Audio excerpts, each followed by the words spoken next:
Walk பண்ணி இப்படி போவாங்க. Transition time speech extra excess பண்ணணும். இல்லை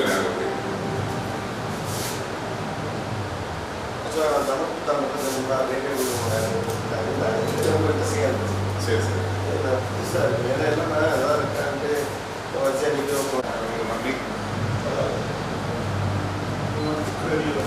போன வருஷம் இதே மாதிரி ஒரு புக்கில் 200 புக்ஸ் ரிவ்யூ பண்ணாங்க. கண்டினியூஸ் இதே மாதிரி அந்த கான்ஃபிடன்ஸ் கூட இருக்குதுங்க.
Please be seated.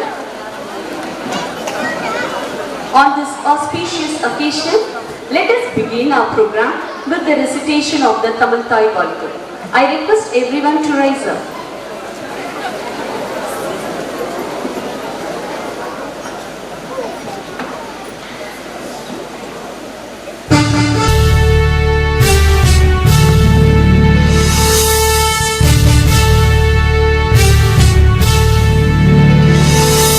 நீராறும் கடலுடுத்த நிலமடந்தை கெழிலொழுகும்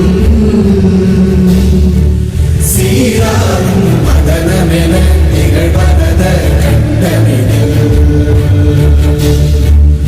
எக்கணமும் அதில் சிறந்த திராவிடனல் திருநாடும்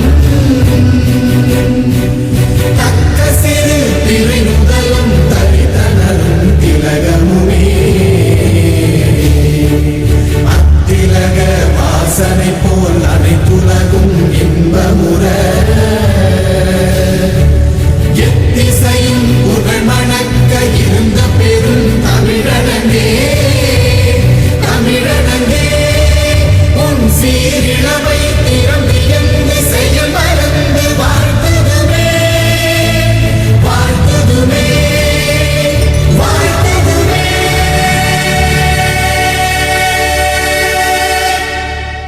Let us continue with the national anthem. जनगण मन अधिनायक जय हे भारत भाग्य विधाता पंजाब सिंध गुजरात मराठा द्राविड उत्कल बंगा विंध्य हिमाचल यमुना गंगा उच्चल जलधि तरंगा तव शुभ नामे जागे तव शुभ आशीष मागे गाहे तव जय गाथा जनगण मंगलदायक जय हे भारत भाग्य विधाता जय हे जय हे जय हे जय जय जय जय हे.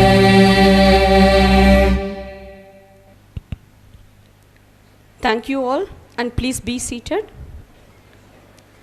The lamp denotes wisdom, knowledge, and enlightenment. It reminds us to strive for inner peace, harmony, and righteousness in our lives. Let the lighting ceremony commence. We cordially invite the dignitaries to light the lamp to mark the beginning of this great event.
and remove all negativity and gloom from our lives. The welcome of guests take precedence over the welcome of the heavenly presence. I would like to invite Mr. Jnanapandithan, Principal cum Managing Director, to extend a ceremonial greeting to our most honorable chief guest.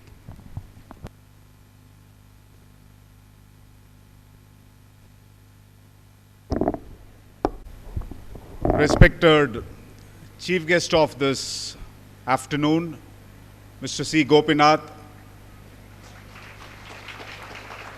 respected chief adjudicator of this elite world records, Mr. Amit, respected chairman of Agaram Public School, Mr. Chidambaram, and the trust members of Agaram Public School, learned faculty members, parents, press, guests, well-wishers, invitees, and dear students. Good afternoon.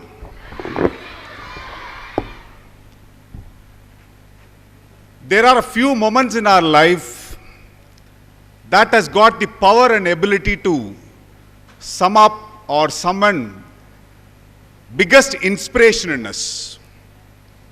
There are a few which come as it is. There are a few that we voluntarily take up. And one such is an attempt to set a world record. World records. Everybody is best at something. And the moment we hear about world records, you just remember uniqueness, some extraordinary feat, out of ordinary performances by people. So when you register yourself for setting a world record, what it does is, it liberates that untapped potential in each one of us and gets us ready to face that. And you call that as human excellence. Human excellence is when we can perform in an extraordinary way, and when we are prepared to give our best to prove that we are one of the best and we have that best material in us, you call that as human excellence effort. So world record in Agaram Public School is not new. This is our third attempt. Attempt number one, way back in 2016, we have done it one with Guinness World Record in terms of the largest mosaic with the portrait of the past president, Dr. Abdul Kalam. Then in the year 2022, we yet again did a world record for the longest public speaking marathon. Around 200 books of various genres were reviewed by our students and teachers. And this is a third attempt. People can ask, is Agaram obsessed with world records? It is not world records per se we are too much worried. It's not the medals, it's not the certificates. It is a process that goes in attempting for a world record. What happens to the children in the process? The preparation, the commitment to do well, and to embrace a particular skill, public speaking skill, which otherwise many would have given us skip for a simple reason. We all know in this world, people fear death, but if there is any fear more than death, it is a fear of speaking in public. So how to bring that particular skill in the children? You need big moments. And one such big moment is world record moment. You won't know, my dear friends, parents, and the guests who have come here. There are a lot of children who used to be timid before the announcement of this event.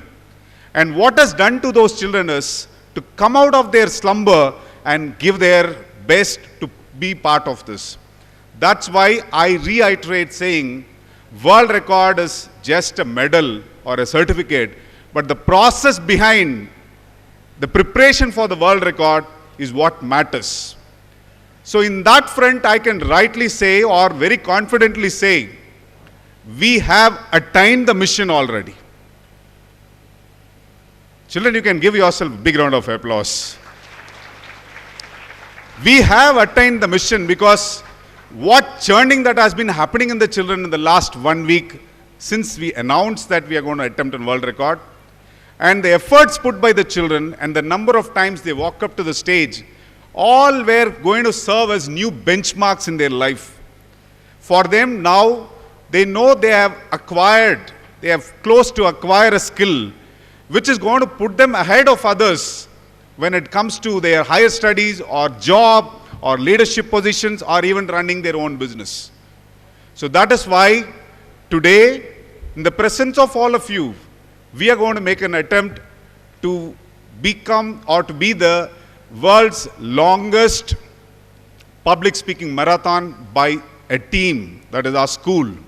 So where close to 275 students and 25 teachers will attempt to speak on variety of topics and with proper public speaking attributes, so that we set a new milestone as far as in this field is concerned. So to make this occasion grander, we have got the chief guest, Mr. Gopinath, a celebrity who doesn't need any introduction because of his personality and the dominance he's been having in the TV industry or in the television field for the last 15 years. Somebody to excel for 15 years in television is not easy. Today we see a lot of anchors come and just like that vanish in the next day.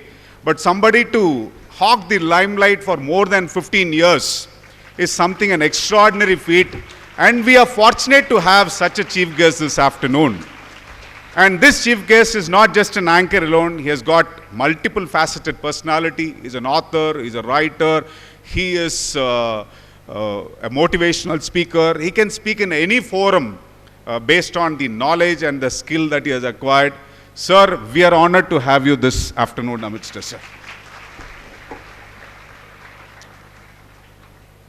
Elite World Records is one of the top 3 world records recognition company in the world, which has got its headquarters in USA. And we are doing the second record under their recognition because of the stringency they follow. They are very meticulous in asking for the details and very meticulous in going through every aspect of the presenter. They don't just give away a medal. Last time I remember when we started with utmost confidence, because book review is one of the regular events of the school, and our children do a lot of book reviews on every Saturday assemblies. So when we were with that confidence and children came up to stage one after another, children thought that it was a cakewalk. They could just finish their book review and go down.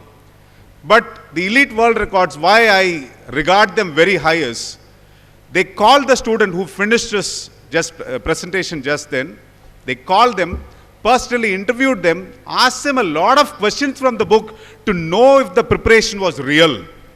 And that really sent jitters in the rest of the children who were about to come to the stage. Though they have prepared the book well, but they felt a satisfaction. It is not just like that I go to the stage and walk out with a medal. I go and earn the medal. And that kind of stringency is what Elite follows. And I'm happy to have Mr. Amit Hingorani, the Chief Adjudicator of Elite with us. I welcome you, sir. Agram School is all about the board members, the trustees, who with a vision has started the school and who has given us the absolute freedom to pursue anything in order to build excellence in children. So I take this opportunity to welcome the chairman, the secretary, vice chairman, all the trust members of Agram Public School for this eventful occasion. Welcome you all, sir. This event, or a magnitude of this size event, will not go just like that. It requires meticulous and diligent preparation.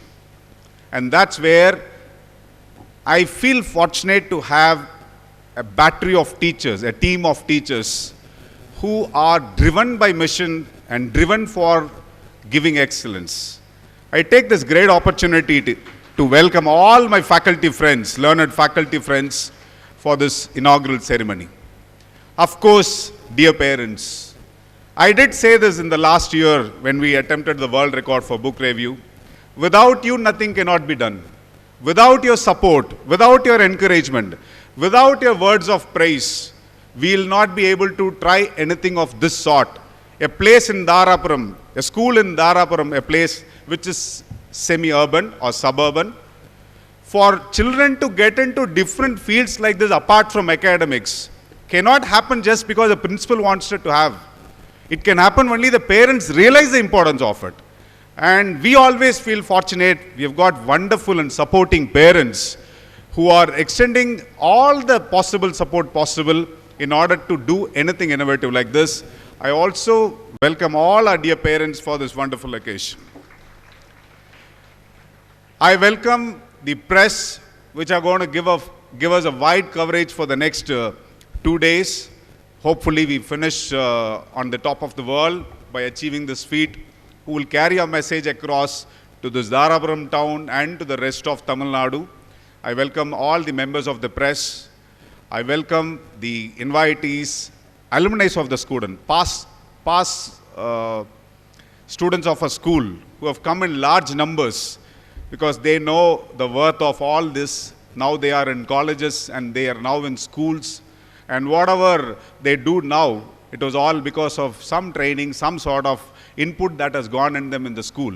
And I welcome all the alumni of our school, the past students of our school who has come to join in this celebration. I welcome all of you, dear children. And finally, I welcome the participants, the heroes, the ones who are going to become stars by tomorrow possibly, for turning out in large number for this wonderful occasion. Once again, I take this opportunity to welcome each and every one of you. Thank you. Thank you for the befitting welcome, sir. We are profusely elated to take this opportunity to welcome our chief guest of the day, Mr. Gopinath, our beloved chairman and all trust members, and the senior adjudicator, Mr. Hingroni. We request our chairman, Mr. Chidambaram, to felicitate our chief guest, Mr. Gopinath.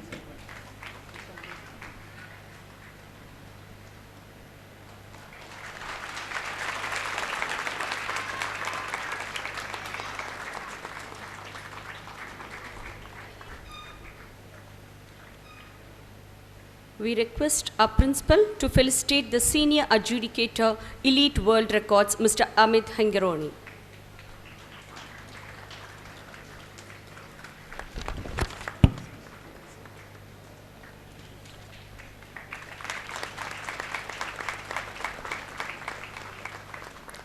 Thank you, sir. We invite Mr. Amit Hingroni, the Senior Adjudicator, Elite World Records, to bestow the best wish message to our World Record participants.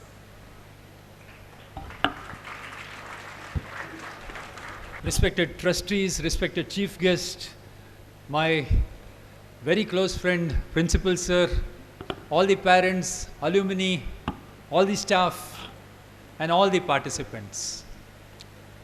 It's an honor for me to be here with you. And this is a subject which is very close to my heart, public speaking, because I'm a trainer for public speaking for the last 20 years. And this is a session which I enjoy the most. When I start my training in public speaking, the people who come to the front, they are so nervous, they can hardly say a few words. And at the end of the 2 days, at the end of the 30 hour of training, when they go, we have to literally pull away the mic from them because they want to go on speaking. That is the difference which public speaking makes to a person. The difference is the confidence. I remember many years back, when I was young, I was called to introduce a chief guest. I came to the mic. I could not say even one word, nothing was coming out. I stood near the mic and looked at the audience for 30 seconds, and without saying a word, I went back. I was so nervous. Thereafter, I learned public speaking and I became a trainer, and today this is my favorite subject. From that day, when I couldn't say even one word in front of a small audience, the biggest audience which I have addressed till now is Chennai Chepak Stadium, where we had 1 lakh participants. I'm there in the center of the ground, and the whole audience are looking at me from the stands. In front of me, all the cameramen, the press photographers clicking photographs.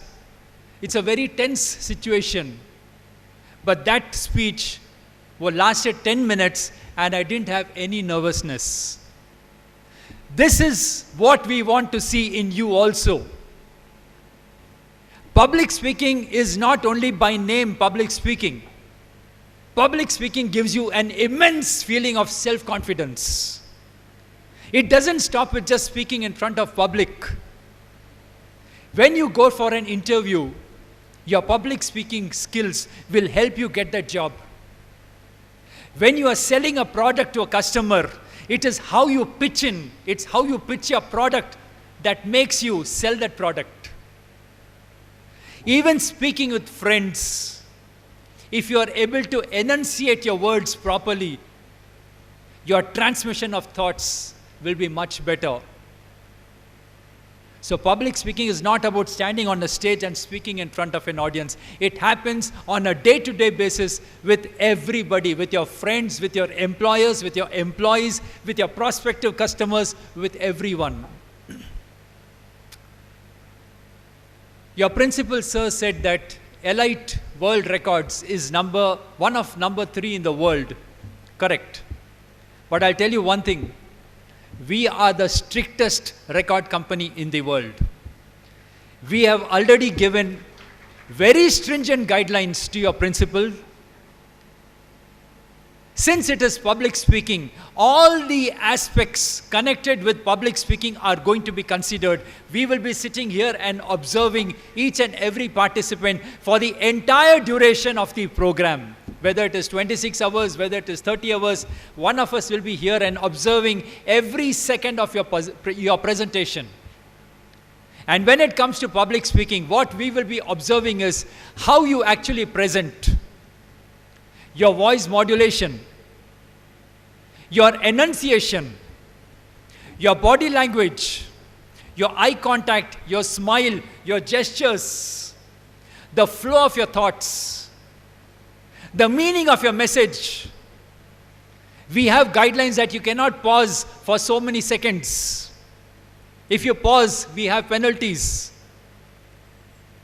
We have very stringent guidelines. And I'm sure this experience is going to be one of a kind for all of you. And you should sincerely appreciate the entire management and your principal, sir, for giving you this platform to showcase your skills.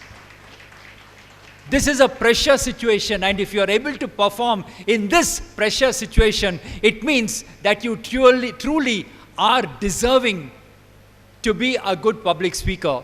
And as you grow further, your public speaking skills will only improve with time. My only one advice to you is never give it up as a one-off occasion. Okay, we have trained for this, let us stop with this. How I came from zero to addressing that 1 lakh people is, I used to have a video camera at home, focus on myself, present, replay, see the mistakes that I'm making, correct those mistakes. And that is why today I'm standing here and addressing you all. And there is no cue card, no paper in front of me. We are allowing you to use cue cards. Use it. Don't feel ashamed of using the cue cards. Because in that pressure situation, if you forget something, those cue cards will come helpful to you. So my message is, never give it up after this record. Keep practicing and make sure that one day you will also be standing here, and like me and your principal, sir, you also will be adept at addressing any audience, whether it is 1,000 people, whether it is 1 lakh people, doesn't make a difference. You will have the same confidence. And that is what will make you a good public speaker. And when you are a good public speaker, you will be successful in life. I wish you all the best. I wish your management, your principal, sir, all the best. I hope you achieve the record. It's not confirmed that you will be achieving the record because, as I said, there are going to be penalties. Eventually, if you are able to cross 24 approved hours, it's only then that Agaram Public School will be successful in setting a new world record with Elite World Records Limited Liability Company of USA. I wish you all the best and God bless you. Thank you. Sir, thank you for inspiring our children with your wise words. A voice that resonates with millions and a face that is instantly recognizable. A charismatic anchor, author, motivator, entrepreneur, and whatnot. A multifaceted personality. Let us welcome our chief guest of the day, Mr. Gopinath, to address the gathering. எல்லாருக்கும் வணக்கம். கைத்தட்டு வணக்கத்துக்கா இல்லை ரொம்ப நேரம் கழிச்சு தமிழ் கேட்டதுக்கா? ரொம்ப மகிழ்ச்சி இந்த மாதிரி ஒரு நிகழ்ச்சியில் கலந்துக்கிறதுக்கு. இது நம்ம ஃபோர்ட்டே அப்படிம்பாங்கள்ல, அந்த மாதிரியான ஒரு நிகழ்ச்சி. இந்த நிகழ்ச்சிக்கு எங்கிட்ட தேதி கேட்டப்போ தமிழ் புத்தாண்டாக இருக்கே, வீட்டோடு இருக்கணுமே அப்படிலாம் நினச்சேன். அப்புறம் பார்த்தேன் இந்த மாதிரி ஒரு நிகழ்ச்சி நம்ம இது வரைக்கும் கலந்துக்கிட்டது இல்லை, கட்டாயம் இதில் கலந்துக்கணும். நான் உடனே அவர் பிரின்சிபல் சார்கிட்ட நான் ஓகே அப்படின்னு சொல்லிட்டு வந்தேன். அப்புறம் தான் எனக்கு நினைவூட்டல் செஞ்சாங்க. இந்த ஸ்கூலை நான் தான் திறந்து வச்சேன் அப்படின்னு சொல்லிட்டு ரொம்ப சந்தோஷம். 10 ஆண்டுகளுக்கு முன்னதாக இந்த பள்ளிக்கூடத்தை திறந்து வைத்த நிகழ்ச்சியில் நான் கலந்துட்டு இருந்திருக்கேன். ஓகே, ரொம்ப புதுசு இதெல்லாம். எனக்கு என் ஸ்கூல் டேஸ்லாம் ஞாபகம் வச்சு, நம்மலாம் படிக்கிறப்ப இந்த மாதிரிலாம் ஏன் இவங்க ஒன்றுமே நடத்தலை அப்படின்ட்டு. இந்த மாதிரிலாம் ஏன்னா சில பேருக்கு மட்டுமே வாய்ப்பு கிடைக்கும் அப்படிங்கிற ஒரு காலகட்டம் இருந்தது. இந்த காலகட்டத்துடைய மிக முக்கியமான அட்வான்டேஜாக இப்போ இருக்க பசங்க தெரிஞ்சுக்க வேண்டிய விஷயம் என்னென்னா, முன்னாலாம் ஆப்பர்ச்சுனிட்டி சில பேருக்கு மட்டும்தான் கிடைக்கும். ஒரு ஸ்கூலில் டான்ஸ்னு வச்சுக்கோங்களேன், ஒரு 10 பசங்க இருப்பாங்கன்னா அதில் ஒருத்தனுக்கு வாய்ப்பு கிடைக்கும். ஒரு 100 பேரில் 2 பேருக்கு டான்ஸ் ஆட தெரியும் முதல்ல, அதில் ஒருத்தருக்கு வாய்ப்பு கிடைக்கும். நான் பள்ளிக்கூடத்தில் படிக்கிறப்பலாம் வருஷம் முழுக்க நிறைய போட்டிகள்லாம் நடக்கும். அதில் அதிக முறை பேச்சு போட்டியில் யார் ஜெயித்தாரோ அவர் தான் பேரண்ட்ஸ் டேயில் பேசவே முடியும். அந்த பேரண்ட்ஸ் டேயில் பேசுறது வேர்ல்டு கப்பில் ஜெயிக்கிறது மாதிரி எல்லோரும் ஜெயிக்கணும். எத்தனை கப்பு வெளியில் அடிச்சிருக்கீங்க, ஸ்கூலில் நடந்த பேச்சு போட்டிகளை எவ்வளோ முறை ஜெயிச்சிருக்கீங்க அப்படின்னு சொல்லிட்டு. என்னோட ஒரு பையன் ரொம்ப நல்லா பேசுவார். அவர் என்ன பண்ணார், எனக்கு அவர் சொல்லிக் கொடுப்பார். அவர் என்னோட ஒரு வருஷம் மூத்தவர். பட் வருஷம் அவர் தான் எல்லா பேச்சு போட்டியின் முடிவுகளையும் பேரண்ட்ஸ் டே அன்றைக்கி பேசுவதற்கான வாய்ப்பை பெறுவார். பட் அவருக்கு இந்த போட்டிகள் சில நல்ல விஷயத்தை நமக்கு சொல்லிக் கொடுக்கும். என்னோட காம்படிட்டர் அவர் எனக்கு காம்படிட்டர், நான் அவருக்கு காம்படிட்டர். வெளியில் போகிறப்பலாம் நான் நிறைய பரிசுகள் எடுத்து வந்துடுவேன். பட் ஸ்கூலில் நடக்கக்கூடிய காம்படிஷன்ஸ்லாம் அவரை நான் பெருசாக ஜெயிச்சதே கிடையாது. பட் இன்ட்ரெஸ்டிங்கான விஷயம் என்ன அப்படின்னு கேட்டிங்கன்னா, கடைசி வருஷம் அவர் 3 வருஷம் பேசிட்டார் ஸ்கூல் பேரண்ட்ஸ் டேயில். ஏன்னா எல்லாத்துலேயும் பார்த்தீங்கன்னா எனக்கு அவருக்கு ஒரே ஒரு போட்டியில் மட்டும் மிஸ் ஆயிருக்கு. அவர் ஒரு மதிப்பெண் என்னை விட கூட எடுத்திருப்பார். அதனால் அவர் தான் அந்த வாய்ப்பு கிடைக்கும். பட் யூ ஒன்ட் பிலீவ், இந்த போட்டிகள் நமக்கு ஒரு பக்கம் பொறாமையை தரும்னு சொல்கிறாங்க. ஆனால் போட்டி தான் விட்டு கொடுக்குற மனசையும் தரும். ஒய் காம்படிஷன்ஸ் ஆர் இம்பார்ட்டன்ட்டுங்கிறதுக்கான காரணத்தை நான் உங்களுக்கு சொல்ல முயற்சி பண்ணுறேன். அவர் என்ன பண்ணார், அப்போ அவருக்கு இருந்த மெச்சூரிட்டி, கடைசி போட்டியில் அவர் கலந்துக்கல. ஏன்னா அவர் தான் பாயிண்ட்ஸ் லீடிங்கில் இருந்தார். அப்போ முடியலைன்னு சொல்லிவிட்டு அவர் வேணும்னே நல்லா பேசுகிறா அப்படின்னு சொல்லிட்டு விட்டுட்டார். எல்லாருக்குமே தெரியும் வேணா விட்டு கொடுத்தா அப்படின்னு சொல்லிட்டு. ஏன்னா அதுக்கப்புறம் நான் அந்த ஸ்கூலை விட்டு போயிடுவேன், என்னால் பேரண்ட்ஸில் பேசவே முடியாது. ஸோ இன்றைக்கி மேடை ஏறி பேசுகிற, பல இடங்களில் பேசுகிற நான் ஒரு கட்டத்தில் ஒரு நண்பர் விட்டு கொடுத்ததால் தான் பேரண்ட்ஸ் டேவிலேயே பேச முடிந்தது என்பது தான் உண்மை. ஓகே, ஸோ எனக்கு அந்த நினைவுகள்லாம் இங்கே வந்தப்போ வந்துச்சு. பட் இந்த காலத்தில் மிக முக்கியமான அட்வான்டேஜ் என்ன அப்படின்னு கேட்டிங்கன்னா, நிறைய பேருக்கு வாய்ப்புகள் கிடைக்குது, நிறைய பேருக்கு மேடைகள் கிடைக்குது, அதை செய்து கொடுக்கக்கூடிய ஆட்கள் இருக்கிறாங்க, அதை புரிஞ்சுக்கிறவங்க இருக்கீங்கிறது இன்னும் பெரிய விஷயம்.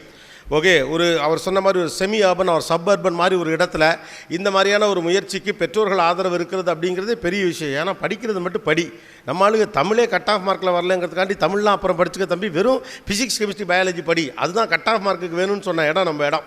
அதே நம்ம நகர்ந்து படிப்பு என்பது எல்லாவற்றையும் சேர்ந்தது, எல்லா விஷயங்களையும் உள்ளடக்கியது தான் கல்வி என்ற புரிதலுக்கு வந்திருப்பதே உண்மையிலே மகிழ்ச்சியான விஷயம். அதுவும் இது ரொம்ப சூப்பரான விஷயம். 250க்கும் மேற்பட்ட மாணவர்கள் அதோடு சேர்ந்து ஆசிரியர்களும் பேசுகிறாங்க அப்படின்னு. என்ன தான் பேசுவாங்க அவ்வளோ நேரம் அப்படின்ட்டு எனக்குலாம் ஆச்சரியமாக இருக்கும். நானும் என் ஃப்ரெண்டு வர்றப்பெல்லாம் எங்கள் அம்மா கேட்பாங்க, என்ன தாண்டா விடிய பேசிட்டு இருந்தீங்கன்னு. மறுநாள் விடிஞ்ச பிறகு யோசிச்சு பார்த்தா என்ன பேசுகிறோம்னே ஞாபகம் இருக்காது. ஆனால் இங்கே எல்லாமே ரெக்கார்டில் இருக்க போது எல்லாமே பேச போகிறீங்கன்னு. இதுக்கு முன்னால் புக் ரிவ்யூ பண்ணியிருக்கீங்க அப்படிங்கிறதும் நல்ல விஷயம். இப்போ அறிவு எதன் கொண்டு அளக்கப்படுகிறது நீங்கள் பார்க்கணும். ஒரு காலகட்டத்தில் அகடமிக்ஸுங்கிற அடிப்படையில் மட்டுமே அறிவு கணக்கில் அளக்கப்பட்டது. ஆனால் இன்றைக்கு பல்வேறு திறமைகளின் அடிப்படையில் தான் அவர் எப்படிப்பட்ட புத்திசாலி, அவருக்கு என்னென்ன விஷயங்கள் தெரியும் என்பதெல்லாம் அளக்கப்படுகிறது. அவர் சொன்னது மாதிரி அது ரொம்ப முக்கியமான பாயிண்ட். அது ஒரு பிரின்சிபலே ஓப்பனாக சொன்னது உண்மையிலே பாராட்டுக்குரிய விஷயம். இட்ஸ் நாட் ஜஸ்ட் மெடலுங்கிறது இங்கே விஷயம் இல்லை, வேர்ல்டு ரெக்கார்டுங்கிறது இங்கே விஷயம் இல்லை.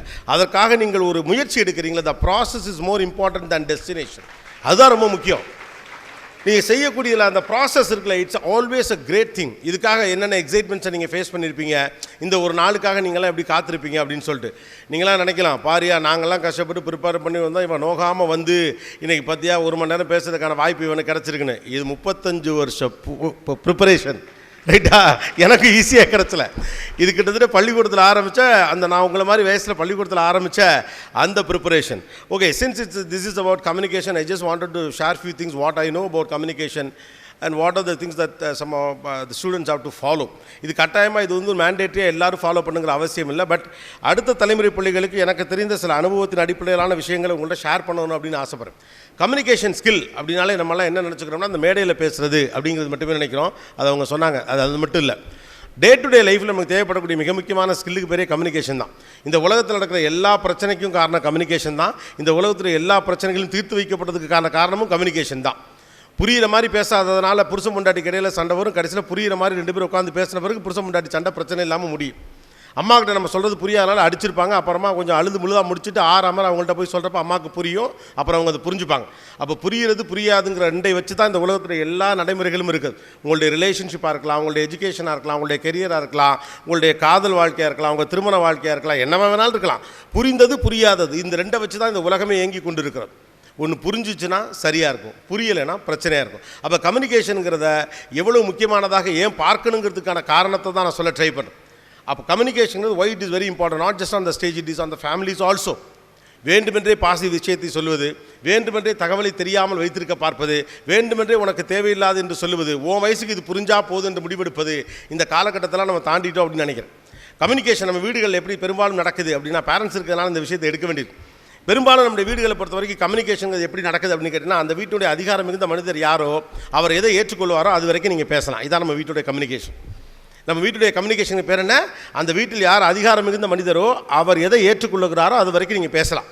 இல்லை நீங்கள் ஒரு நியூக்ளியர் ஃபேமிலியாக இருந்து அம்மா அப்பா ஜாலியாக பேசக்கூடிய ஆளாக இருந்தாலும் கூட உங்கள் வீட்டில் ஒரு பெரியப்பாவோ மாமாவோ இருந்தால் அவர் வரும்போது இதை பேசிட்டா என்னங்கிற பயத்திலே அதை பேச விடாமல் தடுக்க வைப்பது இருக்குல்ல, அதுதான் நம்ம ஊரில் இருக்கக்கூடிய கம்யூனிகேஷனுக்கான ஸ்டாண்டர்ட் மாடலை வச்சுருக்கோம். உலகத்தில் நிறைய வன்முறைகள் இருக்குது.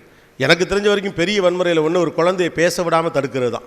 ஒரு பிள்ளையை பேச விடாமல் தடுப்பதை விட பெரிய வன்முறைன்னு இந்த உலகத்தில் ஒன்றுமே இருக்க முடியாது. அதை நம்ம தினந்தோறும் செஞ்சுக்கிட்டு இருக்கோம். அடிச்சுவிட்டு சத்தம் வரப்படாது, அழுவப்படாதுன்னு சொல்கிறது எவ்வளோ பெரிய வன்முறை யோசிச்சு பாருங்கள். மனுஷனுக்கு வலிக்குது, நிம்மதியாக அழுதாது தொலைவுமே நான் அடிப்பேன், ஆனால் நீ அழப்படாது. ஐயோ அப்பா. அப்போ என்னன்னா, நீ உணர்வுகளை வெளிப்படுத்தக்கூடாதுன்னு சொல்லி வளர்க்கப்படுகிற ஒரு தலைமுறை கம்யூனிகேஷனில் ரொம்ப வீக்காக. நம்ம ஆளுங்கள்லாம் பார்த்தீங்கன்னா, நான் காலேஜ் படித்த காலத்தில் தான் சொல்லுவாங்க, பெரிய சிட்டிலலாம் அல்லது வேறு இடங்கள்லேருந்து வரக்கூடியவங்களாம் அவ்வளோ படிச்சிருக்க மாட்டாங்க, ஆனால் அவ்வளோமே பேசுவானுங்க. நம்ம பசங்க நல்லா படிச்சிருப்பாங்க, நிறைய விஷயங்கள் தெரியும், ஆனால் பேச மாட்டாங்க. அப்படிங்கிறது தான் நான் படித்த காலத்திலும் கூடிய பிரச்சனை. அது காரணம் நம்முடைய குடும்ப அமைப்பு, நம்முடைய வீடுகளும் அப்படி இருக்குது. அதிகபட்ச அதிகாரம் யாருக்கு இருக்கிறதோ அவர் எதை ஏற்றுக்கொள்ளுவாரோ அது வரைக்கும் பேசலாம் என்று ஒன்று இருக்கும்னா, அவர் வேணால் அப்படி பேசணும், நம்ம அப்படி பேசணுங்கிற அவசியமே கிடையாது. அப்போ முக்கியமான விஷயம், இந்த வீடுகள் நிறுத்த வேண்டிய முதல் வார்த்தை, நல்ல கம்யூனிகேஷன் ஸ்கில் வரணும்னா வாயை மூடு. இந்த வார்த்தையை மட்டும் தயவு செஞ்சு நிறுத்துங்க. இந்த பிள்ளைகளை தான் நீங்கள் பிறந்தப்போ கெஞ்சினீங்க. 6 மாதத்தில் கொஞ்சி கெஞ்சினது அம்மானு சொல்லும், அப்பான்னு சொல்லு, அத்தைன்னு சொல்லு, பாட்டின்னு சொல்லு, தாத்தான்னு சொல்லுன்னு காலை பிடிச்சி வாயை பிடிச்சி கொஞ்சினது எதுக்கு? ஒரு வார்த்தை சொல்லுன்னு தான். அந்த பிள்ளை ஒரு 6 மாதம் தாண்டி 8 மாதம் தாண்டி 10 மாதம் தாண்டி ஒரு வயசில் லேசாக பேச ஆரம்பித்தப்போ ஊருக்கெல்லாம் கூப்பிட்டு பாரு பாப்பா எப்படி பேசுன்னு சொன்னதெல்லாம் நீங்கள் தான். ஆனால் அதுக்கப்புறம் அவனாக பேச ஆரம்பித்து அவளாக பேச ஆரம்பித்து 4 வார்த்தை நல்லது கெட்டது கேட்க ஆரம்பித்த உடனேயும் நீங்கள் சொன்ன வார்த்தை என்ன? வாயை மூடு. அப்போ உங்கள் சௌரியத்துக்கு நாங்கள் பேசணும், உங்களுக்கு சந்தோஷம்னா பேசணும், உங்களுக்கு பொழுது போகலன்னா பேசணும். அப்படின்னா எப்படி பேசுது? அப்போ கம்யூனிகேஷன் என்பது என்னென்னா அதிகாரத்திற்கு எதிரான குரல் தான். மனிதனையே எப்போதுமே தன்னுடைய மகிழ்ச்சியையும் எல்லா உணர்வுகளையும் சத்தத்தின் வழியாக எழுப்புறான். அதிகாரத்திற்கு எதிரான குரல் என்பது பேச்சு தான், இல்லையா?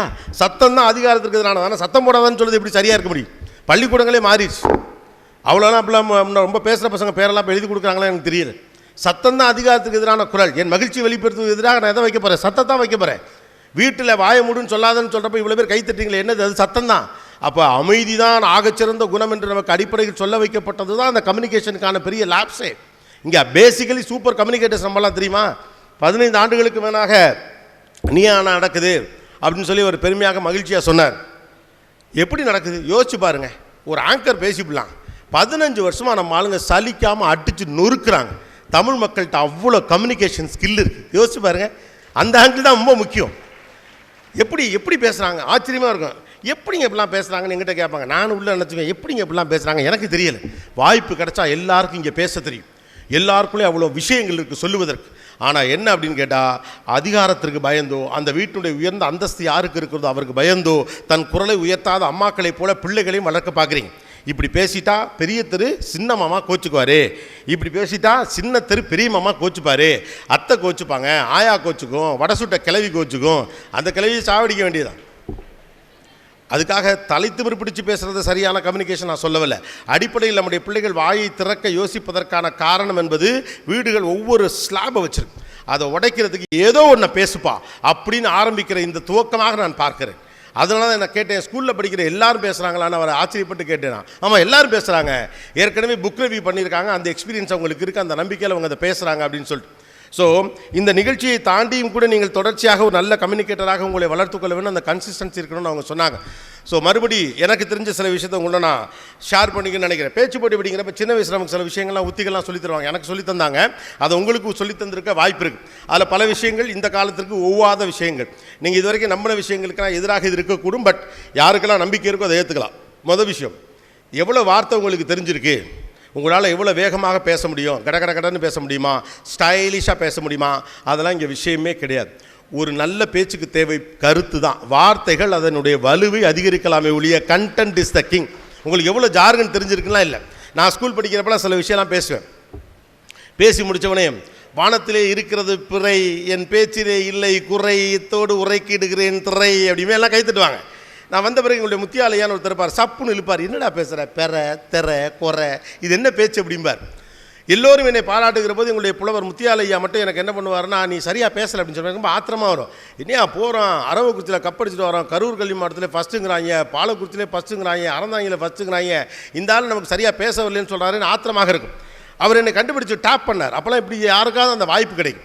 ஒரு பள்ளிக்கூடம் ஒரு மாணவனை டேப் பண்ணணும், கண்டுபிடிக்கணும், மேடம் இந்த திறமை இருக்குங்கிறது, அதுதான் ரொம்ப முக்கியமான விஷயமே கூட. அவர் ஏதோ ஒரு இடத்துல பிடிக்கிறார், பரவாயில்ல இந்த பையன் ஏதோ பேசுகிறான், ஆனால் இவனுக்கு மொழி நல்லா வந்துச்சுன்னா இன்னும் கூட நல்லா பேசுவான் அப்படின்னு சொல்லிட்டு அவர் என்ன பண்ணார், அவர் தான் எங்கள் study hall incharge. Okay, evening ஸ்டடிக்கு அவர் தான் எங்களுக்கு இன்சார்ஜ். நான் ஹாஸ்டலில் படிக்கிறப்போ அவர் என்ன பண்ணுவார்னா, ஒரு நோட்டு எனக்கு கொடுத்து தினந்தோறும் நீ ஒரு வெண்பா எழுதணும் அப்படின்னு சொன்னார். வெண்பானா தெரியுமா? ஓகே, வெண்பா தெரியாதா? சரி, okay, it's a classical form of Tamil poetry. Thirukkural வந்து ஈரடி வெண்பா, அதுக்கு ஒரு விதியெல்லாம் இருக்குது. 4 மலர் காசு பிறப்பில் முடியணும் அப்படின்னு, இயற்சீர் வெண்டலை வெண்சீர் வெண்டலை எல்லாம் வரணும் இப்படின்னு சில ரூல்ஸ் அண்ட் ரெகுலேஷன்ஸ் இருக்குது. அதுபடியாக நீங்கள் எழுதணும். அவ்வளோ ஈஸி கிடையாது அந்த வயசுக்கு. இப்போ கூட வெண்பா எழுதுவது சிரமம் தான். பட் அதுக்காக நான் என்ன பண்ண ஆரம்பிச்சேன்னா, நான் இப்போ 9th ஸ்டாண்டர்ட் படிச்சுட்டு இருந்தேன். பக்கத்து ஸ்கூலில் இருக்கிற 5th standard 4th standard பசங்களுடைய Tamil புக்கெல்லாம் வாங்கி பின்னால் அருஞ்சோர் பொருட்கள்னு இருக்கும், அதில் தமிழ் வார்த்தைகள்லாம் இருக்கும். அந்த வார்த்தைகள்லாம் எடுத்து கலெக்ட் பண்ணி, ஏன்னா ஸ்டடியாலுக்குள்ளே போகணுமே, நாளை காலையில் தமிழ் பரீட்சை ஆங்கில பரீட்சை இருக்கிற போது கூட அவர் வெண்பா எழுதி விட்டு தான் என்னுடைய ஸ்டடியாலுக்குள்ள அனுமதிப்பார். அதை திருத்தி அவர் கரெக்ட் பண்ண பிறகு 2 கொட்டெல்லாம் கொட்டி தான் உள்ளே அனுப்புவார். அப்போ எழுத ஆரம்பித்த வெண்பா இன்று என் மகளின் பெயர் வெண்பா. அந்த இடத்துக்கு அது கொண்டாந்து நிறுத்துச்சு, அங்கே எழுத ஆரம்பித்தது. அப்படி டாப் பண்ணி ஒரு ஸ்டூடெண்ட்டை மேலே எடுத்துகிட்டு வருதா. அவர் அப்போ கண்டுபிடிச்சப்போ தான் சொன்னார், ஓகே இந்த பையனுக்கு ஏதோ பேச வருது, கொஞ்சம் மொழியும் இவருக்கு தெரிந்தால் அது கண்டென்ட் உள்ளே வந்துட்டால் சரியாயிடும் அப்படின்னு சொல்லிட்டு. ஸோ ஜார்கன்ஸ் இங்கே விஷயமே கிடையாது, கண்டென்ட் இஸ் த கீ. நீங்கள் என்ன பேசுகிறீங்கிறத பற்றி உங்களுக்கு தெரிஞ்சிருக்கணும். உங்களுக்கு தெரியாத பட்சத்தில் நீங்கள் பேசுகிற போது அதில் உண்மையான இன்டென்ஸ் இருக்காது, இன்வால்மெண்ட் இருக்காது. ஒரு பேச்சில் நீங்கள் எந்த அளவுக்கு இன்வால்வ்டாக இருக்கீங்களோ அந்த அளவுக்கு தான் ஆடியன்ஸும் இன்வால்வ்டாக இருப்பாங்க. ஆடியன்ஸ் கவனிக்கலன்னு ஒரு பேச்சு இந்த உலகத்தில் கிடையவே கிடையாது. நீங்கள் உங்கள் பேச்சில் கவனமாக இருந்தீங்கன்னா ஆடியன்ஸும் உங்கள் பேச்சில் கவனமாக இருப்பாங்க. நீங்கள் உங்கள் பேச்சில் சின்சியராக இருந்தீங்கன்னா ஆடியன்ஸும் உங்கள் பேச்சில் சின்சியராக இருப்பாங்க. நீங்களே ஏனோ தானோன்னு இருந்தால் ஆடியன்ஸும் ஏனோ தானோன்னு தான் இருப்பாங்க. ஒரு பேச்சு என்பது எதிரில் இருப்பவர்களை மட்டும் வைத்து முடிவெடுக்கப்படுவதில்லை, பேசுகிறவரை வைத்து முடிவெடுக்கப்படுவது. அதனால் ஃபுல் கண்ட்ரோல் உங்கள் கையில் எடுக்கிறதுக்கு பாருங்கள். So content is the king. யார் என்ன சொல்லிக் கொடுத்தாலும் சரிதான், உங்களுக்கு சரளமாக பேச தெரியும், நீ கவலைப்படாதெல்லாம் தட்டி கொடுத்துருக்கலாம், ஆசிரியர்கள் பெற்றோர்கள்லாம் செய்வாங்க. பட் ஹானஸ்ட்லி ஸ்பீக்கிங் வெறும் ஜார்கன்ஸை வச்சு நீங்கள் ஜெயிக்கலாம் முடியாது. அப்புறம் இப்படி பேசினா தான் ஒரு சிறந்த பேச்சு அப்படின்னு எந்த ஒரு மாடலும் கிடையாது. இப்போவே சில பேர் யோசிச்சிருக்கலாம், இவர் பாரு கடன்னு பேசுகிறாரு, கடன்னு பேசுகிறது எனக்கு ஒரு வேளை இயல்பாக வரக்கூடும், அதனால் இது ஒரு பெரிய சக்திலாம் நீங்கள் நினைக்க வேண்டிய கிடையாது. இந்த உலகத்தில் கடன்னு பேசின பெரிய நல்ல பேச்சாளர்கள் இருக்காங்க, மிக சத்தமாக பேசக்கூடிய பவர்ஃபுல்லான பேச்சாளர்கள் இருக்காங்க. ஆனால் ரொம்ப அமைதியாக பேசினாலும் கூட அழுத்தம் திருத்தமாக பேசுகிற பல பேச்சாளர்கள் இருக்காங்க. காந்தி கடகடன்லாம் ஒன்றும் பேச கிடையாது, நேரு வீராவேசமாக ஒன்றும் பேசுவது கிடையாது இல்லையா. உலகத்துடைய சில தலைவர்கள் வீராவேசமாகவும் பேசியது உண்டு, ரொம்ப அமைதியாக பேசுகிற தலைவர்கள் உண்டு. அதனால் இப்படி பேசுகிற பேச்சு தான் சரியான பேச்சாக இருக்கும்னு இந்த வயசில் நீங்கள் ஃபிக்ஸ் பண்ணாதீங்க. ஏன்னா டீச்சர்ஸோ அல்லது பேரண்ட்ஸோ உங்களை ட்ரெயின் பண்ணுறப்ப என்ன பண்ணுவாங்கன்னா, யாராவது ரெஃபரன்சஸ் உங்களுக்கு காட்டுவாங்க, நிறைய ரெஃபரன்சஸ் பாருங்கள், ஆனால் make your own style, that's more important. எனக்கு ரஜினிகாந்த் மாதிரி நடிக்க தெரியும்னு சொன்ன யாருமே ரஜினிகாந்த் மாதிரி வரல, ரஜினிகாந்த் மட்டும்தான் ரஜினிகாந்த் ஆனார். ஸோ பி எ ரஜினிகாந்த். நீங்கள் உங்கள் ஸ்டைலை நீங்கள் தான் டிசைட் பண்ணணும். இவரை பார்க்குறேன் அவரை மாதிரியே பேசு, அவரை பார்த்து அவரை மாதிரியே பேசு, அவரை மாதிரி பேச அவர் இருக்கிறார். சிவாஜி கணேசன் மாதிரி நடின்னு சொல்கிறதுக்கு எதுக்கு, அப்புறம் சிவாஜி கணேசன் எதுக்கு இருக்கிறார்? Create your own style. But easy மாடல்னு சில இருக்குது. யாரையாவது பார்த்து அவங்கள மாதிரியே பேச முயற்சி பண்ணுறது, அவங்க ஸ்டைலில் நீங்கள் பேசுங்கிறது. இப்போ ஒரு ஆசிரியர் சொல்லித்தாங்கன்னா அவருக்கு எந்த பேச்சாளர் பிடிக்குமோ அவருடைய சாயலில் உங்களுக்கு அதை சொல்லிக் கொடுக்க ட்ரை பண்ணுறது. உங்கள் பேரண்ட்ஸுக்கு பிடிக்கும்னா டிவியில் ஏதாவது ஒரு வீடியோ பார்த்து இவனை பாரு அப்படிங்கிற எல்லாத்தையும் பாருங்கள். ஆனால் யாரையும் காப்பி பண்ணாதீங்க. நீங்கள் பார்த்து வியக்கக்கூடிய மனிதர்களை நீங்கள் ஏன் ரசிக்கிறீர்கள்னா அவங்கள்ட்ட ஒரு ஓன் ஸ்டைல் இருக்குது. அப்போ எப்படி இந்த ஓன் ஸ்டைலை கிரியேட் பண்ணுறதுங்கிறது கம்யூனிகேஷனில் பெரிய பிரச்சனை. எப்படி நிற்கணும்? கோபிநாத் வந்தப்போ ஒத்த காலை முன்னால் வச்சான், ஒத்த காலை பின்னால் வச்சான், மைக்கை பிடிச்சி 4 தடவை ஆட்டினான், இப்படி வந்தான், டொப்படி போனான். அதெல்லாம் அவன் கான்சியஸ்லேயே இல்லை, அவன் பாட்டுக்கு பண்ணுறான். ஸ்டைல்னு ஒன்று கிடையவே கிடையாது. எது உங்களுக்கு இயல்பாக வருகிறதோ அதுதான் உங்கள் ஸ்டைல், அவ்வளோதான். ரொம்பலாம் ட்ரை பண்ணாது. பயங்கரமாக இப்படி நிற்கணும், அப்படி பண்ணணும். I don't know what are the professional things that people following. But எனக்கு தெரிஞ்ச விஷயத்தை நான் சொல்கிறது, இதுதான் ஒரு ஸ்டைல். சரியான ஸ்டைல் ஒன்று கிடையவே கிடையாது. ஒவ்வொருத்தருக்கும் ஒரு ஸ்டைல் உண்டு. உங்களுக்கு இயல்பாக எது வருதோ, உங்களுடைய பேச்சை எது தொந்தரவு பண்ணாமல் உங்கள் பாடி லாங்குவேஜ் கம்ஃபர்டபுளாக இருக்கும், அது உங்கள் ஸ்டைல், அவ்வளோதான். நீங்கள் முதல்ல உங்களுக்கு வர்றதை பண்ணுங்கள். மக்களுக்கு உங்களை பிடிச்சிருச்சுன்னா நீங்கள் பண்ணுற எல்லாமே பிடிக்கும், அவ்வளவுதான். That's it. உங்களை பிடிக்கணும். முந்தானேத்து சென்னையில் மேட்ச் நடந்துச்சு.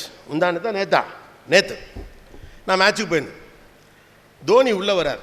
ஓகே, ரன் அடிக்கலை, சிக்ஸர் அடிக்கலை, செஞ்சுரி அடிக்கலை, ஒன்றும் பண்ணலை, உள்ளே தான் வரார். ஹோல் ஸ்டேடியம் எந்திரிச்சு நிற்கிது. 45,000 பேர் நிற்கிறான், கத்துறான். ஏன்?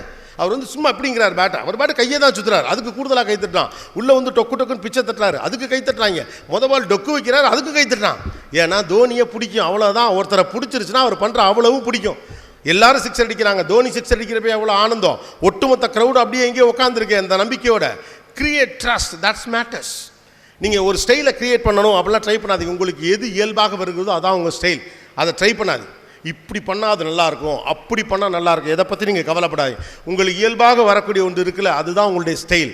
அதில் நீங்கள் கான்ஷியஸாலாம் இருக்கணுங்கிற அவசியமே இல்லை. அது உங்களுக்கு இயல்பாக வரும். உங்கள் அப்பாட்டேருந்து வந்திருக்கும், உங்கள் பெரியப்பாட்டேருந்து வந்திருக்கும், உங்கள் அம்மாட்டேருந்து வந்திருக்கும், உங்கள் சித்திட்டேருந்து வந்திருக்கும், நீங்கள் பார்த்த பெரிய தலைவர்கள்ட்டேருந்து வந்திருக்கும், படித்த புத்தகங்கள்லேருந்து வந்திருக்கும், உங்கள் பிரின்சிபல்ட்டேருந்து வந்திருக்கும், உங்கள் டீச்சர்ஸ்டேருந்து வந்திருக்கும். எல்லாத்தையும் இந்த மூளை கிரகிச்சிக்கிட்டே இருக்கும். அது ஷேப்பப் பண்ணி உங்களுக்கு ஒரு பாடி லாங்குவேஜை கிரியேட் பண்ணி கொடுக்கும். அதுதான் உங்கள் body language. Don't try to follow anybody's body language because you it self a hero. நீங்களே ஒரு ஹீரோ தான். யாரையோட பாடி லாங்குவேஜை நீங்கள் ஃபாலோ பண்ணலாம் ட்ரை பண்ணாதீங்க. இப்படி பண்ணால் அப்படி நல்லா இருக்கும், அதெல்லாம் நீங்கள் கவலைப்பட. Just go with your own style. Because உங்கள் ஸ்டைல் தான். நீங்கள் எந்த இடத்துக்கு போயிடணும்னா என் ஸ்டைலை 4 பேர் ஃபாலோ பண்ணணும்டா அப்படிங்கிறத பற்றி யோசிக்கிறவன் யார் ஸ்டைலையுமே ஃபாலோ பண்ண மாட்டான். ட்ரெண்ட் செட்டராக மாறுறதா முக்கியம். ட்ரெண்டை ஃபாலோ பண்ணுறவன் பெரிய ஆள் கிடையாது. So don't try to follow anybody, don't get influence anybody.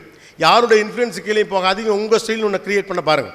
அடுத்த 3வது முக்கியமான விஷயம், ஐயோ திக்கிருவோமோன்னு பயப்படாது.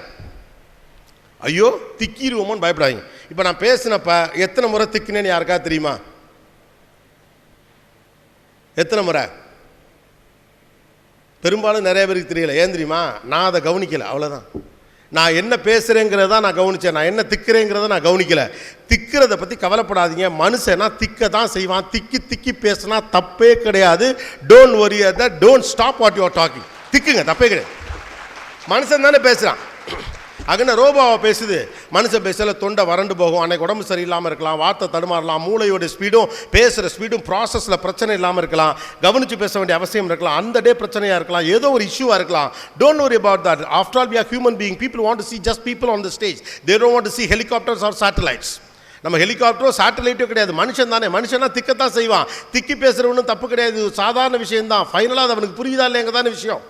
திக்காமல் பேசுகிறேன் பேர் வழின்னு சொல்லிட்டு கடைசி வரைக்கும் கண்ணை முழிச்சு கடவுளை திக்கிறக்கூடாது, விநாயகரே உனக்கு தேங்காய் உடைக்கிறேன் அப்படின்னு வேண்டிக்கிட்டே பேசுகிறீங்கன்னா நீங்கள் திக்கிறத விட அதிகமாக திக்குவீங்க.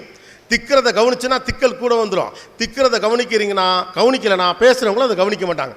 பேசும்போது ரொம்ப முக்கியமான விஷயம், நீங்கள் கருத்தை கவனிச்சிங்கன்னா மக்களும் கருத்தை தான் கவனிப்பாங்க. ஐயோ நான் திக்கிறோன்னு கவனிச்சிங்கன்னா எல்லா பயலும் உட்காந்து என்ன ஆரம்பிச்சிடான். 3 நிமிஷத்தில் 3 தடவை திக்கிறான், 4 நிமிஷத்தில் 7 தடவை திக்கிறான். திக்குங்க, தப்பே கிடையாது. என்ன ப்ராப்ளம்? அப்படி யார் வந்திருக்கா? உங்களுக்கு ரொம்ப பிடிச்சவங்களெல்லாம் இனிமேல் கூர்ந்து கவனித்து பாருங்கள். அவங்க திக்காமல் பேசுகிறாங்களான்னு. இடையில திக்குவாங்க, லைட்டாக ஸ்டம்பிள் ஆகும், லைட்டாக இடிக்கும், ஆனால் தெரியாது. ஏன்னா அவங்க அதை கவனிக்கவே மாட்டாங்க, கடந்து போவாங்க. அவங்க அதை எளிதாக கடந்து போகிறதுனால நீங்கள் அதை எளிதாக கடந்து போயிடுவீங்க. ஐயோ திக்கிறக்கூடாது, அப்படிலாம் கவலையப்படாது. அப்புறம் பேசுகிறது வந்து வெடிகுண்டு வெடிக்கிறதுலாம் ஒன்றும் கிடையாது. ரிலாக்ஸ் பண்ணிங்க. ஒரு ஃபுல் ஸ்பீடில் போகிறப்ப ஆடியன்ஸை செட் டவுன் பண்ணணும், இல்லை உங்களுக்கு ரிலீஃப் தேவைப்படுது, இப்போ தண்ணி தேவைக்குதுன்னா கவலையப்படாமல் எஞ்சி போய் குடிக்கணும். இங்கே பாருங்கள்,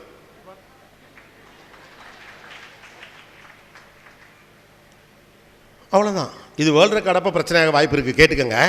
பட் ஜென்ரலாக இதெல்லாம் ப்ராப்ளமே கிடையாது. உங்களுக்கு தண்ணி வேணால் தண்ணி குடிக்கலாம். நமக்கு என்ன பயணம்? ஆடியன்ஸை கட்டி போடணும், பயப்படாது. யாரையும் கட்டிலாம் போட வேணாம். நீங்கள் பண்ணுற வேலையை கரெக்டாக பண்ணுங்கள், ஆட்டோமேட்டிக்காக அவங்க கட்டுண்டு கிடப்பாங்க. ரைட்டா? ஏன்னா நம்ம இந்த இந்த இந்த பேராமீட்டர்ஸ்லாம் வச்சுக்கிட்டு நம்ம பண்ணுறப்ப என்ன ஆகிடுது, அந்த ப்ரெஷர் கூடிடும், ரொம்ப பயம் வந்துடும். ஐயோ திக்காமல் பேசணும், கவனமாக பேசணும் கடவுளே அப்படின்னு. ஏன்னா டீச்சர்ஸ் என்ன சொல்லிக் கொடுப்பாங்க, பெரும்பாலும் அம்மாக்கள் என்ன சொல்லிக் கொடுப்பாங்கன்னா அதெல்லாம் கௌரவ பிரச்சனையில் வந்துடுது. இந்த அம்மாக்களுக்கு அப்பாக்களுக்கு இது என்ன பிரச்சனைனா, 4 பேர் பேசுறதுக்கு நடுவில் நம்ம போய் திக்கிவிட்டானா கடைசியில் நாளைக்கு காலையில் மளிகை கடை வாசலில் எழுத்து விட்டுக்காரர் கேட்டால் நான் என்ன பதில் சொல்கிறது? திக்குனான்னு சொல்லுங்கள், வேறு ஒன்றும் வேண்டாம், திக்குனான்னு சொல்லுங்கள். இல்லைன்னா நீங்கள் 7 வயசில் எப்படி பேசுனீங்கன்னு யோசிச்சு பாருங்கள். உங்கள் அம்மாட்ட போய் உட்காந்து பேசுங்க. 8 வயசு 10 வயசு இருக்கல நீங்கள் என்ன கிழிச்சிங்கன்னு கேட்டிங்கன்னா உங்களுக்கு தெரியும். என் பேரை எப்படி பேசுகிறான், நீலாம் வாயே திறக்க மாட்டடா அப்படின்னு தான் அவங்க சொல்லுவாங்க. It is not an issue. ரைட்டா? இது உங்கள் கௌரவ பிரச்சனை சம்மந்தப்பட்டதில்லை. திக்கி வரட்டும். எவனுக்கு தோக்கிறதுக்கான சுதந்திரம் இருக்கோ அவன் தான் ஜெயிப்பான். யாருக்கு தோக்கிறதுக்கு சுதந்திரம் இருக்கோ அவங்க தான் ஜெயிப்பாங்க. தோக்கிறதுக்கான சுதந்திரமே கொடுக்க மாட்டேன்னா எப்படி? கொடுங்க, போகட்டும், அடிபடட்டும், திரும்பி வரட்டும், முயற்சி பண்ணட்டும், முடியாதுன்னு போகட்டும், இல்லை முடியட்டும் திரும்ப வரட்டும், முடியாதுங்கிறத முடிச்சு காட்டுன்னு வரட்டும், எல்லா முடிவுகளை அவ்வளோ எடுத்துக்கிட்டு நீங்களை கவலைப்படாய். அப்போ திக்கிறது பிரச்சனை கிடையாது. அடுத்து ரொம்ப முக்கியமான ஒரு ஏரியா இருக்குது, பயம். ஐயோ, மூடிய கதை வந்தாலும் பயம், திறந்த கதை வந்தாலும் பயம். இந்த உலகத்தில் என்ன வேணாலும் நான் செஞ்சுருவேன். மேடையில் பேசுகிறது தான் உலகத்திலே பயம். ஆனால் உண்மை அதுதான். உலகத்தில் எல்லோருக்கும் அதிகமான நபர்களுக்கு இருக்கக்கூடிய ஆசை பப்ளிக் ஸ்பீக்கிங்காக. உலகத்தில் அது அவர் மென்ஷன் பண்ணார், பிரின்சிபல் பேசுகிறப்ப அதை மென்ஷன் பண்ணார். உலகத்தில் அதிகமான நபர்களுக்கு இருக்கக்கூடிய ஆசை என்னன்னு கேட்டிங்கன்னா பப்ளிக் ஸ்பீக்கிங். மேடையில் நின்று பேசுறியா, 4 பேர் முன்னால் பேசணும், 10 பேர் முன்னால் பேசணும் அப்படின்னு ஒரு ஆசை. 1000 பேர் முன்னால் பேசணும், 1,00,000 பேர் முன்னால் பேசணுங்கிறது தான் உலகத்துடைய பல நபர்களுக்கு இருக்கக்கூடிய ஆசை. உலகத்தில் அதிகம் பேருக்கு இருக்கக்கூடிய பயம் என்னென்னு கேட்டால் மேடையில் பேசுகிறதுக்கு தான் பயமா. எதுக்கு மனுஷனுக்கு அதிக ஆசை இருக்கோ அதுக்கு தான் பயம் இருக்கும். ஆனால் பயப்படாமல் பேசு, பயப்படாமல் பேசு, பயப்படாமல் பேசுன்னு 4 பேர் சொன்னாங்கன்னா எல்லா பயமும் மொத்தமாக வந்துடும்.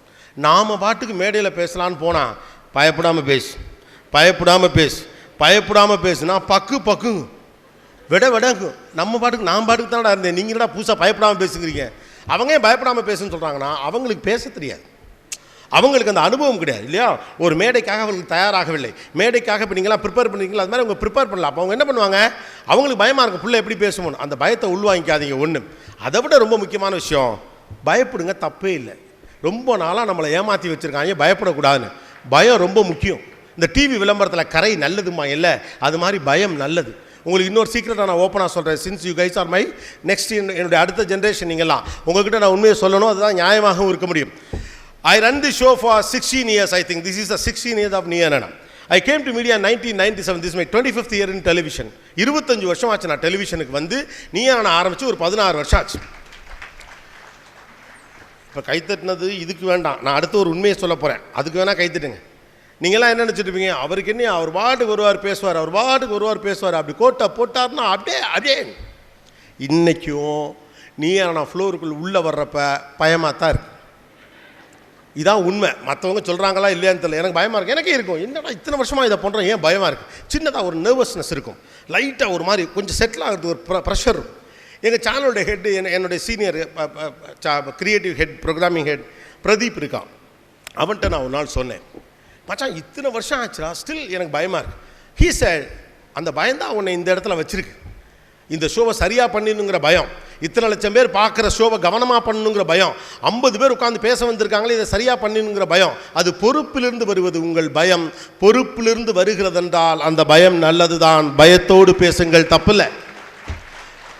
சின்ன வயசில் சில விஷயங்கள் நமக்கு சரியாக புரிய வைக்க முடியாதுக்காண்டி என்ன சொல்லுவாங்கன்னா, பயப்படாத, கவலையப்படாத, அடித்து தூக்கு, மைக்கை கடிச்சு துப்புன்னு எல்லாம் சொல்லியிருப்பாங்க. ஓகே, அந்த காலம்லாம் முடிஞ்சிருச்சு. பயப்படுங்க, தப்பே கிடையாது. What's wrong in that? மனுஷனுக்கு எதில் பயம் இல்லை? என்ன பயம்? ஷவரில் குளிச்சுட்டு இருக்க மேலே அந்த கொண்டை மண்டையில் விழுந்துருமோன்னு பயமாக இருக்குது. ரைட்டா? டாய்லெட்டில் உட்காந்துருக்கையில் கீழேந்து ஒரு கை வந்து கழுத்தை பிடிச்சிருமோன்னு பயமாக இருக்குது. தூங்கிட்டு இருக்கையில் பார்த்தீங்கன்னா ஜன்னல் ஓரத்தில் ஒரு சின்னதாக நம்ம தான் வந்து பொம்மை வச்சுருப்போம், அது மட்டும் பேய் மாதிரியே தெரியும். சில நேரம் அரை தூக்கத்தில் திரும்பி பார்த்தா அப்பா பிசாசு மாதிரி இருப்பார், அம்மாவும் பேய் மாதிரி இருப்பாங்க இல்லையா? பஸ்ஸில் போகிறப்ப திடீர்னு இந்த பஸ்ஸு வெடிச்சிட்டா என்ன பயமாக இருக்குது. கிளாஸ் நடந்துகிட்டு இருக்கையில் ஃபேனு தலைமையில் விழுந்துட்டா என்ன ஆகுன்னு பயமாக இருக்குது. இதெல்லாம் சின்ன சின்ன பயம் லைஃப்பில் வரும். இதெல்லாம் மைனஸ் நீங்கள் நினச்சிக்கூடாது. We are all human, after all we are human being. அப்போ ஒரு ஸ்டேஜில் ஒரு 1000 பேரை 100 பேர் 50 பேர் வச்சு பார்க்குறப்ப சின்ன பதட்டம் வரும். அது பொறுப்பிலிருந்து வருவது, இதை சரியாக செஞ்சுனுங்கிற பயம். நீங்கள் வேணால் உங்கள் டீச்சர்ஸ்லாம் உங்களுடைய ஃபேவரட் டீச்சர்ஸ்ட்ட பர்சனலாக போய் கேளுங்க. 10 years எக்ஸ்பீரியன்ஸ் 20 years எக்ஸ்பீரியன்ஸ் இருக்க டீச்சர்ஸ்ட்ட கூட கிளாஸ் ஆரம்பிக்க உங்களுக்கு சின்னதாக ஒரு நர்வஸ்னஸ் இருக்குமான்னு கேளுங்களேன். ரொம்ப நெருக்கமான டீச்சராக இருந்தால் ஆமான்னு உண்மையை சொல்லிடுவாங்க. அது ஏன் அடுத்த 45 நிமிஷம் இந்த பிள்ளைங்க எனக்கிட்ட வந்திருக்காங்க, இந்த பிள்ளைங்களுக்கு நல்ல விஷயத்தை எப்படியாவது நான் உங்களுக்கு புரிய வச்சிடணுங்கிற பயம். அப்போ பொறுப்பிலிருந்து பயம் வந்தால் ஒரு தவறும் கிடையாது. நம்ம அப்பாக்கள்கிட்ட பயம் இருக்கே, இந்த மாதம் பிள்ளைகளை எப்படியாவது நல்லபடியாக கரை சேர்த்துறணும், சம்பளம் கம்மியாக வந்துருச்சு, கொஞ்சம் பணம் கம்மியாக இருக்கனால அப்பா கிட்ட பயம் வருது. அப்பா என்ன பலம் இல்லாதவரா? அப்பா என்ன பலம் இல்லாத மனுஷனா? அப்படி கிடையாது. பொறுப்பிலிருந்து வரக்கூடிய பயம் அற்புதமானது. உங்கள் முன்னால் 100 பேரோ 500 பேரோ 1000 பேரோ உட்கார்ந்து இருக்கிற போது அவர்களுக்கு இந்த தகவலை சரியாக கொண்டு போய் சேர்க்க வேண்டும் என்ற அந்த பொறுப்பிலிருந்து பயம் வந்தால் நல்லது. இன்னும் சொல்லப்போனால் அதுதான் உங்களை இன்னமும் உத்வேகத்தோடு மிகச்சரியாக பேச வைக்கும். நான் சின்ன பிள்ளையில் மேடைகள் எல்லாம் பேசுகிற போது எங்கள் அப்பா எனக்கு ஒரு விஷயம் சொல்லுவாங்க. ஒரு நிகழ்ச்சியில் நீ போய் பேசுகிற, ஒரு பேச்சு போட்டியில் பேசுகிற, இல்லை ஒரு ஃபங்க்ஷனில் பேசுகிற, எதிர்த்தாப்பில் 1000 பேர் உட்காந்துருக்காங்க, நீ 10 நிமிஷம் பேசினா அது 10 நிமிஷம் கணக்கு இல்லை, 1000 × 10 நினச்சிக்க அப்படின்னு சொல்லுவார் இல்லையா? இப்போ நீங்கள் ஒரு 500 பேர் உட்காந்துருக்கீங்கன்னா வெறும் 1 மணி நேரம் நான் பேசினா 1 மணி நேரமாக அது 500 பேருடைய 1 மணி நேரம். அப்போ அந்த 500 மணி நேரத்தை ப்ரொடக்டிவாக மாற்றுற பொறுப்பு என்கிட்ட இருக்குன்னா நான் என்ன பயந்தா என்ன தப்பு? உங்கள் பயம் உங்கள் பேச்சை கெடுத்துடக்கூடாது, அவ்வளோ மட்டும்தான். பொறுப்பிலிருந்து பயம் வந்தால் அது நல்லது, மிகச்சரியான விஷயம். அது பயப்படக்கூடாதுங்கிற பயத்துலேருந்து வெளியில் வாங்க, திக்குங்க, பயப்படுங்க, தப்பே கிடையாது. அது உங்களுடைய பொறுப்பிலிருந்து வரணும், அவ்வளோ மட்டும்தான். ஸோ பயம் நல்லது. இந்த டிவியில் சொல்கிறது மாதிரி கரை நல்லது மாதிரி பயம் நல்லது. அப்புறம் உலகத்தில் பெரிய பெரிய பேச்சாளர் நீங்கள் நினச்சிட்டு இருக்கவங்கலாம் லைட்டாக பயப்பட தான் செய்வாங்க. அது அவர்களுடைய பொறுப்பிலிருந்து வருது. ஓப்பனாக சொல்லணும்னா நான் என்ன பயந்து தான் பேசுகிறேன், சின்ன பயம் இருக்குது, ரைட்டா? அடுத்த முக்கியமான விஷயம், ஷார்ட்கட் மெத்தட்ஸில் அடுத்த பிரேக்கிங் பாயிண்ட், முன்னால் இருக்கவனெல்லாம் முட்டா பையன் நினச்சிக்கிட்டு பேசு. சொன்னானுங்களா? எனக்கு சொன்னானுங்களே. ஆக்சுவலாக அது ஏன்னா உங்களுக்கு ஒரு கான்ஃபிடென்ஸை கொடுக்கறதுக்காக சொல்கிறது. நான் சின்ன பிள்ளை அந்த இது ஓரளவுக்கு அவங்க சொல்கிறப்ப நம்ம நம்பிக்கலாம். ஆனால் இன்றைக்கி அப்படிலாம் நீங்கள் நம்ப முடியுமா? நான் உங்களுக்கு சொல்கிறேன், முன்னால் இருக்கிறவர்கள் உங்களை போன்று, இன்னும் சொல்லப்போனால் உங்களை விட விவரம் தெரிந்தவர்கள், அவர்களுக்கு பேசுகிறீர்கள். அந்த பொறுப்பை உள்ளே வாங்கிக்கிட்டு சின்சியராக அதை அட்ரஸ் பண்ணுங்கள். காமா சோமான்னு அடிச்சு விட்டா கை தட்டிடுவாங்கிற நம்பிக்கையில் எல்லா பையிலையும் முட்டா பேர் நினச்சிட்டு பேசக்கூடாது. பூரா பேர் எல்லாம் வெல் இன்ஃபார்ம்டு பீப்புள் இல்லையா? அப்போ இந்த ஜெனரேஷன் புரிஞ்சுக்க வேண்டிய விஷயம் என்னன்னா, நீங்கள் சொல்லித்தான் தெரியணுங்கிற இடத்துல இல்லை இல்லையா? இப்போ நான் சொல்லி தான் தெரியணுங்கிற இடத்துல நீங்கள் இருக்கீங்க. இப்போ நான் சொன்ன பல விஷயங்கள் நீங்கள் ஏதோ ஒரு வகையில் இன்னொரு வகையில் கூகுள் வழியாக கூட தேடி கண்டுபிடிச்சிட முடியும். அப்போ ரொம்ப முக்கியமான விஷயம், எதிர்ப்பவர்களுக்கு எந்த தகவலும் இல்லை, அவர்கள் விவரம் தெரியாதவர்கள், ஒரு முட்டாள்கள் என்ற எண்ணத்தோடு பேசாதீர்கள். முன்னால் இருக்கிறவர்கள் நம்மை விட புத்திசாலிகள், அவர்களை இம்ப்ரெஸ் பண்ணணும், அவங்களே நம்ம பேச்சை கவனிக்கக்கூடிய அளவுக்கு நம்ம பொறுப்போடு நடந்து கொள்ள வேண்டும் என்ற எண்ணம் உங்களுக்கு இருந்தால் ஆட்டோமேட்டிக்காக உங்கள் பேச்சு இன்டென்ஸாக இருக்கும், சென்சிபிளாக இருக்கும், இன்ட்ரெஸ்டிங்காக இருக்கும். ரைட்? மறுபடியும் 4 முக்கியமான பாயிண்ட்டுக்கு வருமா? பாயிண்ட் நம்பர் 1, கம்யூனிகேஷனுங்கிறது மேடையில் மட்டும் பேச கிடையாது, வாழ்க்கையுடைய டே டு டே இன்ஃபர்மேஷன்ஸுக்கு அவசியமானது. 2வது முக்கியமான விஷயம், திக்காமல் பேச நினைக்காதீங்க. மனுஷன் திக்கத்தான் செய்வான், நீங்கள் எதை கவனிக்கிறீங்களோ அதைத்தான் மக்களும் கவனிப்பாங்க. 3வது முக்கியமான விஷயம் என்ன? வெறும் ஜார்கன்ஸ், வெறும் வார்த்தைகள் வழியாக உங்களுடைய பேச்சை நீங்கள் தரப்படுத்தி விட முடியாது. Content is the king. 4வது, பயப்படாமல் பேசுன்னு சொன்னாங்கல்ல, அந்த காலமெல்லாம் முடிஞ்சு போச்சு. நீங்கள் பயத்தோடு பேசணும், ஏன்னா பொறுப்பிலிருந்து பயம் வந்தால் அது நல்லது தான். அடுத்த முக்கியமானது என்ன? 5வது நான் என்ன சொன்னேன் லாஸ்ட்டாக, வாட் இஸ் தட்? போச்சே, ஒருத்தர் கவனிக்கலையா? கடைசியாக என்ன சொன்னேன்? வாட்? முன்னால் இருக்கவர ஓகே, ஏதோ நீங்கள் சொல்ல என் காதில் விழுகுது, அதுதான் நினச்சிக்கிறேன் நான். முன்னால் இருக்கவங்க முட்டால் நினச்சிக்கிட்டு பேசக்கூடாது. பிகாஸ் இன்னைக்கு we people are very well inform, அவங்கள தாண்டி பேசணுங்கிற புரிதல் இருக்கணும், அதுதான். ரைட்டா? அடுத்து உங்களுக்கு இன்னொரு முக்கியமான விஷயம், யார் ஒரு நல்ல கம்யூனிகேட்டராக வர முடியும்? இது ரொம்ப ரொம்ப எளிமையான கேள்வி. ஏன்ப்பா எல்லாரும் பேச முடியல? சில பேர் தான் பேசுகிறான், சில பேருக்கு ஸ்பீக்கிங் ஸ்கில்ஸ் இருக்குது, அவருக்கு நல்ல வார்த்தைகள் நிறைய கிடச்சிருக்கு, இட்ஸ் அ பிளெஸ்ஸிங். அவங்க குடும்பத்தில் எல்லாம் நல்லா பேசுவாங்க, அதனால தான் அவரும் நல்லா பேசுகிறாரு அப்படின்லாம் நம்ம நினைப்போம். ஆக்சுவலாக எல்லாருமே ப்ராக்டிஸ் பண்ணுறோம், ஏன் எல்லாராலையும் நிறையா பேச முடியல? யாராவது யோசிச்சிருக்கீங்களா? நானும் நல்லா தான் ப்ராக்டிஸ் பண்ணுறேன், ஆனால் எனக்கு சரியாக பேச வர மாட்டேங்குது, இன்னொருத்தர் நல்லா பேசுகிறார். ஏன் அப்படின்னா, நீங்கள் ஆழ்ந்து கவனிச்சிருந்தீங்கன்னா ஒரு விஷயம் புரியும். ஒரு நல்ல கம்யூனிகேட்டருக்கான முதல் குவாலிட்டி, அவர் நல்ல அப்சர்வராக இருக்கணும். யார் கவனித்து கேட்குறானோ அவன் தான் நல்ல கம்யூனிகேட்டராக மாறவே முடியும். நல்லா கவனித்து கேட்குறவன் தான் கவனித்து கேட்குற அளவுக்கு பேசவே முடியும். அப்போ if you want to be a good communicator, you need to be a hard listener. நல்லா கவனிக்கணும். பெரிய ஆளுங்க பேசுகிறதான் கவனிக்கணும் இல்லை, எல்லாத்தையும் கவனிக்கணும். எந்த அளவுக்கு மனிதர்களை கவனிக்கிறீர்களோ, உங்களுக்கு உங்கள் லைஃப்பில் நீங்கள் நம்பவே முடியாத சாதாரண ஆள் சிம்பிளாக ஒன்று சொல்லிட்டு போயிடுவாங்க. நீங்கள் கேள்விப்படாத ஒரு விஷயத்தை உங்கள் பாட்டி கேஷுவலாக சொல்லிட்டு போயிடுவாங்க. நீங்கள் பழகின ஒரு நண்பர் நீங்கள் தேடிக்கொண்டிருந்த பல விஷயங்களை உங்கள்கிட்ட ரொம்ப ஈஸியாக சொல்லிட்டு போயிடுவார். அப்போ குட் லிசனர் தான் ஒரு குட் கம்யூனிகேட்டராக மாற முடியும். எல்லாத்தையும் லிசன் பண்ணுங்கள். இந்த புத்தகங்கள் படிப்பது எந்த அளவுக்கு முக்கியமோ, விஷயங்களை தெரிந்து கொள்வதற்காக புத்தகங்களை படிப்பது எந்த அளவுக்கு முக்கியம் நீங்கள் நினைக்கிறீங்களோ, என்ன கேட்டால் அதை விட முக்கியம் அடுத்தவங்களை கவனிக்கிறது தான். மனிதர்களோடு யார் அதிகம் பேசுகிறார்களோ அவர்கள் நிறைய புத்தகங்களை படித்ததற்கு சமமானவர்கள். Go and talk to people. Go and talk to them, listen with them. உட்காருங்க, பேசுங்க. போர் அடிக்குதுன்னு நினச்சிக்கிட்டு எதெல்லாம் இன்ட்ரெஸ்டிங்காக இருக்கோ அதெல்லாம் தேடிக்கிட்டே இருக்காதீங்க. வெறும் இன்ட்ரெஸ்டிங்காக இருக்கக்கூடிய விஷயம் உங்கள் அறிவை தூண்டவே தூண்டாது. எந்த விஷயம் உங்கள் அறிவை தூண்டுதோ அதை உங்கள் இன்ட்ரெஸ்ட்டாக மாற்றுங்க. அது ஒரு கம்யூனிகேட்டருக்கு ரொம்ப அவசியம், ரொம்ப ரொம்ப அவசியமான விஷயம். அதுதான். எனக்கெல்லாம் அந்த வாய்ப்புலாம் அவ்வளோ கிடைக்கல. அப்போலாம் நானும் தேடி தேடி போவேன். நல்ல வேலையாக நான் ஒரு ரிப்போர்ட்டராக என்னுடைய கெரியரை வச்சிருந்ததுனால எனக்கு சில வாய்ப்புகள் கிடச்சிச்சு. நல்ல தமிழ் வார்த்தைகள் கிடைக்கலாம். பேராசிரியர் நன்னன் ஒருத்தர் இருந்தார். உங்கள் அப்பாக்கள்லாம் பல பேர், அம்மாக்கள்லாம் பல பேர் ஆங்கில மீடியத்தில் படித்தவங்களாம் அவர்கிட்ட தான் தமிழ் கற்றுக்கிட்டாங்க. டிவியில் எல்லாரையும் உட்கார வச்சு பேசுகிற மாதிரி பேசுவார். அவரெல்லாம் நான் போய் பார்ப்பேன். நிறைய தமிழறிஞர்கள்லாம் எனக்கு ரிப்போர்ட்டிங்கில் இருந்தனால சந்திப்பதற்கு வாய்ப்பு கிடைச்சதுனால ஒரு வார்த்தைக்கு அர்த்தம் கிடைக்கலன்னா அவங்கள போய் சந்திப்பேன். ஆங்கிலத்தில் இந்த வார்த்தை எப்படி சொல்லணும்னு தெரியல, அவங்கள போய் சந்திப்பேன். இன்றைக்கி உங்களுக்கு அப்படிலாம் கிடையாது. ஒரு வார்த்தை எப்படி ப்ரொனவுன்ஸ் பண்ணோம்னே உங்கள் சித்தப்பன் கூகுள் சொல்லி கொடுத்துட்றான் இல்லையா? நம்ம பேசுகிற வேர்டு கரெக்டாக இல்லையா, அதுக்கு எத்தனை அர்த்தம் இருக்குது, அதை எந்த இடத்துல பயன்படுத்தணும், 10 வார்த்தை அள்ளி போட்டிங்கன்னா அதுவே ஒரு ஸ்கிரிப்டெல்லாம் பண்ணி கொடுத்துரும். ரைட்? அதனால் நீங்கள் ஒரு ஹார்ட் லிசனராக இருங்க, நிறைய பேரை கவனிங்க. அதை விட அடுத்த ரொம்ப முக்கியம், நீங்கள் பேசுகிற பேச்சுடைய கண்டென்ட்டை நீங்கள் தான் எழுதணும். ஆரம்பத்தில் உங்களை ஒரு கம்யூனிகேட்டர் ஆக்கணுங்கிறதுக்காக வீட்டில் சில பேர் சொல்லிக் கொடுக்கலாம், எழுதி கொடுத்தது அப்படியே படின்னு சொல்லலாம். ஆனால் யாருக்கு எழுத தெரியுதோ, யாருக்கு கண்டென்ட்டை ப்ரிப்பேர் பண்ண தெரியுதோ அவங்க தான் நல்ல ஸ்பீக்கராக இருக்க முடியும். இல்லைனா வெறும் பேச்சாளராக தான் நீங்கள் இருக்கலாம். கம்யூனிகேட்டருக்கு வெறும் பேச்சாளருக்கு வித்தியாசம் இருக்குது. வெறும் ஸ்பீக்கர் வேறு, கம்யூனிகேட்டர் வேறு. Communicator can influence, speaker can't influence. Communicator will make a change. அவர் ஒரு மாற்றத்தை உண்டாக்குவார். வெறும் ஸ்பீக்கரால் மாற்றத்தை உண்டாக்க முடியாது. Okay, communication is a opinion maker. ஒரு நல்ல கம்யூனிகேட்டர் ஒரு கருத்தியலை உருவாக்குகிறவர். ஒரு ஸ்பீக்கரால் அதை செய்ய முடியாது. ரைட்டா? அப்போ எழுதி கொடுத்ததை படிக்கிறதுக்கும் உள்வாங்கி அதை உணர்ந்து உங்கள் பாயிண்ட் ஆஃப் வியூவை முன்ன வைக்கிறதுக்கும் வித்தியாசம் இருக்கிறது. அப்போ உங்கள் இதை நீங்களே ப்ரிப்பேர் பண்ண தயாராகும். அது ரொம்ப முக்கியம். அது உங்களுக்கு கஷ்டமாக தெரியலாம். பட் இந்த ஹோல் ப்ராசஸையே ப்ரிப்பரேஷன் தான் ரொம்ப முக்கியமானது உங்கள் பிரின்சிபல் சொன்னார். அதுதான் நானும் ரொம்ப முக்கியம்னு நினைக்கிறேன். ப்ராக்டிஸ் அண்ட் இந்த ப்ராக்டிசஸ் நடக்குது, ப்ரிப்பரேஷன் நடக்குதுல்ல, அது அன்னன்னைக்கு நடக்கக்கூடாது. என்கிட்ட நிறைய பேர் கேட்பாங்க, இன்றைக்கி நீ நான் ஷூட் பண்ணுறீங்கன்னா அந்த தலைப்பை எத்தனை நாள் ப்ரிப்பேர் பண்ணுவீங்க அப்படின்னு கேட்பாங்க. நான் சொல்லுவேன், அன்னைக்கு இந்த ப்ரிப்பரேஷன் நடக்கவே நடக்காது. ப்ரிப்பரேஷனுக்கு டே டு டே ப்ராசஸ், தினந்தோறும் ப்ரிப்பரேஷன் தான். லைஃப்பில் நீங்கள் எதையா ப்ரிப்பேர் பண்ணிகிட்டே இருக்கணும், லைஃப் போர் அடிச்சிடும். உங்களுக்கு அதுக்கான வாய்ப்புகள் இன்றைக்கி இருக்குது. உங்களுக்கு நல்ல தகவல் கிடைக்குதா, டக்குன்னு நோட்டில் எழுதி வைக்கலாம். இன்றைக்கெல்லாம் நிறைய பேர் அம்மா அப்பா ஃபோனை யூஸ் பண்ணுறீங்க, இல்லை நீங்களே கூட ஃபோன்லாம் வச்சுருக்கீங்க. அழகாக ஒரு வாய்ஸ் நோட் எடுத்து வைக்கலாம். ஒரு நல்ல செய்தி நீங்கள் படிக்கிறீங்க அப்படின்னா.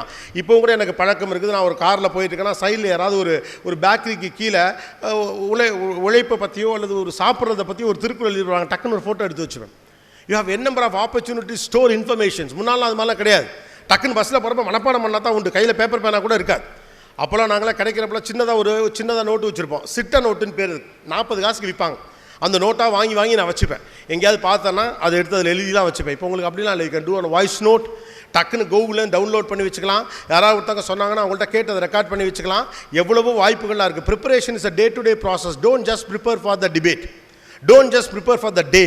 Prepare every other day. That's more important. இன்றைக்கி மட்டும் நீங்கள் ப்ரிப்பேர் பண்ணி ஒரு பேச்சை பேசுகிறதுல அர்த்தம் இருக்காது. அது எப்படி இருக்குன்னா, தலைப்பை ஒட்டி நீங்கள் பேசலாம், அவ்வளவுதான்.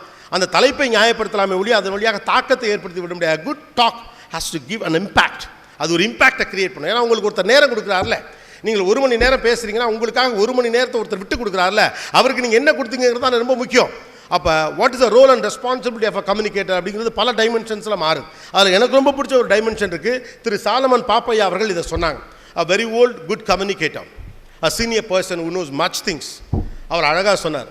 அவர் சிகரம் தொட்ட தமிழர்கள் அப்படின்னு ஒரு நிகழ்ச்சி நான் பண்ணப்போ அவரோட ஒரு walk the talk kind of an interview நான் பண்ணினேன். அப்போ அவர்கிட்ட நான் கேட்டேன், ஒரு நல்ல பேச்சாளருக்கான தகுதி என்ன அப்படின்னு அவரை கேட்டேன். நான் அப்போ நினச்சேன், இப்போ நீங்கள் சின்ன பசங்க நிறைய பேர் நினைப்பீங்களே, நிறைய விஷயங்களை தெரிந்து வைத்திருக்க வேண்டும், திக்காமல் பேச வேண்டும், திணறாமல் பேச வேண்டும், இப்படி பேச வேண்டும், அப்படி பேச வேண்டும், டொப்படி பேச வேண்டும் அப்படி நம்ம நினைப்போம். அந்த மாதிரி தான் நானும் ஒரு ஆன்சர் அவர்கிட்ட எக்ஸ்பெக்ட் பண்ணேன். அவர் ரொம்ப சிம்பிளாக சொன்னார். முன்னால் உட்காந்துருக்க மேலே அன்பும் பிரியமும் உங்களுக்கு இருந்தால் நீங்கள் ஒரு நல்ல கம்யூனிகேட்டர் அப்படின்னு சொன்னார். முன்னால் இருக்கவங்க மேலே அன்பும் பிரியமும் இருக்கணும். அவங்களுக்காக நம்ம பேசுகிறோம், that has to reach them. அவங்களுக்கு அது சேஞ்சை கிரியேட் பண்ணோம். அவங்களுக்கு தேவைப்படக்கூடிய விஷயத்தை நம்ம எப்படியாவது கொண்டாந்து சொல்லிடணுங்கிற love and affection is more important. How much ever you love your audience matters. இல்லைன்னா நீங்கள் என்ன நினைப்பீங்கன்னா, நான் ஒரு நல்ல பேச்சு பேசணும்னு நினைப்பீங்க, கைத்தட்டலுக்காக பேசுகிற ஆளாக மாறிடுவீங்க. இந்த ட்ராப்பில் மட்டும் மாட்டிக்காது. கைத்தட்டலுக்காக பேசுறது மாதிரி ஒரு பலவீனமான பேச்சு உலகத்திலே கிடையாது. கைத்தட்டலுக்காக பேச ட்ரை பண்ணாதீங்க. நீங்கள் பாட்டுக்கு பேசுங்க, அது நல்லா இருந்தால் அவன் கைத்தட்டுவான். Don't worry. அது நல்லா இருந்தால் அவங்களா கைத்தட்டுவாங்க. இந்த இடத்துல கைத்தட்டணும், இந்த இடத்துல இப்படி பேசணும், அப்படிலாம் பேசாதீங்க. அப்போ என்ன ஆகுனா, உண்மையாக நீங்கள் என்ன பேச ட்ரை பண்ணீங்களோ அதை பேச விட்டுருவீங்க. மாறா இப்படி ஒரு பஞ்ச் லைன் போட்டால் கைத்தட்டுவாங்க அப்படிங்கிறதுக்காக பேச ட்ரை பண்ணீங்க. ஷார்ட்டர் பீரியட் இது ஒர்க் ஆகலாம். இது கிட்டத்தட்ட அந்த வானத்திலே இருக்கிறது பிறை, என் பேச்சிலே இல்லை குறை, இத்தோடு உரைக்கிடுகிறேன் திரை வகையறா, சரியா? ஆனால் ஒரு longer life you want to be a successful communicator, an influential person to the audience, an impactful talk அப்படி கொடுக்கும் நீங்கள் நினச்சிங்கன்னா கைத்தட்டலுக்காக பேசக்கூடாது, கண்டென்ட்டை ஒட்டி தான் பேசணும்.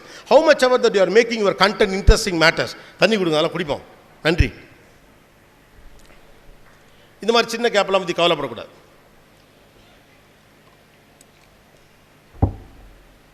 ஃபைன்.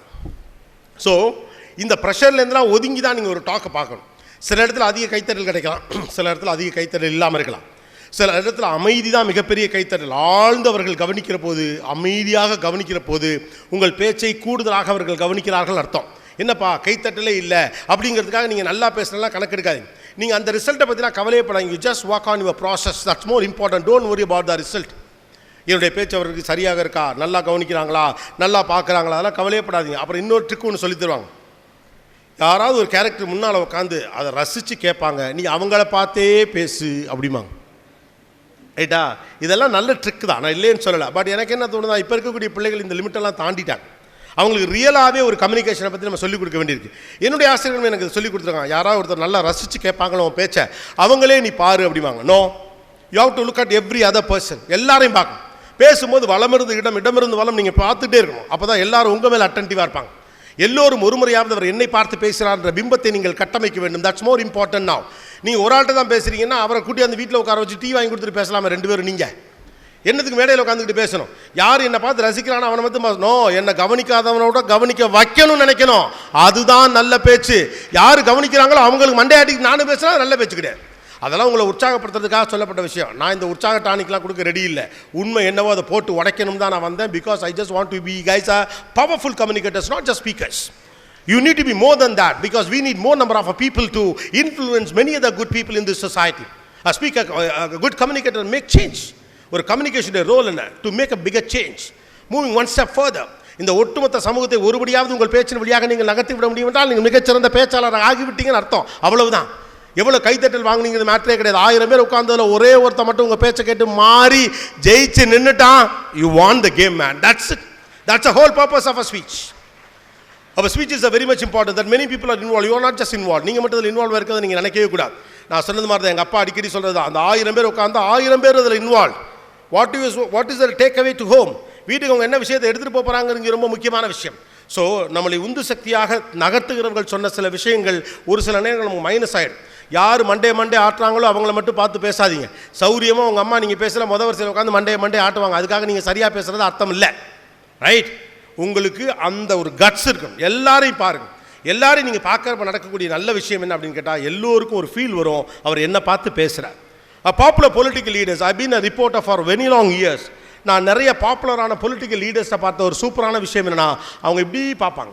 அதோட ஐடியா என்னென்னு கேட்டால், எல்லாருடைய அட்டென்ஷனை அவங்க மேலே ரிசீவ் பண்ணிடுவாங்க.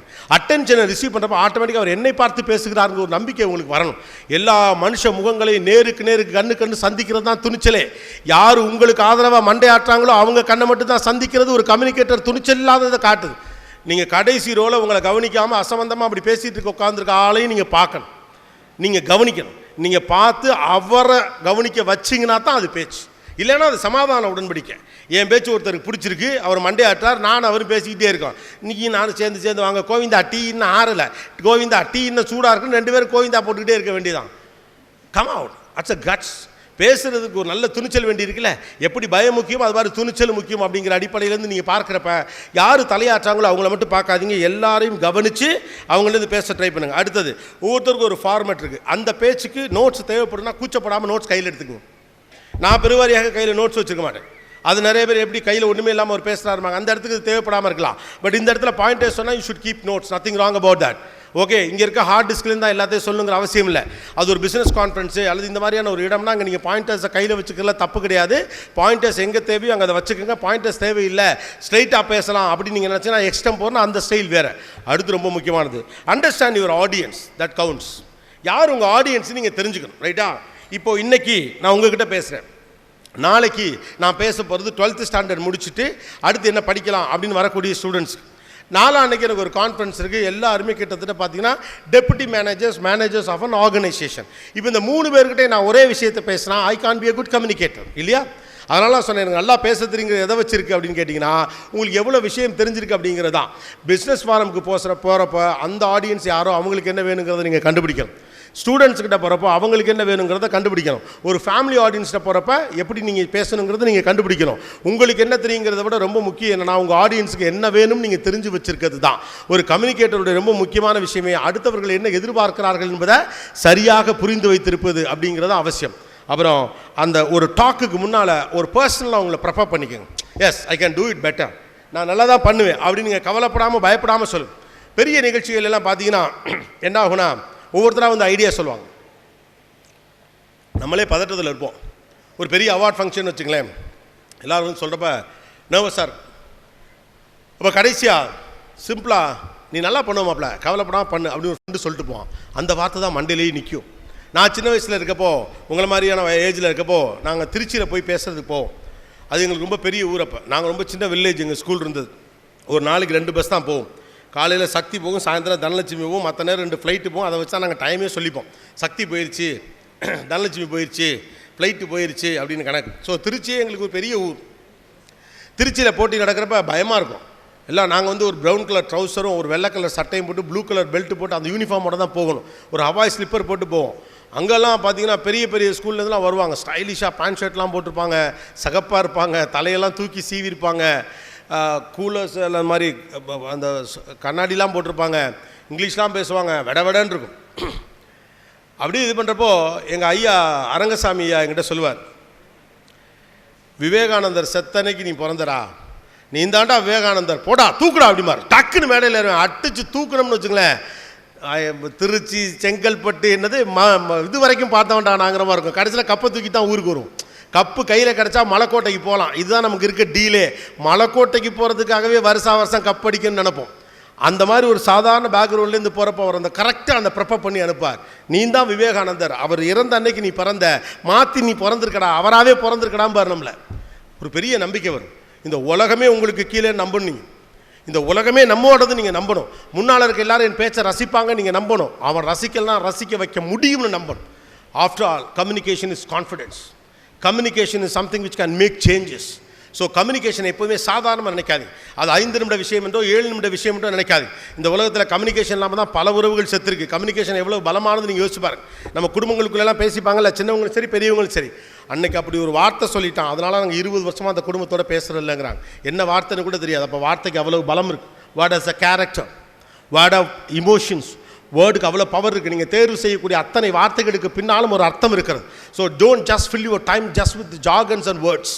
அந்த பவர்ஃபுல்லான வேர்டை, இன்டென்ஸான வேர்டை சூஸ் பண்ணி பழகுங்க. நிறைய பேச ட்ரை பண்ணுங்க, நிறைய பேசுங்க. அது எல்லாத்தையும் விட ரொம்ப முக்கியம், வீடுகள் பிள்ளைகள் பேசுகிற போது தடுக்காதீர்கள். யாராவது ஒரு பிள்ளை பேசுச்சுன்னா ஓஹோன்னு கைத்தட்டுறீங்க இல்லையா? எங்கேயோ வந்த கோபிநாத்துக்கு உள்ள வரையிலே கைத்தட்டு அவ்வளோ நடக்குது. நம்ம வீட்டில் ஒரு பிள்ளை நல்லா பேசுனா வாயை மூடு படி, வாயை மூடு படி. பேசுகிறதும் படிப்பு தான். யார் பேசுகிறது படிப்பு இல்லைன்னு சொன்னால் படித்தவனால தான் பேசவே முடியும். நிறைய விஷயத்த உள்ளே வச்சிருக்கவன் தானே தவிப்போட அதை சொல்கிறதுக்கு வெளியில் வருவான். அதை கேட்கக்கூட உங்களுக்கு காதுகள் இல்லை என்றால் இந்த பிள்ளைகள் எங்கிருந்து பேசுவார்கள்? allow them to talk, let them talk. அமைதியாக இருப்பது நல்ல குணம்னு சொல்லி கொடுத்த காரணத்தினாலேயே பேசுகிற பிள்ளைய முழுக்க தேராதவனே முடிவு பண்ணுறீங்க. நானும் சின்ன பிள்ளையா இருக்கப்போ சொல்லுவாங்க, என் சித்தியெல்லாம் சொல்லுங்கள், நாய் வாய் இல்லைன்னா உன்னை நாய் இழுத்துட்டு போயிருக்கோம் அப்படின்னு. உண்மைதான், வாய் இல்லைன்னா என்னை நாய் இழுத்துட்டு போயிருக்கோம். நல்லா தானே இருக்குது, என்ன தப்பு? அப்போது கம்யூனிகேட்டராக பிள்ளைகள் நீங்கள் எல்லாம் நினச்சிங்கன்னா 2 வேறு நினச்சிக்கிறீங்க. எல்லா திறமைக்கு பின்னாலும் ஒரு குடும்பத்தின் அமைப்பு எப்படி இருக்கிறது முக்கியம். ஒருத்தர் நல்ல கம்யூனிகேட்டராக வரணும்னா அந்த குடும்ப அமைப்பு அவர் எப்படி சப்போர்ட் பண்ணுங்கிறது முக்கியம். நான் சின்ன பிள்ளையாக இருக்கப்போ எல்லா அரசியல் கூட்டங்களுக்கும் எங்கள் ஊர்லேருந்து எங்கள் அப்பா என்னை கூட்டிகிட்டு போயிட்டு தோளில் தூக்கி வச்சுக்கிட்டே நிற்பார். சின்ன சின்ன தெருமுனை கூட்டங்களுக்கெல்லாம் கூட்டிகிட்டு போவார் என்ன. அப்புறம் பெரிய பெரிய லீடர்ஸ்லாம் பேசுகிறப்ப டிடிகே கேசட்னு ஒன்று இருக்கும். 90 கேசட்டில் அதை ஃபுல்லாக ரெக்கார்ட் பண்ணி தேடி பிடிச்சி எனக்குன்னு ஒரு வாக்மேன் துபாயிலேருந்து வாங்கி அதை கொடுத்து காதில் போட்டு அதை கேட்டுகிட்டே இருப்பேன் நான். சரி அவனுக்கு ஏதோ ஒரு இன்ட்ரெஸ்ட் இருக்குது அப்படின்னு அதை கொடுத்தாங்க. நேரம் போதே இந்த நேரத்தில் ஃபிசிக்ஸ் படிச்சிடலாமே, நேரம் போதே இந்த நேரத்தில் கெமிஸ்ட்ரி படிச்சிடலாமே மார்க்கை கட்டிக்கிட்டு எத்தனை நாள் அழ போகிறீங்க இல்லையா? 400க்கு மேலே எடுத்தவன் 4000 பேர் இருப்பான். இந்த மாதிரி மேடையில் வந்து பேசுகிறது 4 பேர் தான் பேசுகிறான். அதில் ஒருத்தனாக இருந்துட்டு போட்டு. That is why I feel these kind of programs are very much important in making everyone to participate in this kind of a thing. Medals matters later. ஆனால் உள்ளே வந்து நின்று 4 பேரை சந்திக்கணுங்கிற தில்ல பசங்களுக்கு கொடுக்கறதே ஒர்த்து. அதுவே மெடல் தான். கோ நேராக நிற்கிறது இருக்குல்ல, 100 பேர் கண்ணை பார்க்கறது இருக்குல்ல, அது அற்புதமான விஷயம். இந்த காலத்து பசங்க யார்ட்டுமே பேச மாட்டேங்கிறாங்க. வெளியிலும் சொந்தக்காரங்க தான் வாங்கன்னு சொல்ல மாட்டேங்கிறாங்க. ஒரு நல்லது கிட்டதுக்கு போனால் தனியாக போய் நின்றுக்கிறான், ஃபோனே நோண்டிக்கிட்டு இருக்கா. ஏன்னா நீங்கள் பேச விடலை. எல்லாத்துக்கும் எதாவது ஒரு காரணத்தை சொல்லிக்கிட்டே இருக்கீங்க. Let them talk, allow them. அதுக்கு நீங்கள் பேசணும். முதல்ல பேசுங்க, விசாரிக்காது. வீட்டுக்குள்ளே விசாரணை தான் நடக்குது. ஒழுங்காக படிச்சியா, ஸ்கூலில் என்ன சொன்னாங்க, ஹோம்ஒர்க் கொடுத்தாங்களா இல்லையா, we don't have a conversation. எல்லாமே விசாரணை தான். அவன் ஏதோ வீட்டுக்குள்ளே ஜெயிலில் இருக்க மாதிரி கைதி மாதிரி அவனை எல்லா கேள்வியாக கேட்குறீங்க. Allow them to talk. அவங்கள பேச விடுங்க. அதில் கூட குறைச்சிருந்தா கரெக்ட் பண்ணுங்க. உங்கள் வீட்டினுடைய அதிகாரம் மிகுந்த மனிதருக்கு அஞ்சு உங்கள் பிள்ளைகளை அசம்பந்தமாக மாற்ற முயற்சிக்காதீர்கள். நம்ம உலகத்தில் பெரிய சிக்கல் நம்ம ஆளுகளுக்கு இப்போ இதுதான். நல்லா படிக்கிறானுங்க, நிறைய விஷயம் தெரிஞ்சு வச்சுருக்கானுங்க, பாவம் பேச இடம் இல்லை, அப்படியே சுற்றி செவத்துக்கிட்டே பேசிகிட்டு இருக்காங்க. Don't do that. ஓகே, இது 2 பேர் இங்கே இருக்கிறனால 2 பேருக்கு சில தகவல்களை சொல்ல வேண்டியிருந்துச்சு. But personally I am so happy to participate in this programme because these kind of things we didn't get it in our over younger age. எங்களுடைய சின்ன வயசில் இந்த மாதிரியான ஆப்பர்ச்சுனிட்டிஸ் எங்களுக்கு கிடைக்கல. But still we made up come here. உங்கள் எல்லாருக்கும் இது கிடச்சிருக்கு. இதிலிருந்து மறுபடி வாங்க. வெறும் பேச்சாளர்கள் உருவாகாதீங்க, கம்யூனிகேட்டர்ஸாக பவர்ஃபுல்லான சமூக மாற்றத்தை ஏற்படுத்தக்கூடிய மனிதர்களாக உங்களை நீங்கள் வடிவமைத்துக் கொள்ளுங்கள். ஃபர்ஸ்ட்லேருந்து வரேன். பாயிண்ட் நம்பர் 1, வெறும் வார்த்தைகளை வச்சு ஒரு பேச்சை உருவாக்காதீங்க. Content is the key. 2வது, பேசும்போது பயம் வந்தால் கவலைப்படாதீங்க, பொறுப்பிலிருந்து வரக்கூடிய பயம் நல்லது தான். 3வது, திக்காமல் பேசணும் யோசிக்காதீங்க. இந்த உலகத்தில் நீங்கள் திக்கிறத யார் கவனிக்கிறதில்ல, நீங்கள் கவனித்தா மட்டும்தான் அவங்க கவனிப்பாங்க. 4வது, ஒரு நல்ல கம்யூனிகேட்டருக்கான முக்கியமான குணம் என்ன அப்படின்னு கேட்டிங்கன்னா லிசனிங் ஸ்கில். மனிதர்களோடு பேசுங்கள், நல்ல விஷயங்களை கவனிங்கள், அதை உங்களுடைய பேச்சாக மாற்றுங்கள். 5வது, உங்கள் பேச்சுக்கான தயாரிப்பை நீங்களே உருவாக்குங்கள். தயாரிப்பு என்பது எப்பொழுதும் நடந்து கொண்டிருக்கக்கூடிய விஷயம். நீங்கள் தயாரித்து பேசுகிறப்ப மட்டும்தான் அதில் ஒரு இன்டென்ஸ் இருக்கும். 6வது முக்கியமான விஷயம், எதிரில் இருப்பவர்கள் மீது அன்போடும் பிரியத்தோடும் பேசுங்கள். 8வது, கைத்தட்டலுக்காக பேசாதீர்கள். உண்மை எதுவோ அதை பேச பயப்படாமல் அதை பேசுறதுக்கு பாருங்கள். 9வது, இதில் 8வது 9வதா 8வதா? ஓகே, இதிலே பிரச்சனையா? 8வதா 9வதா? ஓகே, 9வது. ஆனால் முன்னாலேருந்து ஒருத்தவங்க 8ங்கிறாங்களே. 7ஆ? ஏப்பா இதில் எவ்வளோ குழப்பமா? 6 தான் முடிஞ்சிருக்கா? ஓகே. ஸோ 7வது முக்கியமான விஷயம், நீங்கள் என்ன தெரிந்து வைத்திருக்கிறீர்கள் அப்படிங்கிறது இருக்குல்ல, அதை நீங்கள் ஒருத்தங்கள்ட்ட கம்யூனிகேட் பண்ணுறப்ப அவங்களுடைய நேரத்தை முக்கியமானதாக கருதுங்கள். 1 மணி நேரம் நீங்கள் பேசினா எதிரில் 1000 பேர் உட்கார்ந்துருந்தா 1000 நிமிடத்திற்கு அது சமானமானது என்பதை கவனித்து கொள்ளுங்கள். 8வது 7வது முடிச்சா கரெக்டா? ஓகே. 8வது பேரண்ட்ஸுக்கானது. பிள்ளைகளை வாய மூடும் தயவு செஞ்சு சொல்லாதீங்க. அறிவு என்பது அறிவுள்ள பிள்ளை பேசத்தான் முயற்சிக்கும். பேச்சை கேட்பதற்கு தயாராகுங்கள், பிள்ளைகளோடு உரையாடுங்கள்.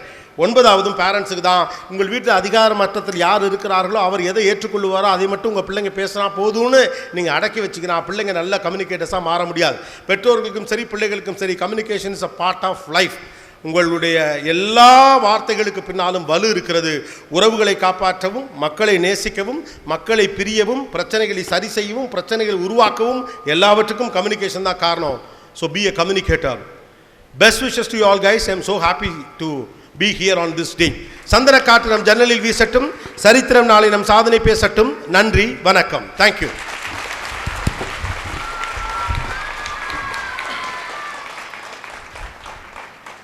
Your views and experiences have left an everlasting imprint on our minds and will continue to inspire us for a long time.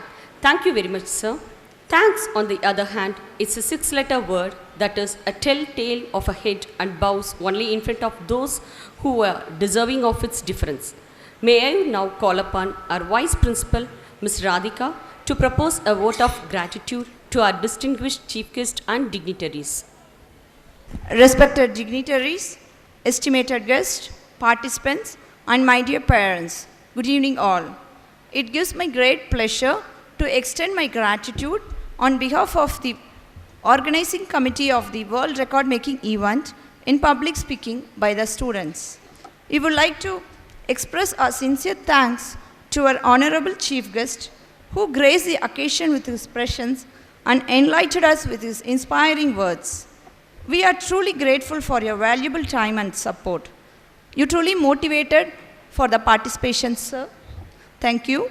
We would also want to thank our honorable principal, cum managing director, for his tireless efforts in organizing such a complex event that necessitates mental effort. Thank you very much, sir. Our heartfelt thanks goes to all the trust members who have supported us throughout this event. Without your help, this event would not be having possible, sir. I would like to thank all the parents who attended this inaugural function and made it a memorable event. Your presence has encouraged and motivated our young speakers to give their best. We express our sincere thanks to our participants who have worked hard to prepare themselves for this event. You have displayed great confidence, courage, and commitment, and we are proud of each one of you. We hope this event has been a great learning experience for you all. Last but not the least, I would like to thank the organizing committee and volunteers who have worked tirelessly to ensure that everything runs smoothly. So your dedication and hard work are truly appreciated. Once again, I thank you all for being a part of this historic event. We hope to continue to receive your support and encouragement in the future too. Thank you all. Thank you, ma'am. The performance is about to begin. The children are going to unleash their potential in public speaking. Please, parents, stay back and continue to encourage your children.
Yes, passion triumphs fear. As rightly pointed out by the chief guest, the world's number one fear and the world's number one desire is one and the same: public speaking.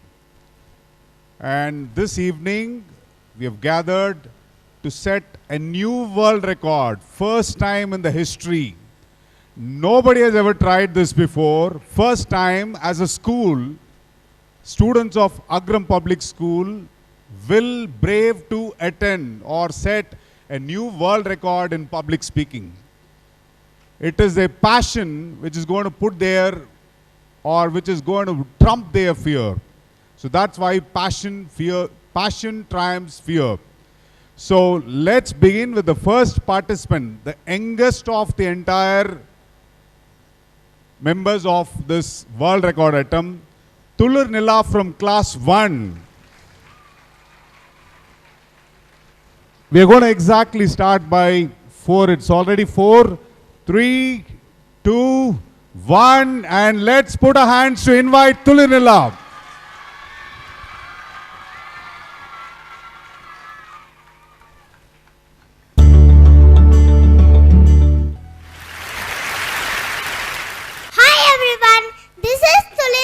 From grade 1. The things that make us different, those are our superpower.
Happiness is health.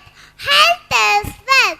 Who has health has hope, and who has hope has everything. Good health is one of the most precious one in our life.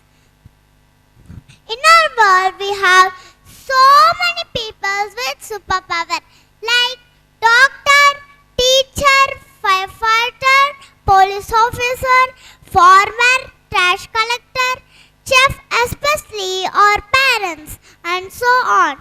Those people are having unique superpower to help our community to be better. I wish I had the superpower in my life. When I'm talking to my parents about superpower that I want, they said you already got a superpower. They made me realize my superpower, which is my smile. Yes, my smile is my amazing superpower. I can face anything in the world with my smile. I can make the whole world happy. I share my superpower of smile to everyone. It's made a very beautiful world. Because of our smile will make our life more beautiful. With a simple smile and kindness, we can win each other hearts, remove hatred, heal people, adore each other, make our world better and caring place to live. Use your smile to change the world. Don't let the world change your smile. Share your smile with the world. We all have superpowers, only we have to recognize it and use it when needed. No one is you, and that's a superpower. Thank you. Who doesn't like magic? Of course, all like magic. But there are some people who don't like magic. They are the magicians themselves. Hi everyone, I am Roshan to talk about real magic. So first of all, what is magic?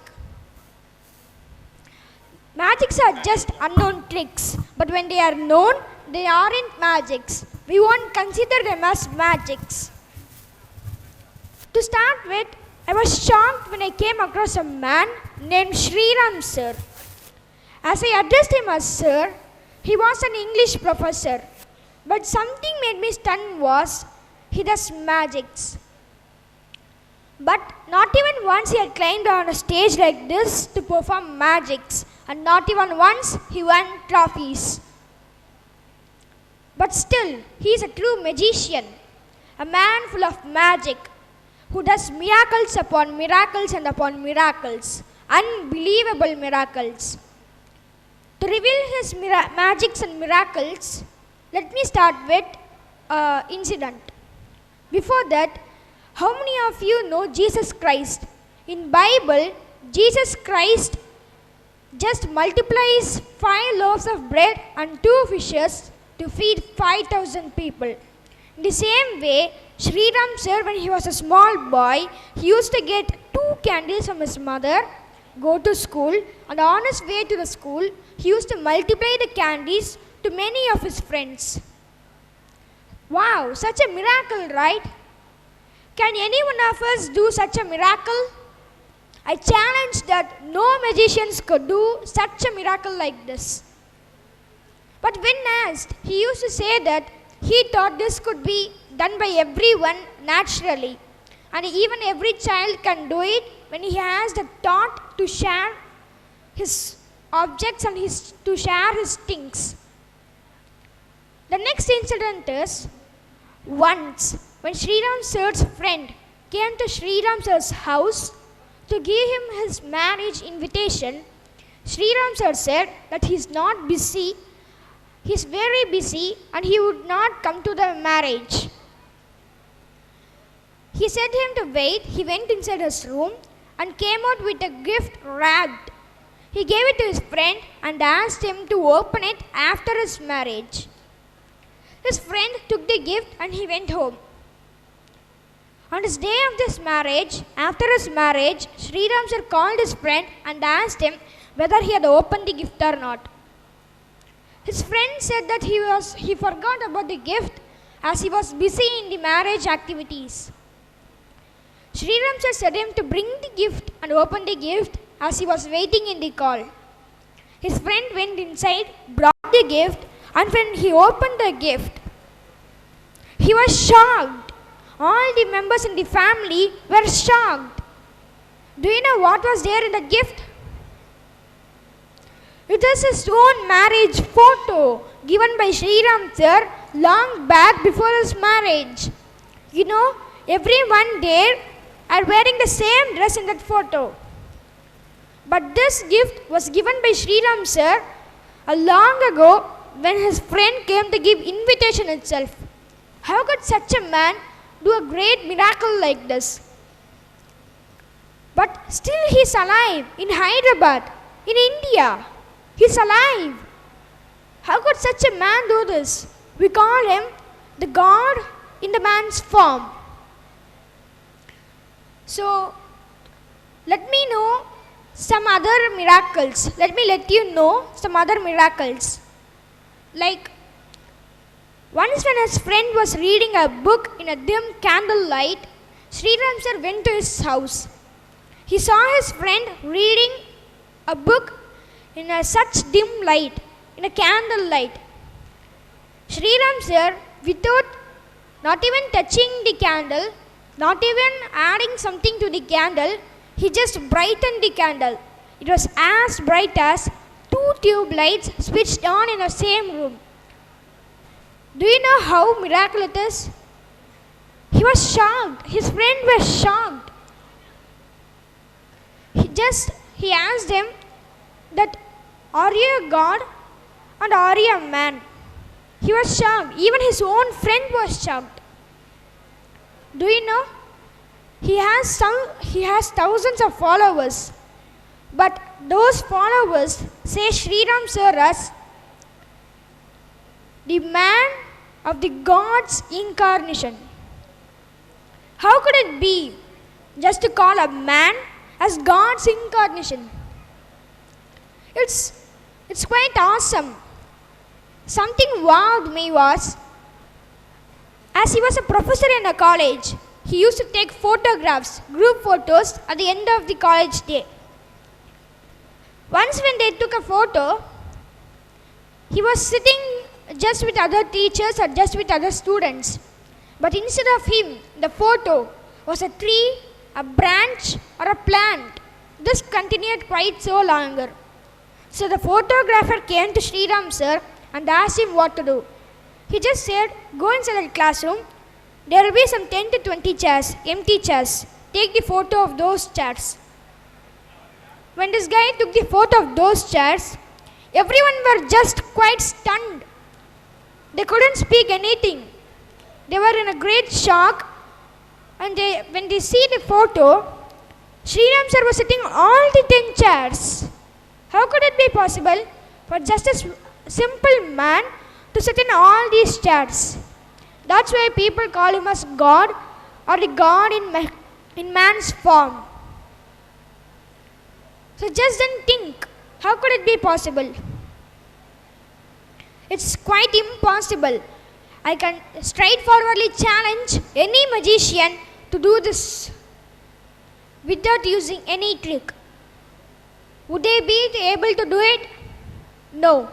But this sir, he's still alive in Hyderabad, who keeps on doing such miracles. Do you know?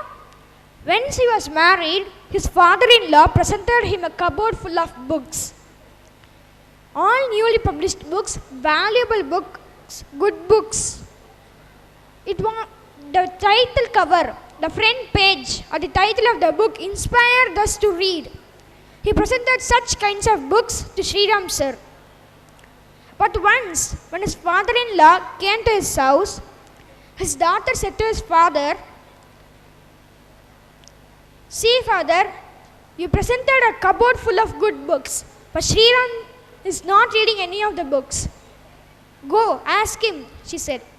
When his father-in-law came to Sri Ram sir and asked him that, I have given you a cupboard full of valuable, good and newly published books. Why can't you take a book and just then read? Sriram sir, with a gentle smile, he said,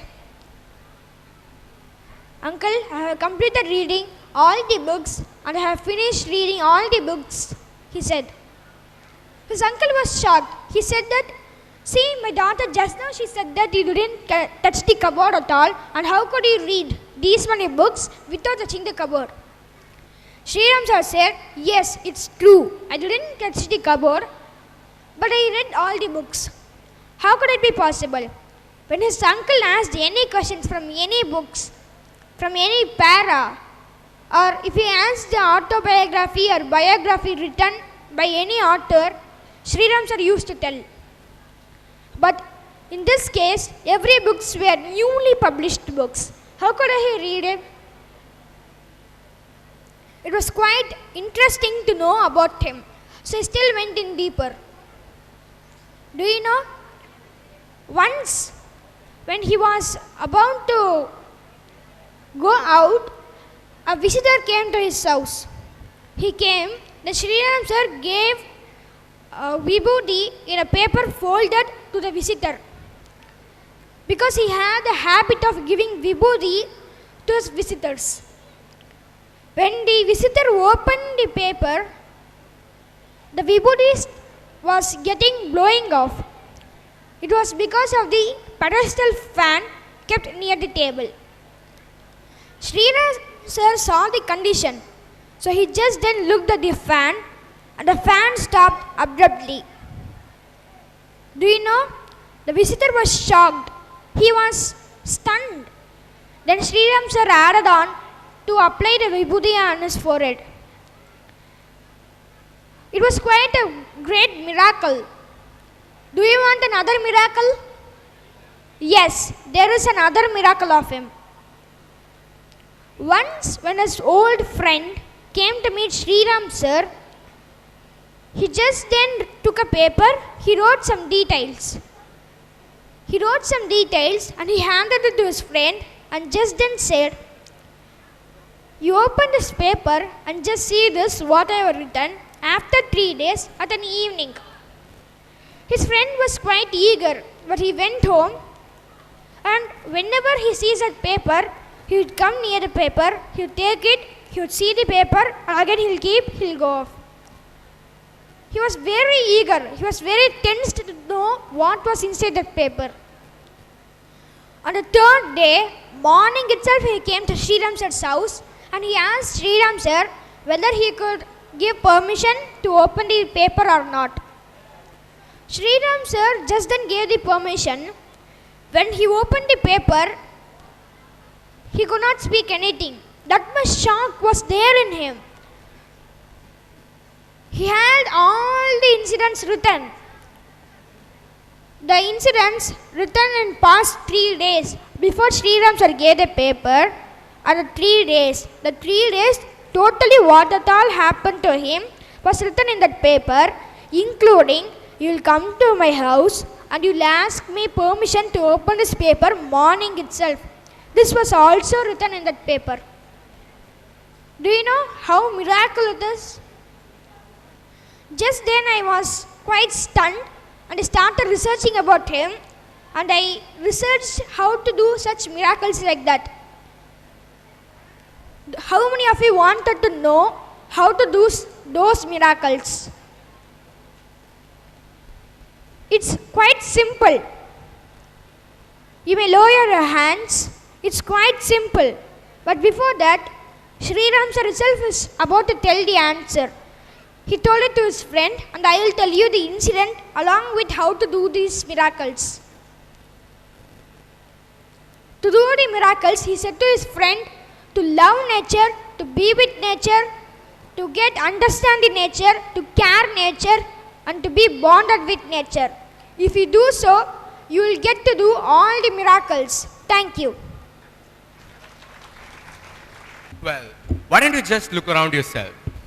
Do you actually think we all are living in reality? Or are we just some NPCs in some illusion? Don't you think we are missing something? Well, I'll leave those questions to you guys. Think about it. Well, it's no joke when someone said the whole world is prone to misconceptions. Well, prone to misconceptions, misunderstandings, conspiracies, contradictions, and why not much more. Well, the same goes with the matrix too. Well, matrix, when you go through the source, differentiates with itself. Because, you got to know about matrix through one medium, for example, social media. You got to know about matrix through another medium, that is news channels. It has different point of views, multiple contradictions, and a lot of conspiracies in that. Well, now let's arrive to this point. What is matrix? How much do you know about matrix? How much I know about matrix? Are we actually living in reality? Well, I'm here, Tarun Kumar, to unlock each and everything one must know about matrix. Well, where do we start from? Exactly, matrix. Been a lot of time chanting matrix, matrix, matrix, matrix. What is matrix? Well, matrix, in very simple terms, is just a medium or is just a channel where something as a society or something as a community develops and advances itself. So ultimately, from that point, we can tell that the whole world, you, me, are under the matrix. Yes, you heard me right. We all are under the matrix.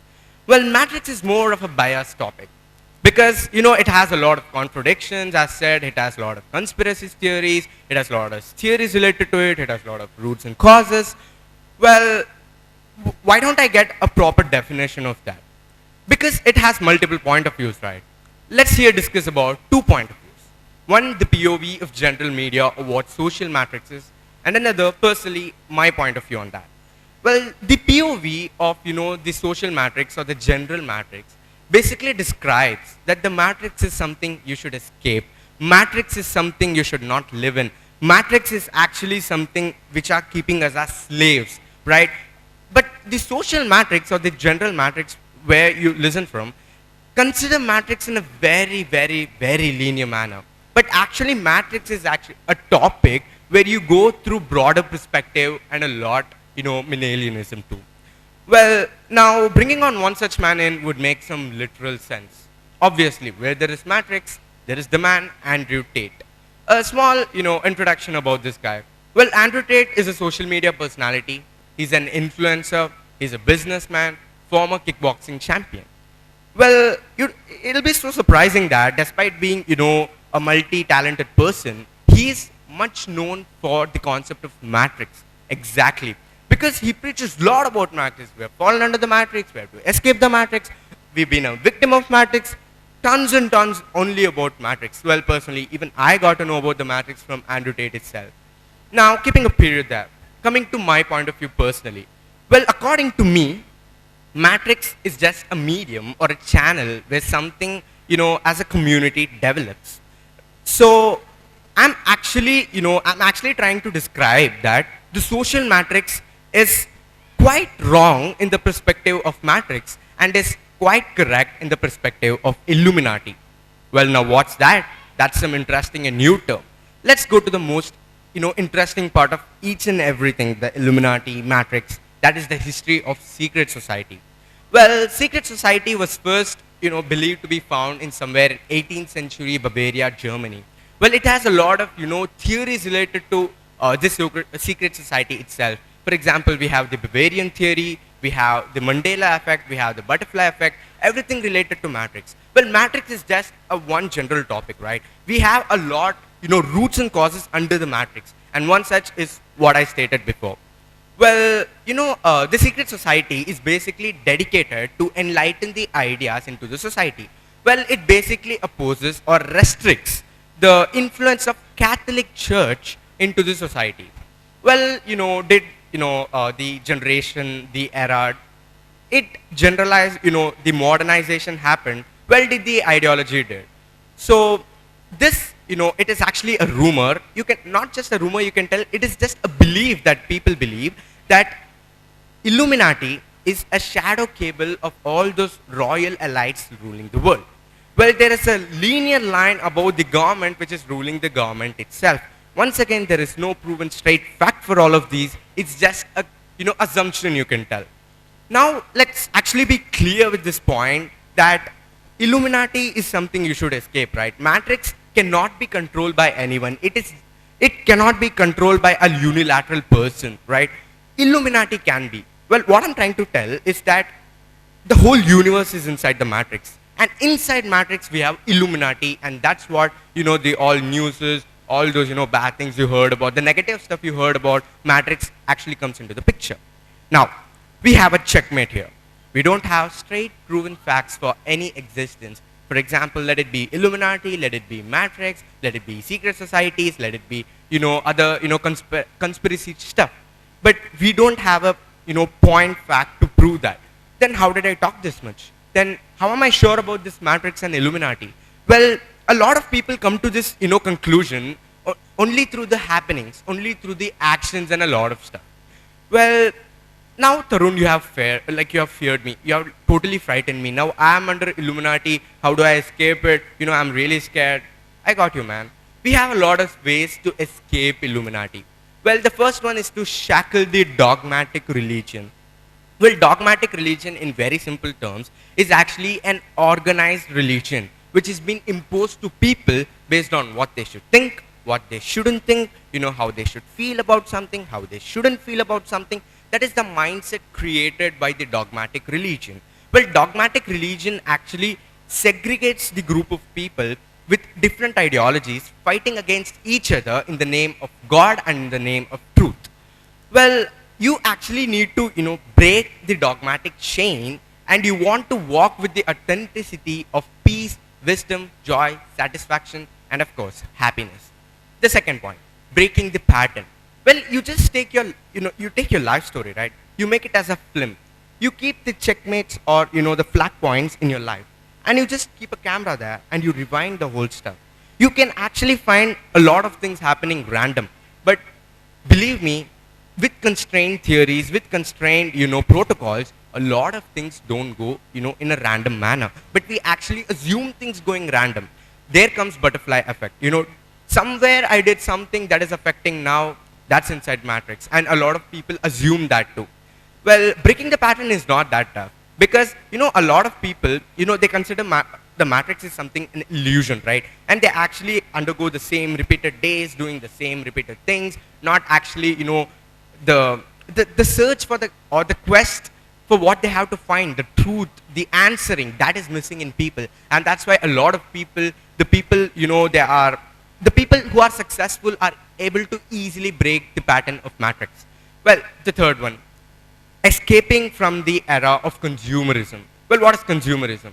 Well, it is pretty popular in the modern culture, right? Because we all have got this mindset that we are only satisfied, we are only happy by buying ever-ending things, right? We buy a lot of stuff. We actually buy a lot of stuff unwanted, right? We don't invest our time, we don't invest our money, we don't invest our energy into things which is necessary, which is essential, which is actually important for our success.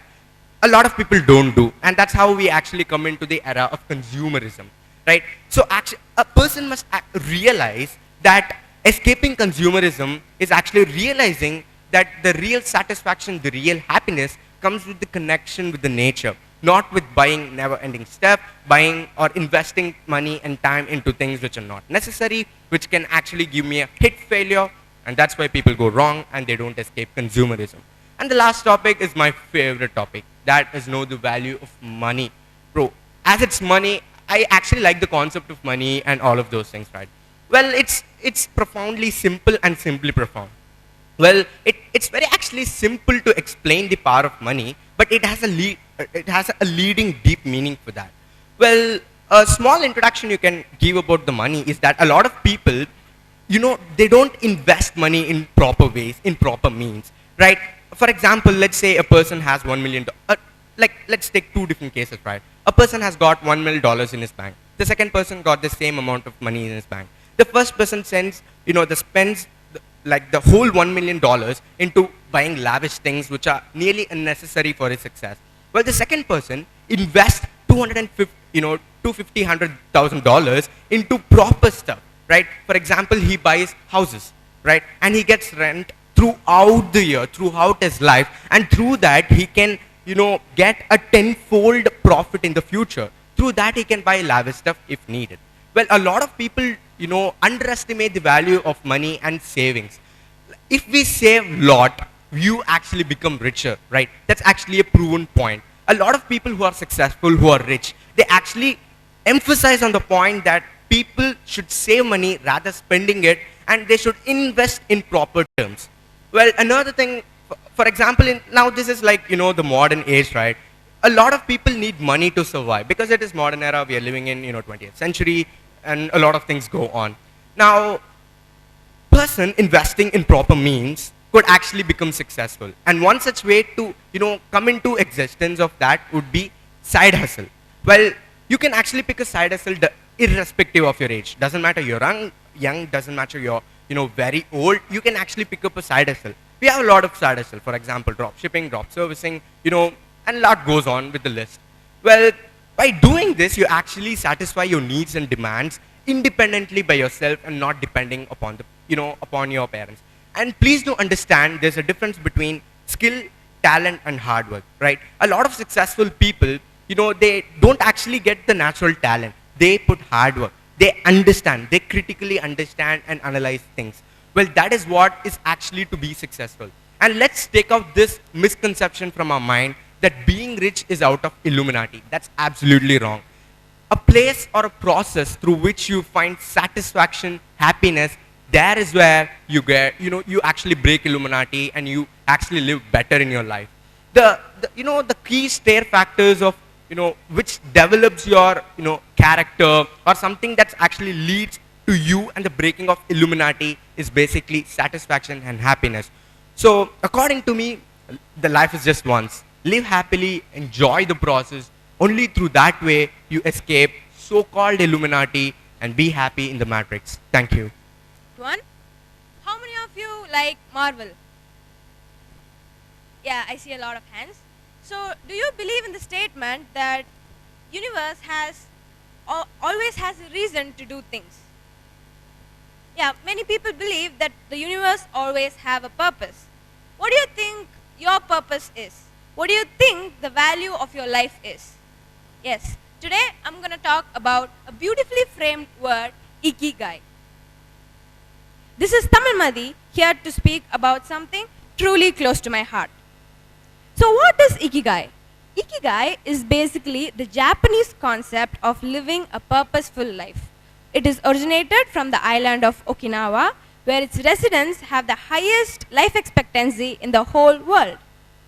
Once called the land of immortals, the UN states that this part of the world has the highest proportions of centenarians to date. That is, they have the highest proportion of people who live above the age of 95. Isn't that fascinating? These Okinawas live by the concept called Ikigai. Ikigai simply means the meaning of your life. Iki means life and Gai describes value. Now, everybody has an Ikigai, right? Now, your Ikigai stands between the crossroad of four main qualities. 1. What you love. 2. What you're good at. 3. What the world needs. And 4. What you get rewarded for.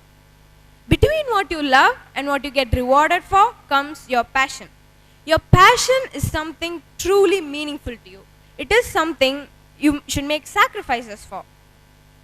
Serving society, providing for society gives us the sense of fulfillment, gives us the sense of purpose and meaningful life, right? No, it plays a major role in life, as society is also somehow comes in one's life. At last comes your reward. When your hard work pays off, you get your reward. After all, we have to make a living out of our purpose to actually live in this world. Now, many people make the common mistake of working jobs that they don't like just for the sake of money. Why do you think they do that? In my terms, I say it as they did not think of a way to make a living by doing what they love. As I said, everybody has an Ikigai. Finding yours is not going to be easy. Your Ikigai is like a treasure map. This treasure map will help you discover things about yourself that you can share with the world, and the world will say thank you for it. Now, many of you may wonder, how do I find my Ikigai? It is going to take a lot of experimentation and self-exploration. By pursuing concrete actions and reflecting back thoughtfully, you can discover how your passion, mission, vocation, and profession all intersect to give more meaning and purpose to your life. Take Steve Jobs, for example. He was the epitome of success in the technology field. But he wasn't passionate about some computer hardware or software. He was passionate about the tools that could help unleash his creativity. His interest and curiosity in calligraphy later inspired the unique typography of Apple. Many people have found their ikigai, and many are still working towards it. I'm telling you, through the journey of your ikigai, you will find a lot about yourself. The first step is to know yourself. When you know yourself, you will know what you really need and what you really don't need in life. And once you know what you really need in life, you start working towards it. If you have a field that you are interested in, you will automatically want to improve in that field. I'm telling you, your hard work will definitely pay off. So, there are two things that I want to share now. It's about worry and stress. People worry about things that are literally not necessary in their life. Why do you think they do that? It is because of the fear they have in the results. So how do you overcome that fear? That fear is going to be overcome by you believing in your actions. You have to put all your belief in your actions. You have to think that somehow your dots will connect, and by believing that somehow your dots will connect, you will have you will gain the self-confidence to follow your heart everywhere and anywhere you go. When things are not going well, we all might think that I'm not doing this right, I'm not doing that right. When you believe in yourself, when you put trust in your actions, you will definitely know what is right and what is wrong. You have to try everything and anything possible to find your ikigai. After all, we live only once, right? Your ikigai, it is something that is found within you. It is something about you. There is, in the journey of ikigai, there is something called the self-improvement. What do you do to improve yourself?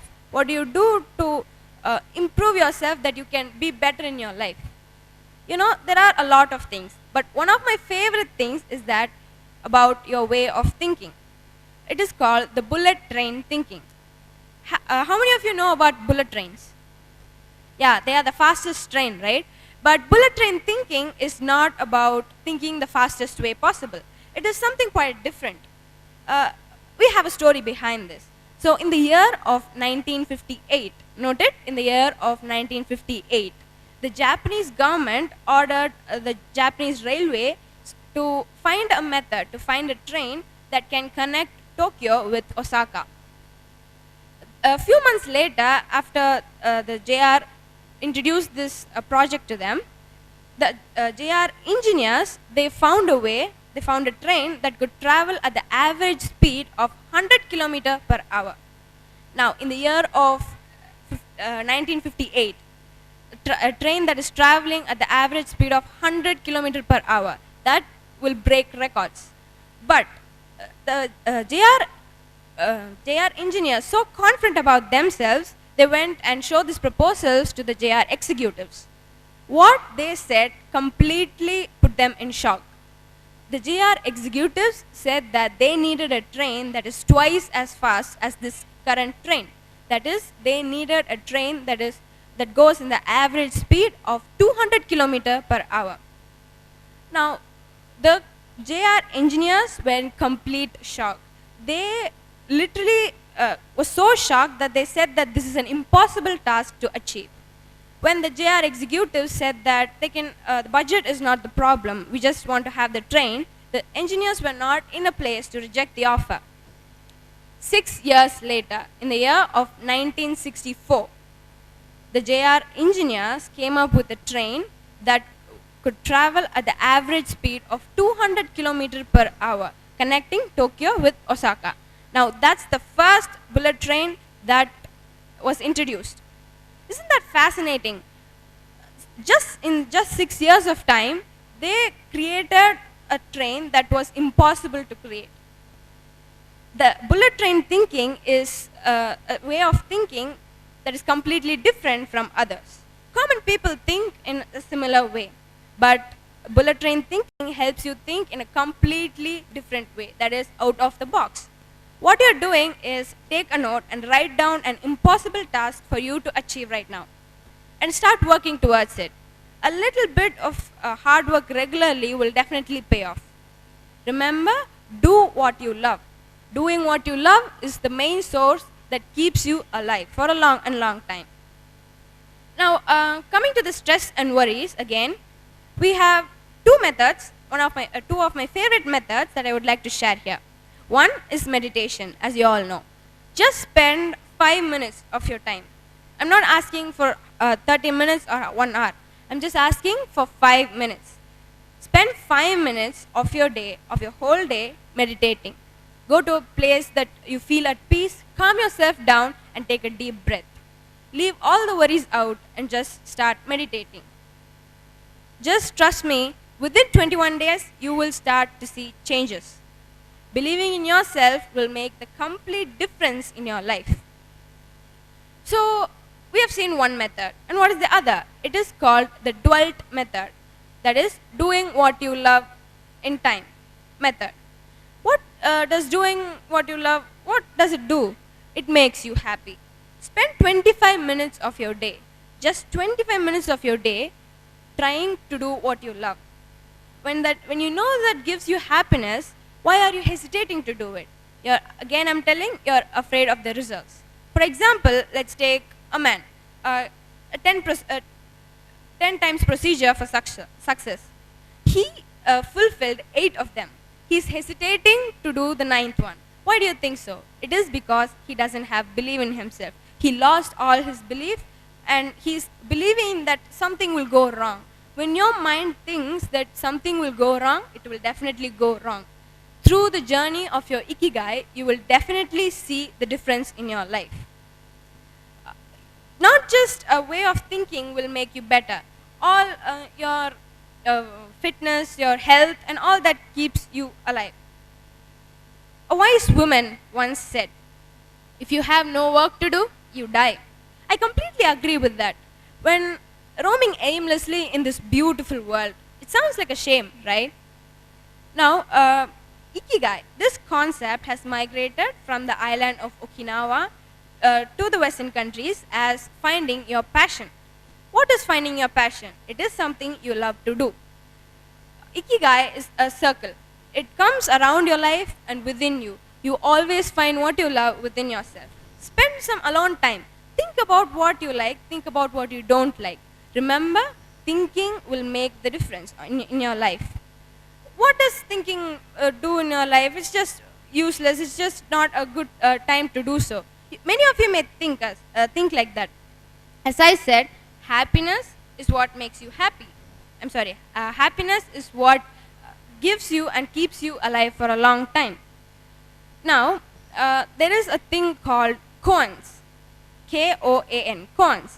These are the Japanese riddles given to monks by their masters. Why do they give this? They give this for them to think way out of the box. Your thinking literally plays the vital role in your life. You always may wonder, why am I like this? Why am I like that? Your stress and worry will always keep you held at back. When you want to go out, when you want to show yourself to the world, you should say, I am doing this. I will do this and I am confident in what I am doing. Connecting that, as Steve Jobs once said, that by believing that we can connect the dots somehow, we will gain the self-confidence in following our heart. Learn from your past, experiment in your present, and don't predict the future, but believe in it. Believing is life. I repeat, believing will make the difference in your life. Next comes what you mean as your ambition, you could say. Write it down or keep it in your mind. If you work towards it, you will definitely gain success. Your destination is not something you have to get to. It is something you can enjoy anytime and however you want. A little joy every day is going to add up to a lifetime of joy, isn't it?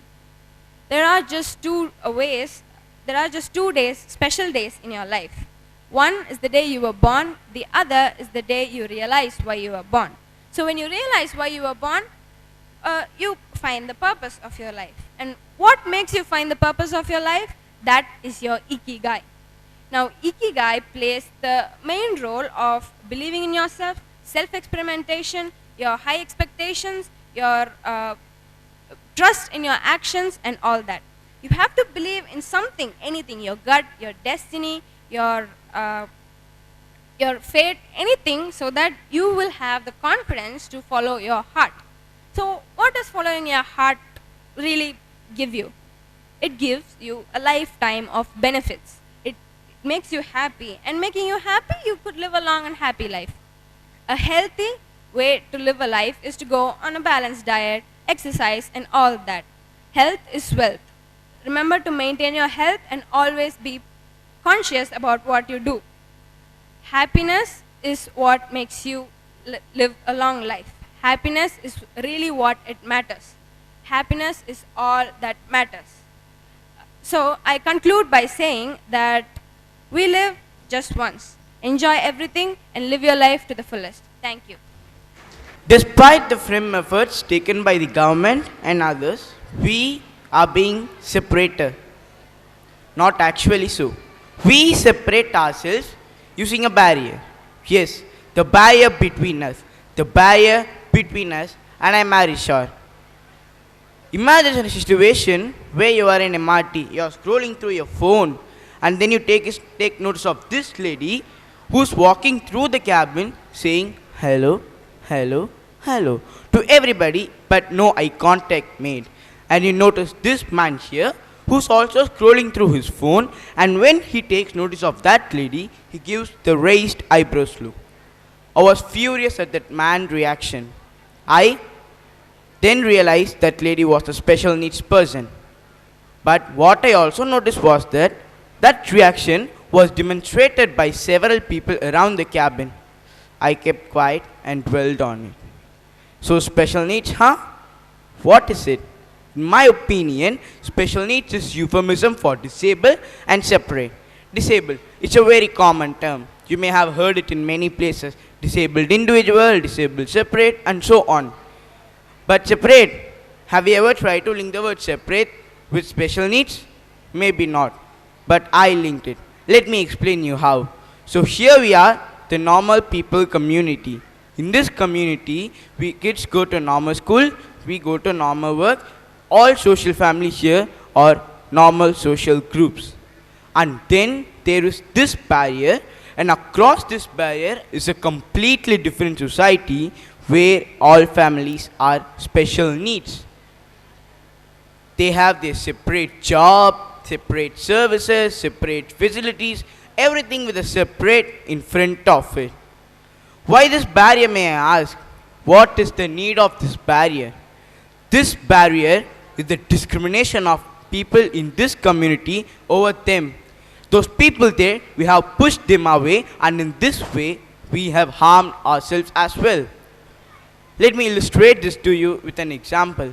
Take an example of global warming. Harm toxins that are being released into the air, they will defile the environment. But what else will they also do? They will harm ourselves. When we inhale these harm toxins, it may shorten our lifespan. It may cause us to deal with fatal diseases. It will harm us. Similarly, when we push these people over there, we will never recognize their talent. Take an example. If an abnormal baby is born, he is born with no hands or legs. What will the parents or the family or the relatives do? Either they will hide it over there or they will try to kill it. That's awful, right? Yes, I'm speaking about Nick Vujicic. He was born with no hands or legs, but he now is a great speaker. We embrace him. We welcome him with two hands. He once said, I did not let anyone define who am I, because when they define who am I, they will start showing prejudice upon me. So I'll go down. So never let others define who you are. He now is a great speaker. He broke this barrier by being educated. As he's educated, this barrier naturally eradicated. So being educated is the most important to eradicate this barrier. Take an example of a deaf girl. Maybe she can dance so well, maybe better than Michael Jackson. But we will never recognize her talent because we pushed her away. We discriminated her. So this barrier also avoids the development of a country, the inhuman society shown here. In the early 20th century in South Africa, the society there was the most inhuman of all society in human beings. The racial discrimination, the racism, the dark-skinned people being tortured, the white supremacy, all those things is the barrier for the blacks to be developed. When they got their independence, Nelson Mandela said the famous quote that never, never and never again this land shall be discriminated or shall be in the white supremacy or anyone. No one must control the earth because all are equal. He did not leave this barrier to take place inside his mind. He broke this barrier and he spoke with everyone like a normal human being. Breaking this barrier and merging these two communities are important for the development of human and humanity.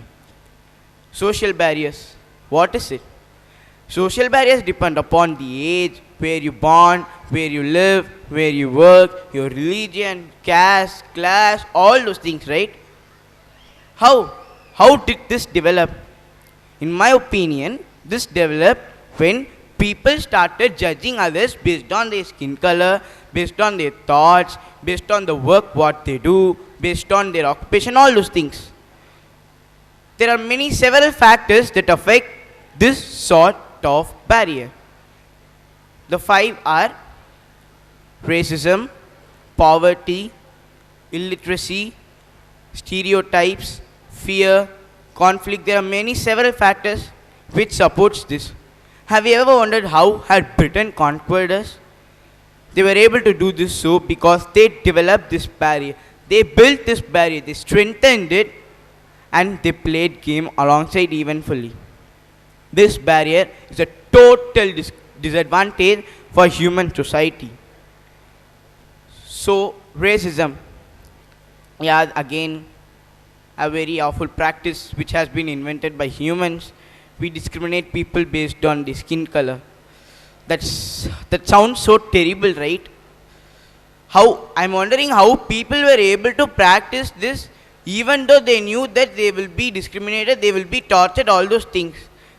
In the early 20th century, this sort of discrimination was the topmost than everything. How could they even do this? Even some of the educated people like British, they also practice this form of discrimination. Why so? I'm still wondering, no idea. This racism must be eradicated from the roots till its origin. No one must even know that there was a practice called racism. This is a complete awful practice. I'm feeling very pity for those who were being tortured in the name of being dark skinned, in the name of being colored. You are not unfit to live in the society in the name of racism. And again comes poverty. I hate this word. Despite still exists poverty in every single part of every countries, there are some countries which take steps. Look at India. We are giving Rights to Work scheme, a Right to Work Act of 2005. This guarantees works to all people in India. Even though if they are not able to give them work, we give them an employment scheme, such as we give them some money for their livelihood, all those things. But there still exist some countries like Nigeria, all those African countries. I'm just feeling pity for them because long colonial rule devastated them. They are now coming up. If this colonial rule was not there from the first, all the humans will be developed now. Every country will be developed. This colonialism on the name of, I'm powerful, you are the powerful, we are the powerful. This colonialism was completely one of the most powerful, one of the most ways saying that, yeah, I am the powerful, I control these many regions, I control these many regions. So this colonialism was one of the factor where this poverty, racism, all those things developed. And again coming conflicts. The conflict between two religions, the conflicts between two countries, the conflicts between two communities, conflicts between two linguistics groups. Though now we did not see any conflicts recently, in the early 21st century or the late 20th century, these were common. During the partition of India and Pakistan, thousands of Muslims and Hindus were killed on the name of conflict, religion conflict. Why this, may I ask? These were developed by humans for the sake of telling, yes, I am the powerful, I can kill these many people. Yes, my gender is my religion is the most powerful, my country is the most powerful. Take an example of USA. They are still wandering here and there. Yeah, I am the powerful, I hold the topmost position in economy, the topmost position in military. Yes, America is totally controlling the world in its hand. But this will not remain so long. All people are getting educated, every country is developing. Maybe even in 2050s, India will control the world. Who knows? No one can decide the future, right? And then again comes here stereotypes, gender stereotypes, gender bias, all those stereotypes which discriminate, mostly stereotypes discriminate women. You may have heard that boys like blue and girls like pink, but the actual thing is that pink was designed for boys and blue were designed for blue.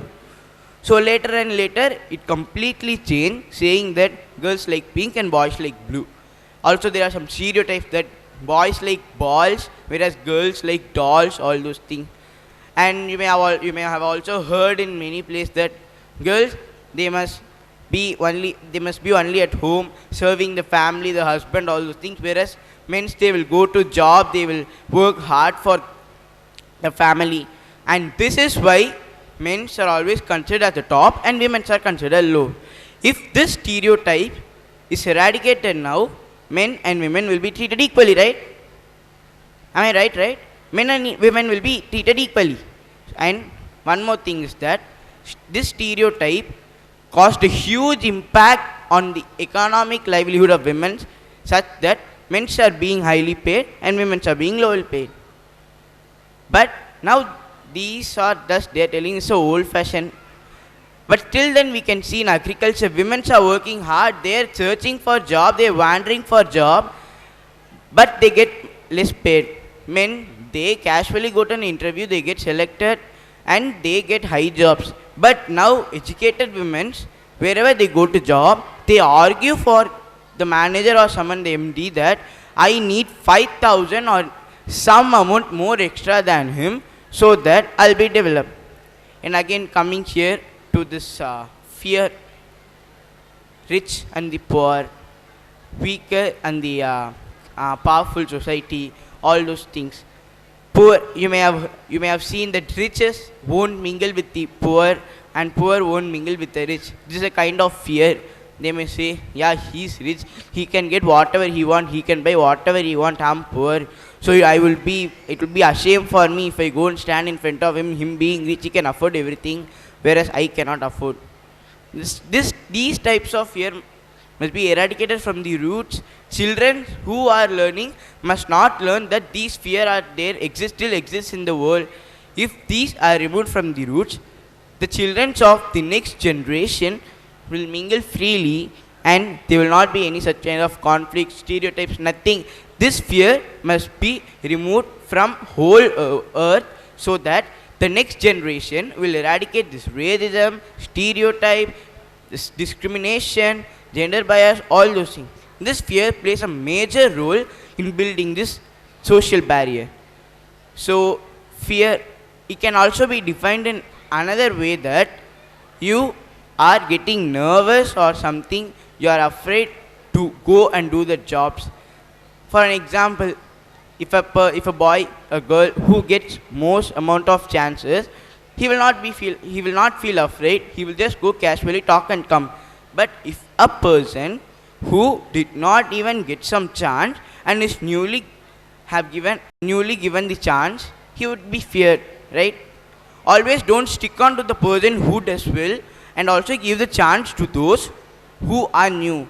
Maybe after giving the chance, we can discover that they speak very well, they do very well. So these kind of fears, though they come naturally to children, we must remove it.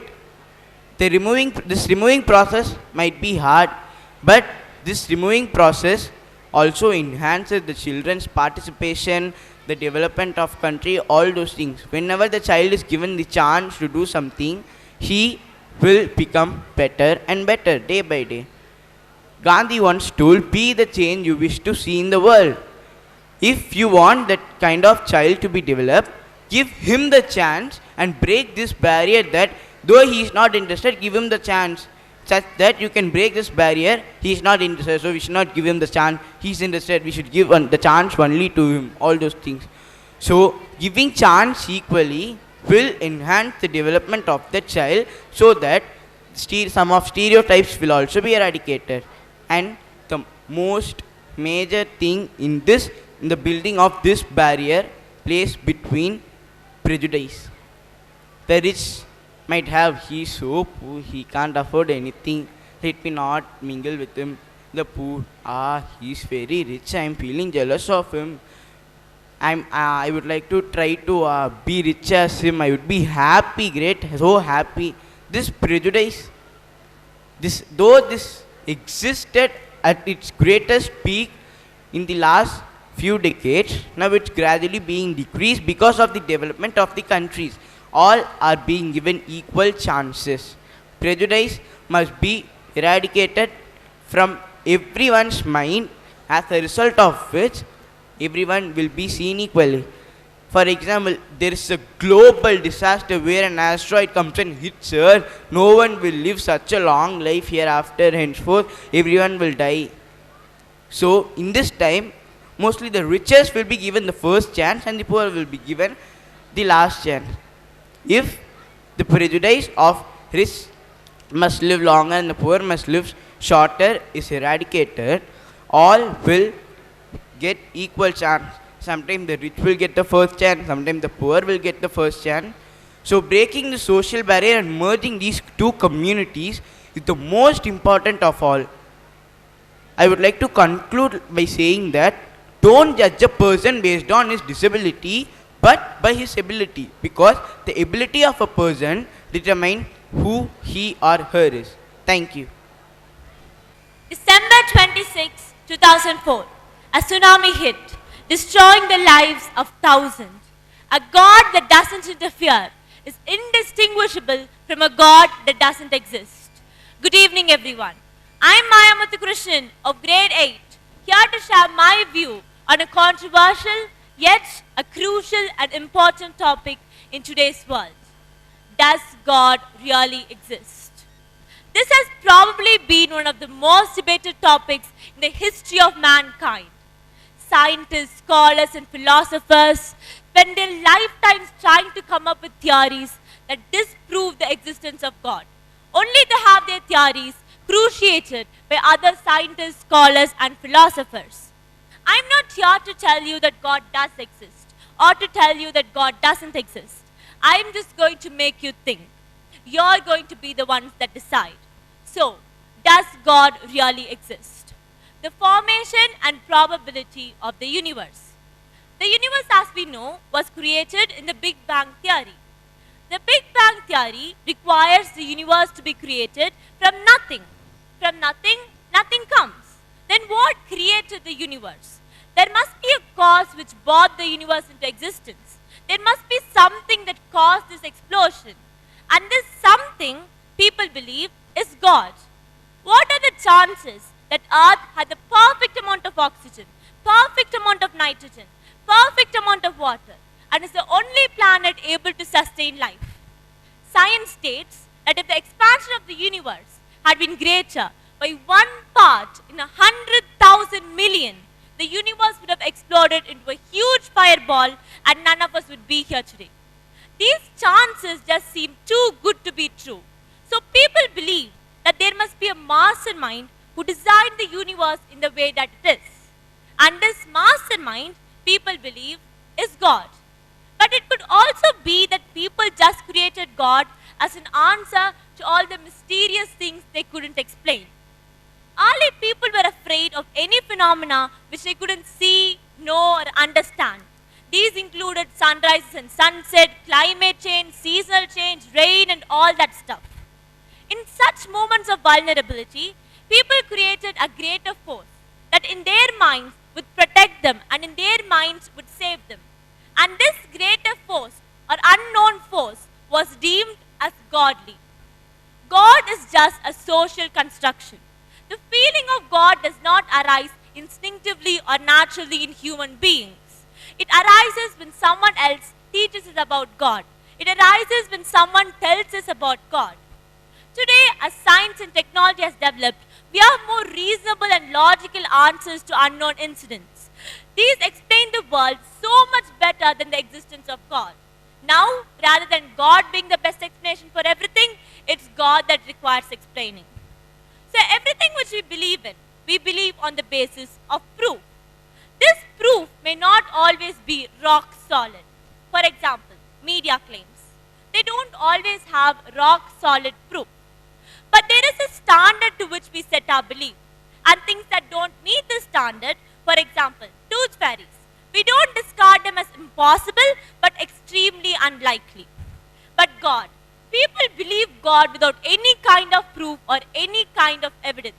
And this is just a result of their social upbringing or religious conviction. There is no proof that God exists. This is a fact. No one has ever presented one iota of persuasive evidence that states that God exists. You might have some personal experience that has led you to believe that God is somewhere out there, that God really is somewhere out there. But this evidence wouldn't be considered as evidence by most of the people. It can't be repeated under test conditions, and there's probably another reasonable and logical answer to why that incident took place. No one has ever seen God. Can I physically prove that God doesn't exist? Let's say that I tell you I have an apple in my hand. You look at my hands and they're both clearly empty. Now, what if I claim that the apple I hold is actually invisible and it has intangible magical powers and can only be seen or felt by the people who have sufficient faith? You'd probably think I'm stupid or just unbelievably annoying. This is exactly what people say God is. But still, we all believe in something invisible. Emotions are invisible, mathematical numbers are invisible, constitutional laws and borders are invisible, love is invisible, and we still believe in these things. So what's to say God isn't real? Maybe he is, maybe he isn't. The point is, we can't really prove it. So, is God an objective reality or a subjective experience? So let's say that I take 10 people. I tell them to line up on top of the school building. In these 10 people, 5 people believe in gravity and 5 people don't believe in gravity. I tell them to jump from the top of the school building. All 10 of them will go plunging towards their death. It doesn't matter who believes in gravity or who doesn't believe in gravity. Gravity will act upon all of them. So gravity is an objective reality. Now, if I take 10 other people, 5 people who are atheists, non-believers in God, and 5 people who believe in God, I can devise any kind of experiment that proves or disproves the existence of God. And guess what? I wouldn't just get one result. I'll get 25 different results. The 5 people who believe in God will start arguing amongst each other to say who is the superior God, while the other 5 people will just stand there laughing at them. God can never be an objective reality. This is because an objective reality would act the same upon everyone no matter what they believe in. And obviously with God, that's not the case. So most religions see God as this powerful being with immense knowledge and a good heart. But if it was so, why is there still evil in this world? It could be because of 3 reasons. 1, God doesn't care if innocent people die, which means he isn't good-hearted. 2, he doesn't know about it happening, which means he doesn't have enough knowledge. And 3, he doesn't have enough power to stop it, which means he's not all that powerful. So let's say God did exist. What kind of God would create a world in which children die in floods, starve to death, or perish in agony from diseases like tuberculosis and malaria? What kind of God would let the people who worship him and devote to him to be murdered, slaughtered, or meet other hideous ends? What kind of God brings so much pain to his people? So whether or not we belong to the Christian religion, we must have heard about the resurrection of Jesus Christ, saying that he rose from the dead. As proof, the religion states that a group of women followers saw Jesus' tomb empty the day after he died, and both believers and non-believers saw him alive and healthy. But still, all this happened a long time ago, and we don't have any solid proof. You can't deny that the feeling of God or knowing that God exists gives comfort to a lot of people. When people go through tough times, they depend on God to give them positive energy. They depend on God to give them hope. They continue with life because they believe that in the end, God will give them a good finishing. Having said that, let me tell you the story of the holy rope. So there once was a farmer who worked very hard in his profession, but still he wasn't able to get enough profits. So he met a saint and told the saint about his problems. The saint, on hearing the farmer's problems, gave him a holy rope. He told the farmer to tie it around his wrist and told him that whenever sweat washes this holy rope, he would get more and more profits. The farmer thanked the saint, went back to his field and started working hard. So just as the saint had said, he got a lot of profit. A year later, when the saint came back to the village, the farmer met the saint and told him that all my profits are because of this holy rope. The saint then said, there is nothing holy about this rope. It's just a rope which I gave you in the form of a hope. The farmer was very surprised. So when the farmer first met the saint, he was full of negative energy. Though he was working hard, he did not have good expectations about his results. After the saint gave the farmer the rope, he was full of positive energy. He knew that the rope would give him a good result. He knew that the rope would give him profit. So when negative energy combined with his hard work gave him negative results, positive energy combined with his hard work gave him positive results. So there is this thing called God in this world, which people just invented as a form of hope. So as long as you start believing in yourself, so as long as you start to have faith in yourself, you can start living your life without any cosmic beliefs, and you can throw away that holy rope. You know, whenever we start something new in life, it may be a marriage, a housewarming function, a football match, an exam, we always started with a ritual or with a puja. This just gives us some confidence and a form of hope. There is no denying that. So, a lot of scientists have said that the power of science is nothing compared to that of God. Scientists have never tried to prove or disprove the existence of God because they know that there is no experiment that can ever do that. So, a lot of atheists say that there is no need for God. So, the two most common arguments to this statement is that we need God as a personal savior and that moral values would not exist without God. Moral values. Moral values were not brought into existence by religion or by God.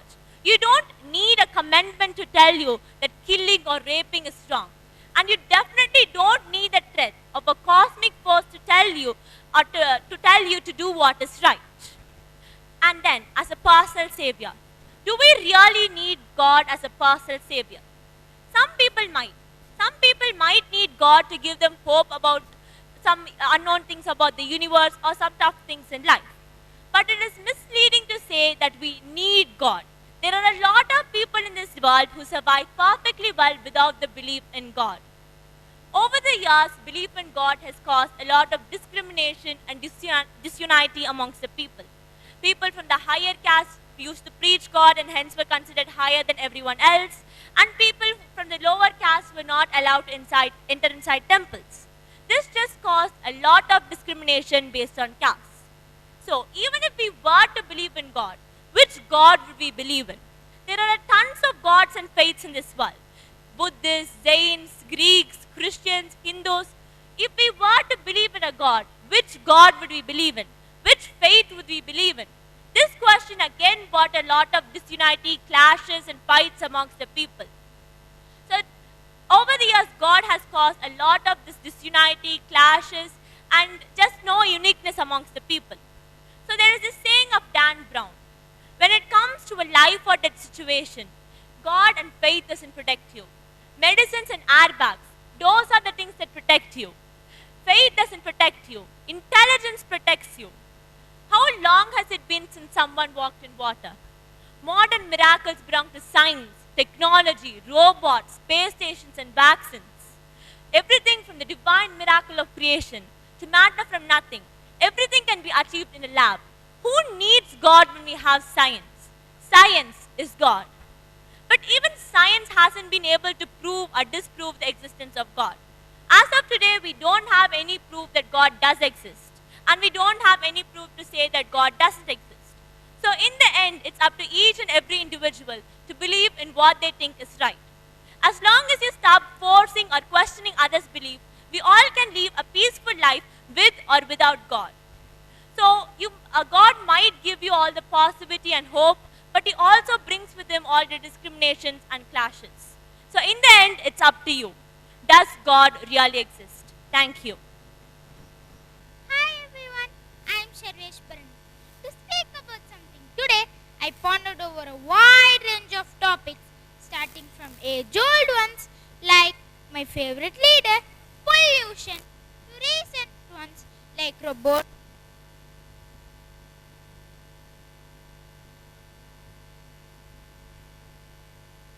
artificial intelligence, and many more. Of course, such topics helps me to learn something. But I wondered, do I really need to learn this, or should I motivate you all? If so, about what? Something important, and that is happiness. Yes, my topic is being happy should be the new normal. So, what is happiness? There are numerous definitions and theories about happiness. Also, to stay happy, people say do this, avoid that, and so on. For me, happiness is a good feeling. I feel good when I eat ice cream. No homework, tons of happiness. Like this, each one of you will have plenty of reasons to feel good and be happy. But are we really happy? Well, I'll help you find your answer. What if I tell you every Monday will be a holiday and there are no exams next year? Definitely, there will be no limit for our happiness. Therefore, in one or the other way, we are happy somehow. But the problem is we are not able to maintain it. So, how to maintain happiness? It is said happiness is a feeling that is created within you and by you. No one else can construct it and hand it to you. So, if happiness is something that is self-made, still, why can't we feel happy? That's why experts says n number of ways to feel good and be happy. Let me point out a few. First, positive thinking. It is said a human mind is a wandering mind, and a wandering mind is an unhappy mind. With this being current scenario, I feel maintaining happiness through positive thinking is tedious, considering people of my age at least. Next, low expectation. We know key to happiness is low expectation. This low? Lower? Nope. Even lower? There you go. Do you really think we can lead a life with such a lower expectation? Practically impossible for me. Next, cultivating our minds. It is said our happiness depends on the habit of mind we cultivate. In short,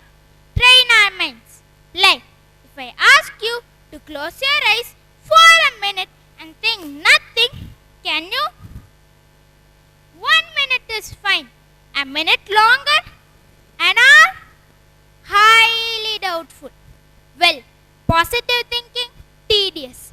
Having minimal expectation? Impossible. Cultivating minds? Doubtful. Oh my God, this is really overwhelming that in fact these make me unhappy. I am not telling it's entirely impossible for everyone to train their minds. I am speaking for those young children like me who wish to stay happy before focusing on training their minds. Therefore, it's high time to think of an alternative. So, how to maintain happiness? Relax, relax, let me tell you. Now, if I ask you to clap and raise your hands for a minute or a minute longer, is it easy? Of course, yes. So, it is obvious doing some actions are pretty easier than controlling our minds. Wonderful, isn't it? There we go. We found our answer. So, whenever you are worried or unhappy, just plunge into some action. You can jump, dance, read a book, go for a stroll, do yoga, swimming, anything in the world that drives your mind away from your worries and makes you feel good. But please remember, actions may not always bring happiness, but there is no happiness without actions. So, keep trying always. Once you develop this now, later we can focus on thought process and mind control. Finally, with all being said, we know idea of happiness is not something new to us. We have been aware and thought to be happy since ages.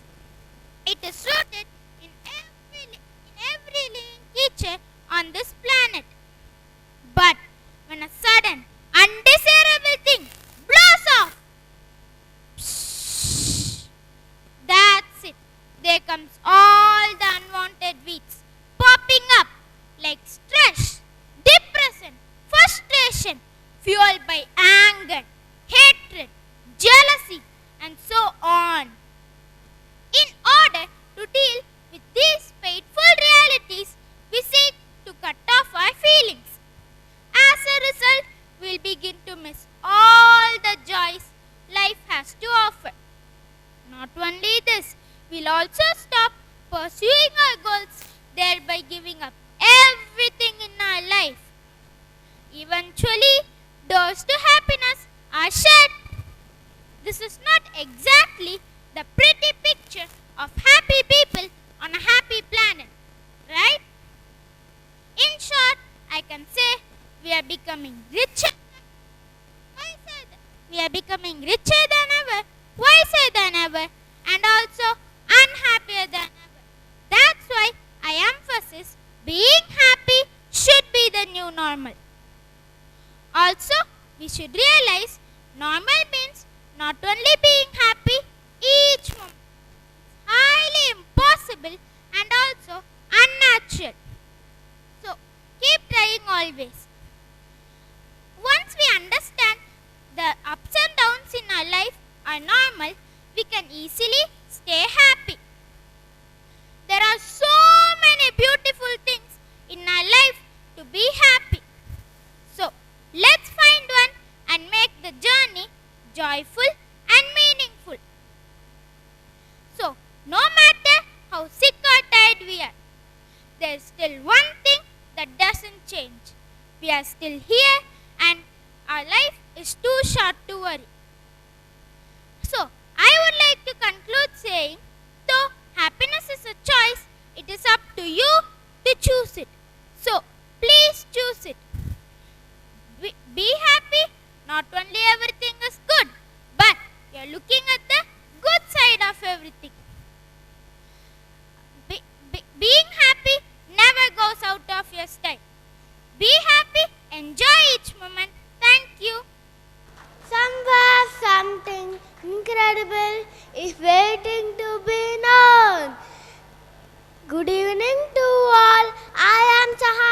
from grade 2. 1. When I was playing with my mom on the terrace, I asked her, "Mom, where is the orange sun going?"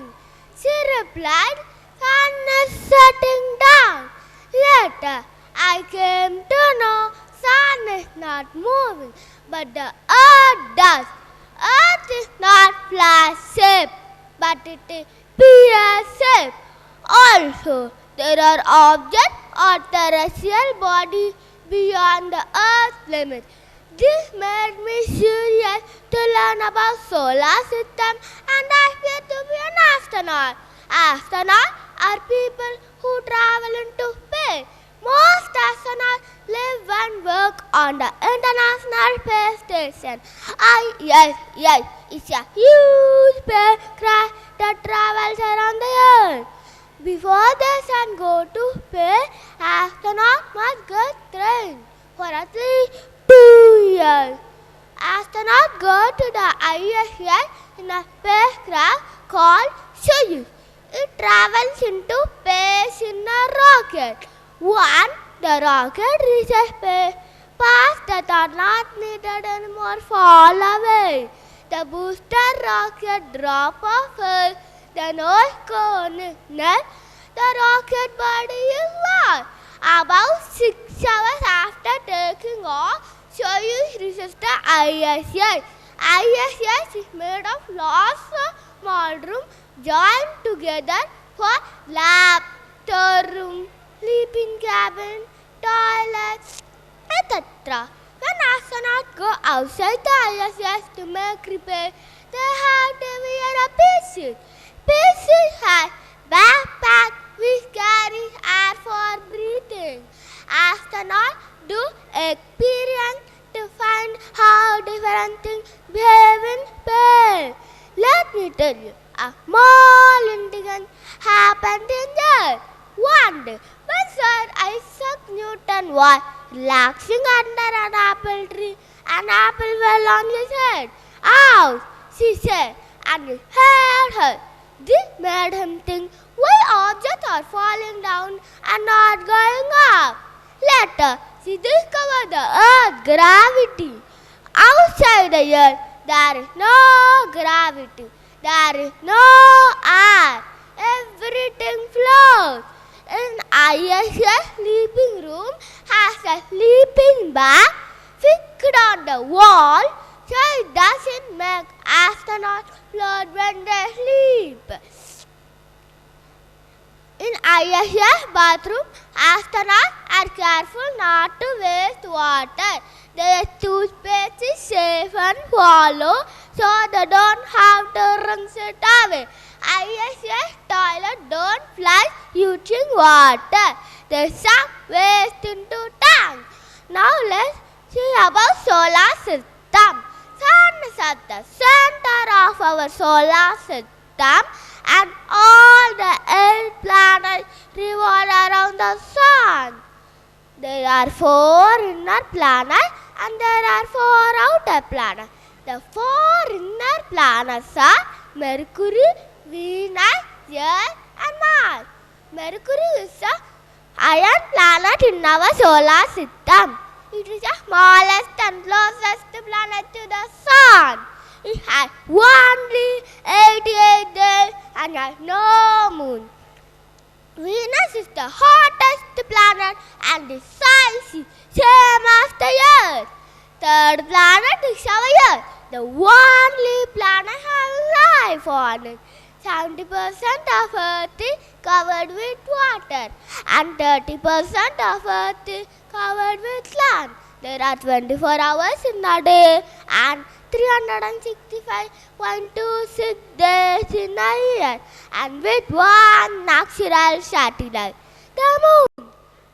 The red planet Mars has many volcanoes on it. It is the second smallest planet. Asteroid belt separates inner and outer planet. The outer giant ring planets are Jupiter, Saturn, Uranus and Neptune. Jupiter is the largest planet in our solar system. If you want to enjoy diamond rain, which is Jupiter. But be aware that it's the fastest spinning planet and it has a moving form due to heavy storm. Saturn has the visible ring made of rock, ice and dust. Uranus has no soil surface to land. Neptune is the fastest and coldest planet to the sun. The black hole has more gravity. It is invisible. If something passes by, it pulls you and you will be disappeared. You can't search a full life. The 5 dwarf planets are Kiri, Pluto, Erie, Communia and Makemake. Out of all those planets floating there in space, the only planet Earth is suited for living. Be aware of it and take care of it. Thank you for the opportunity. Greetings for all, one and all present over here. I am Aksharasri of grade 4A. I would like to start my speech today with a quote by Clarence Thomas. Good manners will open doors that the best education cannot. Yes, have you all heard it? Correct? Good manners will open doors that the best education cannot. Because manners and education go hand in hand. The education without good manners is not going to help us reach greater heights. So, today I will be discussing about the topic, why do manners matter so much in defining a person. We all tend to think of manners as a behavior, like saying please, thank you, excuse me, or I'm sorry. Holding the door open for someone with their hands full. Helping someone clear the table after a meal. But manners are more than words or actions. They are deliberate way to show care, respect, appreciation and remorse. In short, they are integral to social skills, without which we cannot form or maintain relationship, collaborate with others and behave in civil ways. The heart of good manners is a respect for oneself and others. Good manners convey a sense of respect for the feeling of other people. Today, many friendships and relationships have been gone sour simply because of the lack of manners. So, as a student, manners that can be followed in school. Listen to your teacher, think well before you speak, talk directly to the person who you have a conflict with, rather than everyone else. Be respectful for other people's idea. Find another way besides your anger to express your displeasure. Smile and have a good attitude. Share. This shows others you care. Ask permission to the teacher before entering into the other class. And also ask permission to your friends before taking their things. Man is the most intelligent creation of God on earth. He lives in societies. Also, he has the capacity to think, talk, and act accordingly. So, he must know very well how to behave in the society and perform good manners. Good manners are very essential in our life because they help us behave well in the society. Also, good manners help us win the heart of people because people soon forget how successful you are but will remember how you behaved with them. So, a person can create a unique personality due to his good manners. There is a famous saying called manners make the man. A person can be judged from his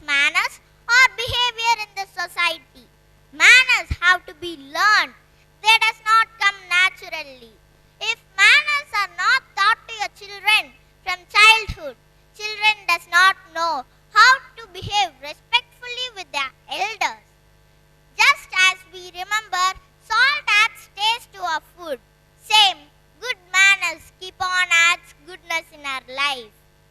It is good manners gives handsome rewards to everybody.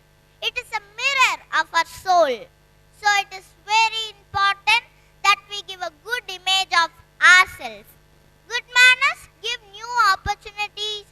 opportunities for new conversation with people.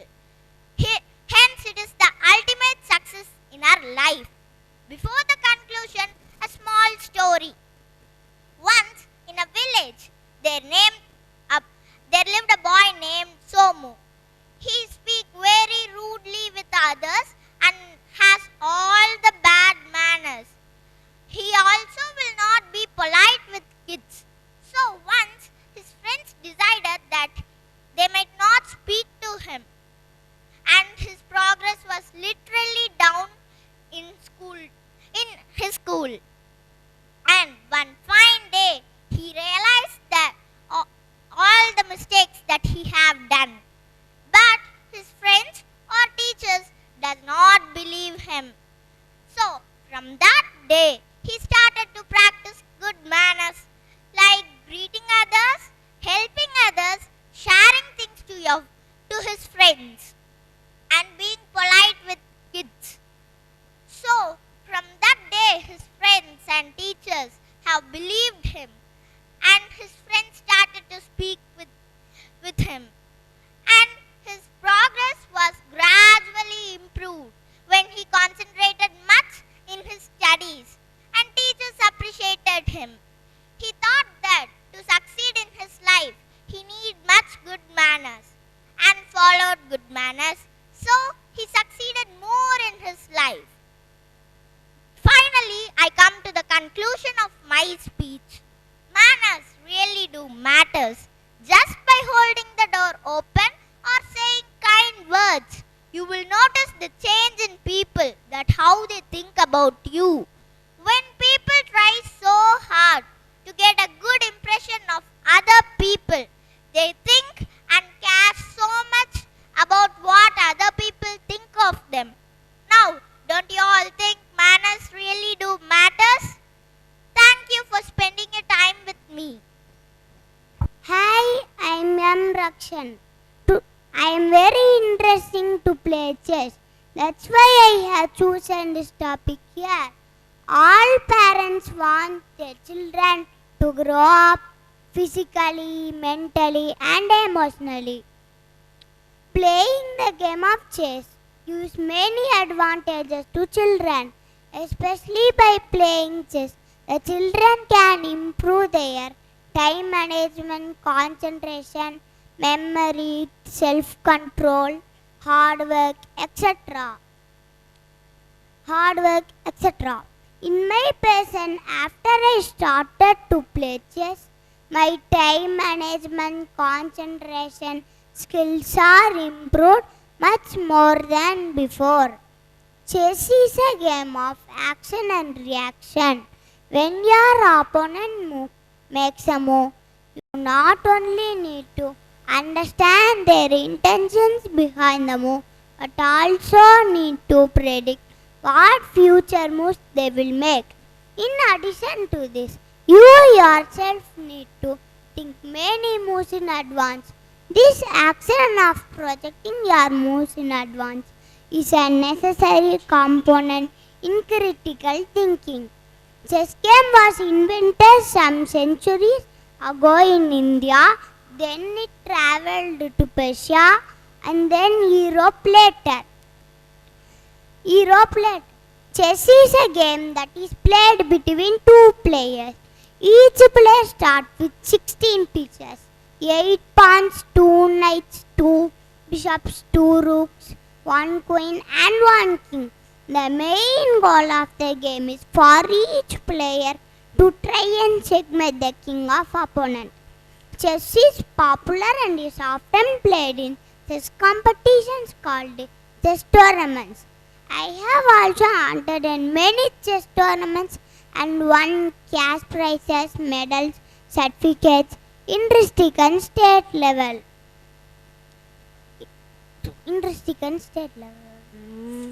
It is enjoyed in many countries like India, Russia. Rules. The rules of the chess are governed by the World Chess Federation, which is known by the initials FIDE, mean Federation International des Echecs. Notation. There is a system to denote the squares in chessboard. The files from left to right side is denoted by A, B, C, D, E, F, G, H. And the ranks are numbered by 1, 2, 3, 4, 5, 6, 7, 8. By this way, each square has its own number and letter. To mention the square, the letter should always come before the number. For example, A8, B7, C6, etc. For easy reference, we will divide a chessboard into two halves. A2D files as queen side, E2H files as king side. Movement of the pieces. One player's pieces can be captured by the other player's pieces, but the player is not allowed to capture his own pieces. First, we can see how the king can move. The king can move in every direction, like horizontally, vertically, and diagonally. However, the king is limited to move only one step at a time. Second rook. The rook may move to any square along a file or a rank on which it stands. Third, bishop. The bishop may move to any square along a diagonal on which it stands. Fourth, the queen. The queen may move to any square along a file, rank, or a diagonal on which it stands. Fifth, knight. The knight may move in L shape. The knight alone can jump over other pieces. Next, pawn. The pawn may move forward to the squares immediately in front of it on the same rank. Some of the pawn may move forward. They can move backwards at any stage of the game. Some of the tactical ideas are impassion, capture, pin, skewer, double attack 4, double check, discover check, etc. Now I hope you all know some general information about chess. Next I am going to say some few words about my future opponent and the greatest Grandmaster, Magnus Carlsen. Grandmaster Magnus Carlsen is the current world chess champion. To many people, he is the best to ever play the game. Although Grandmasters Gary Kasparov and Bobby Fischer remain in the conversation. The 30-year-old Carlsen became the champion for the first time in 2013 when he beat India's Viswanathan Anand. Carlsen retained a title against Anand the following year. In 2014, he also made a history by becoming the World Rapid and World Blitz champion, the first player to hold all the titles simultaneously. He repeated a feat in 2019 and 2022. He was born in Norway. He is the present world chess champion. His Federation International des Echecs rating is 2,853. He got his Grandmaster title in 2004. Life is like a game of chess, changing with each move. Thank you. A pleasant morning to all. I am Trilok from grade 6, here to speak about an interesting topic. What is it? You thought I would say it, right? Yes, of course I will. But after I give you some sneak peeks, you'll eventually know what I'm going to speak. Now let's move on. I'm going to tell how to develop India furthermore better, and next I'm going to tell how to become a leader way more easier. And at the final, I'm going to be comparing India's development with other countries. Yes, it's India's development compared to other countries. India's development is pretty good, at the same time pretty bad. Why? I would say it's in the middle stage of development. Then, now let's move on. India has developed a lot. I mean, a lot. Why do I say so? Because we had a lot of discriminations during 1920s to 1970s. But now it has reduced. Women go for work now. Women does the work as much as a man could do. Because we had a lot of discriminations based on genders, caste, religions, and so on. Now it has reduced. That already is a big and wonderful change. But we need to develop India way more better. For that, what should we do? We need leaders. Where could we go for leaders? I'll explain you. Some people think that leaders are born. If they do, I would say they're completely wrong. Because there is a saying that leaders aren't born, they are made. So everyone can become a leader, even you and me. There is also a quote that with great power comes great responsibility, said by APJ Abdul Kalam, one of the great Indian leaders of all time. He has done a lot of achievements. We couldn't even list them down. To be honest, I really like his never give upping attitude and his good personality. Now, let's move on. So, we must train to become a leader, right? In what ways can we train? Let me list you some few things here. First, you must have a good personality. Next, you must have a never give upping attitude. Now, we have reached 25% of potential to become a leader. To increase our percentage furthermore, what should we do? We must believe in ourselves. Now we have reached 50% of potential to become a leader. Believing in yourself carries a big 25%. Now let's move on. Now we need to actually increase our potential to become a leader furthermore. Next, we must be confident. Now we have reached 75% of potential to become a leader. But to increase it more, we must have a good personality and a strong determination on what you're going to do and what you're going to be, and so on. And you might think, why should we be confident and believe in yourself? Here I'm going to tell you a short story about Andrew, who just believed himself, his co-workers, workers, and he was confident on what he's going to build. Now let us move on to the story. There was a guy named Andrew. Just picture it. He's just an engineer, and he was new to the engineer field. He never knew how to build he knew how to build it, but it was really hard for him to build. The building that he was creating was shaky. He just thought that somewhere a guy is making a bowel. Because of that, it's shaking.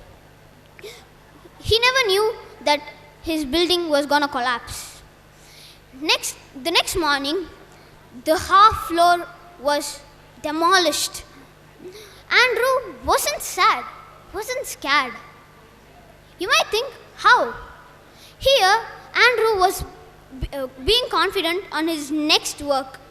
He's gonna do the same building, but again, he was confident, he was believing in his workers, co-workers, and he was believing in himself. And he was confident that his building is gonna be good. Then after a few days, he built 2 floors. It wasn't shaky at all. But after a few years, he built the 10th floor, the final piece. Then successfully he created it. There was no problem with the building. That's why you must be confident in yourself and believe in yourself. Next, you must be fearless of whatever problem comes. Just smash through it. It's like a door which is stopping you, or just tell it's an obstacle which is stopping you from succeeding. So if you be fearless, you again get 10%. Now we have reached 85%. We should increase our percentage furthermore. So next, we need a strong determination. Again, we get another 10%. So having a strong determination is like you must be strong on what you're going to be or what are you going to do. So because of that, a strong determination also carries a 10%. Now we have reached 95%. We are really close to become a leader. Next, we must have patience. It's like the same as fearless, but you must be patient of whatever problem comes. Just solve it. Just be patient and solve it. Now the patience carries 5%. We have reached 100% of potential to become a leader. Congrats, guys! Now, imagine India having a lot of leaders and being the best country of all time. It will be great. It will be a memorable day for India and to our next generation. I'm proud to say that India is one of the top 5 best military. Why? Because they have the never give upping attitude. So that's like 10% to become a leader, but still that gives a great impact. Now let's move on to the comparing part. We are going to compare Indian roads versus American roads. India's roads are pretty bad, I would say, because there are a lot of potholes. But in American roads, it's pretty smooth. There is no potholes, I would say. Have you ever heard of this guy in social media telling that supercars aren't for Indian roads? I hope you have heard. If you don't, I will say you. So there is basically this social media guy who was taking a video of a Lamborghini going in Mumbai roads in India. He thought that, okay, now that's a great achievement of India. Lamborghini has come to Indian roads. But little did he know that the Lamborghini's model is a bit low. As you can see in that picture, you can see there is only 2 inches gap between the Lamborghini and the ground.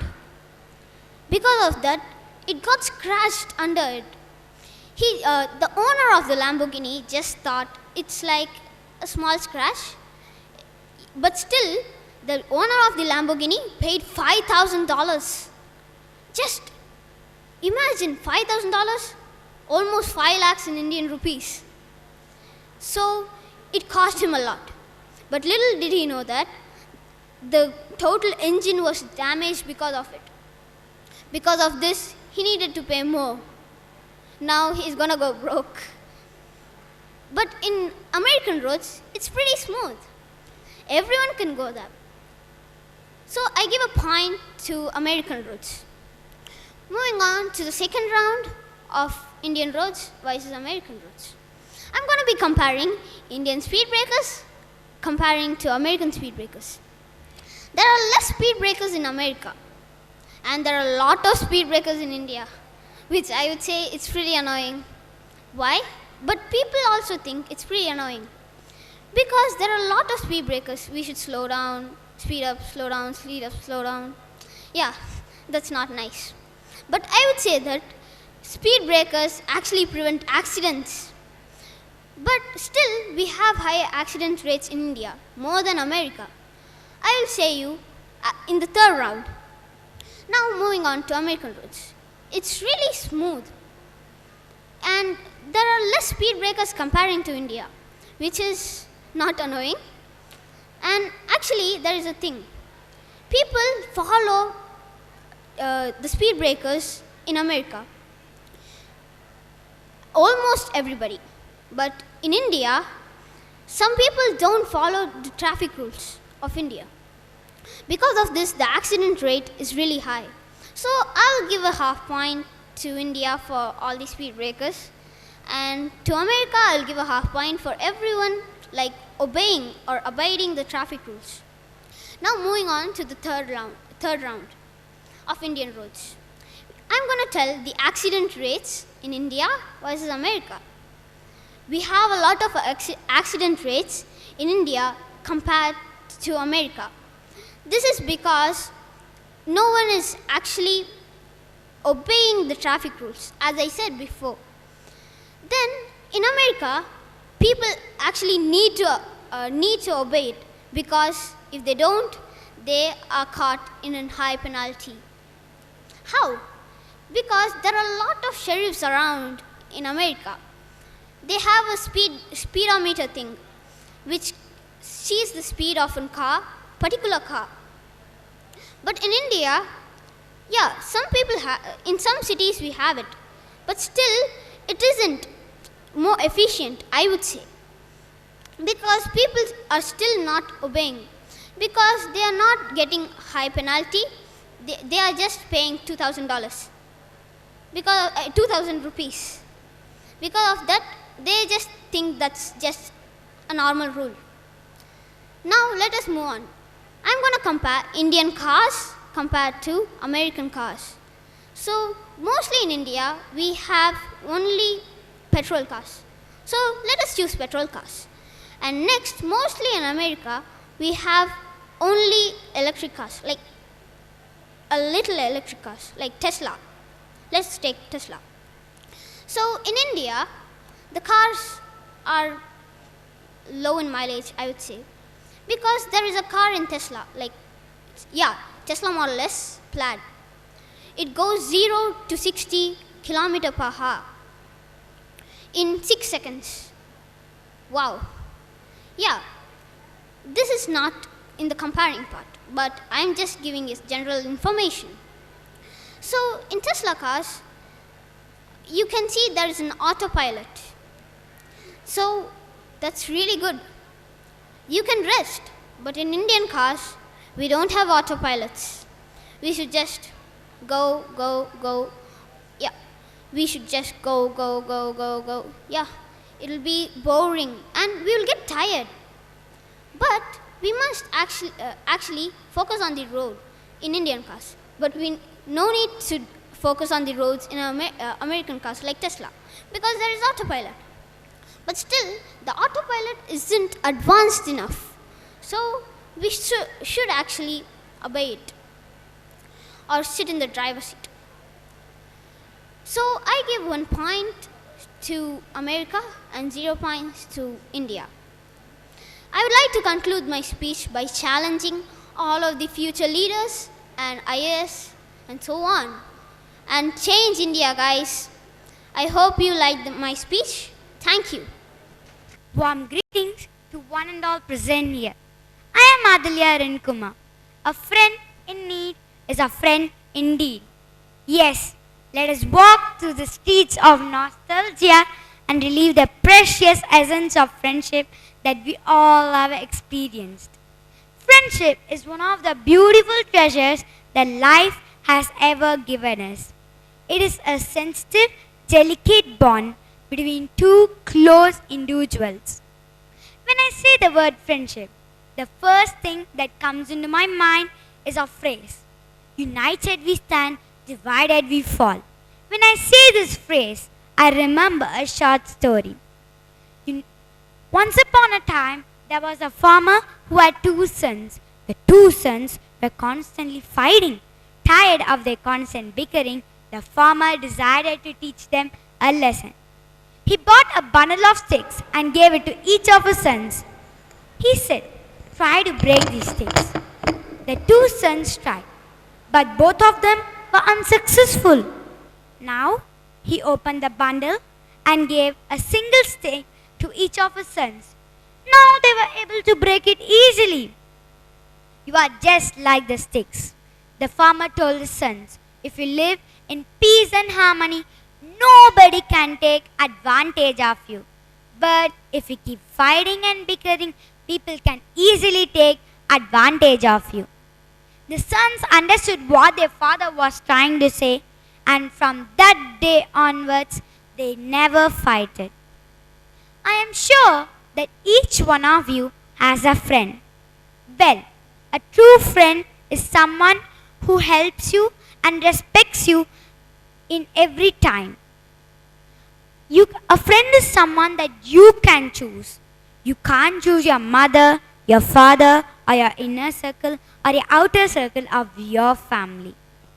You can always choose a friend, and always choose friends who are good and helps you reach greater heights, rather than choosing friends who are bad and clips your wings so that you can't reach greater heights. I am sure that each one of you sometimes argue with your friends. Well, that is common among us people. When your argument gets sometimes heated up, you go to another friend and try to cool down that argument. But believe me or not, it never gets cooled down. So, the best advice that I can give you is you should leave your ego and apologize to your friend. You may think, what am I meaning by saying leave your ego and apologize to your friend? Well, I am meaning nothing but to leave your thinking, feeling or emotion and thinking whatever you are doing is right. When you are leaving that, it will be easy for others to apologize to you. So sometimes, according to me, arguments are good for our friends. Well, you may think how arguments are good for our friends. Well, I have got a perfect example for you. If you have not done your homework and the class teacher has not yet come, your friend may urge you to do your homework. Well, if you are sometimes not willing to do your homework, you may regret to do your homework. That silly thing will get into a big argument.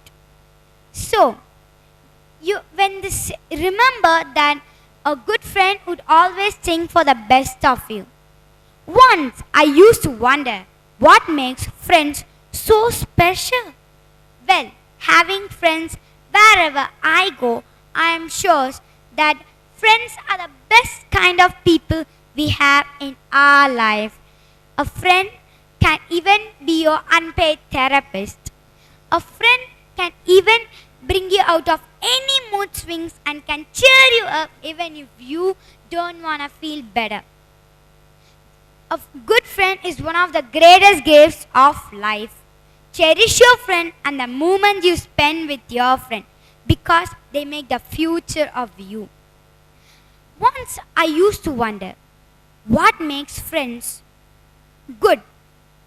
Well, having best friends wherever I go, having years of experience, now I am sure that a good friend is someone who's a well-wisher and helps you reach greater heights. A good friend knows you better than you think you know yourself. A good friend would hold your hand and stand beside you in all your happiest and saddest moments of your life. Remember that a friend can even change your future, a friend can even change your life, a friend can even change your attitude.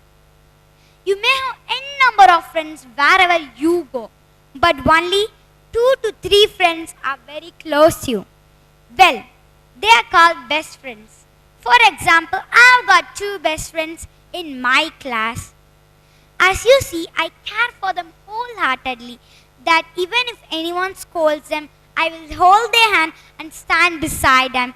And even anyone else tells me not to talk to them, or my mother tells me not to talk to them, I will talk to them. When I am friends with someone, I can never ever forget them, that even if they forget me. That is called true friendship. There are some best friendship quotes like, don't make friends who are comfortable to be with. Make friends who are good and push you to do your best. Said by Thomas J. Waston. A real friend is someone who walks in, the rest of the world walks out. Said by Walter Winchell. The essence of true friendship is nothing but an allowance for another's little lapses. Said by David Story.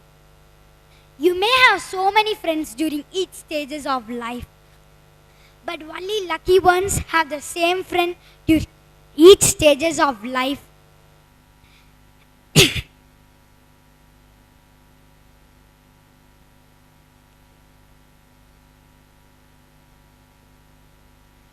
But only lucky ones have the same friend during each stages of life. Said by Oscar Wilde.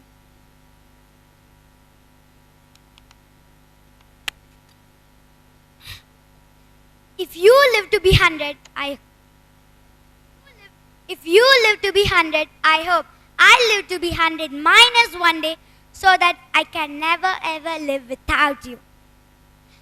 Said by Winnie the Pooh. I now hereby conclude my speech by saying that friends are sometimes more important than a family. Friends can change your characteristics of your life and can change your attitude. Thank you. Social media is not about the exploitation of technology, but service to community.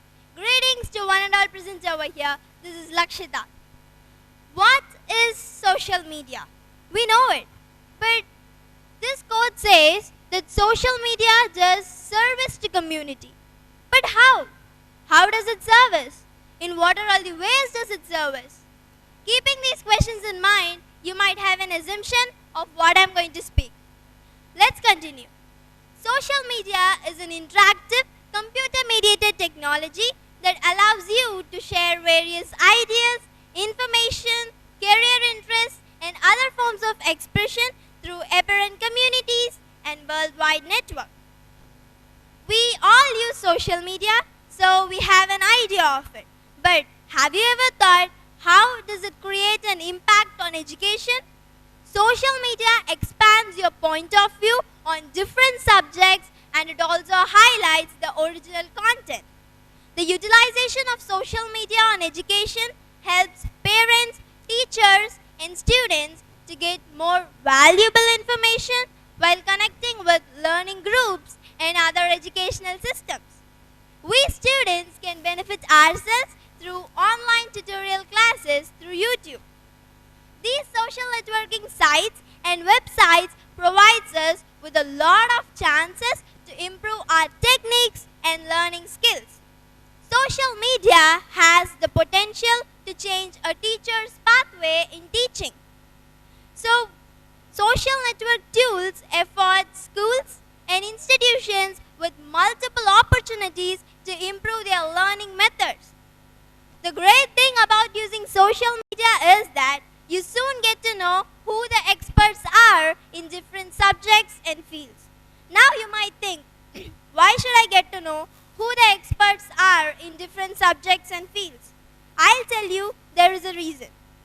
When you get to know who the experts are in different subjects and fields, you can see the expert respective to your subject. So when you start following those experts, you learn more and gain more useful content from them, which empowers you to produce great results. Nowadays, I don't see students going and calling their math teachers when they have a doubt in a sum. They just go to Google, type the question, and give search.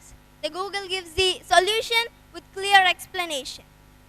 When we search for answers for sums in Google, there are a lot of websites showing the same solution. Have you ever thought what is the reason for that? It is because the concepts and the solution is same, but the explanations are different. When you don't understand the explanation of one website, you can just move on to the another, so you get and you understand the concept and the sum properly. So, starting from elementary schools till university graduation, social media has the role to empower teachers, parents, and students to use new ways of sharing information and building a community. Statistics shows that 96% of students who have internet access are using at least one social network. I was stunned to hear this. The benefits of social media doesn't have to stop the student-teacher relationship. There are a lot of benefits extracted from the use of social networking on education at higher levels as well. Social media promotes self-directed learning, which prepares students to search for answers and make their decisions independently. Have you ever thought, or do you know, why social media is important for students? It is important because it allows them to share their thoughts without any fear. It allows them to post video clippings, photos, individual articles, and etc. So through this, they come out of their box and explore their talents.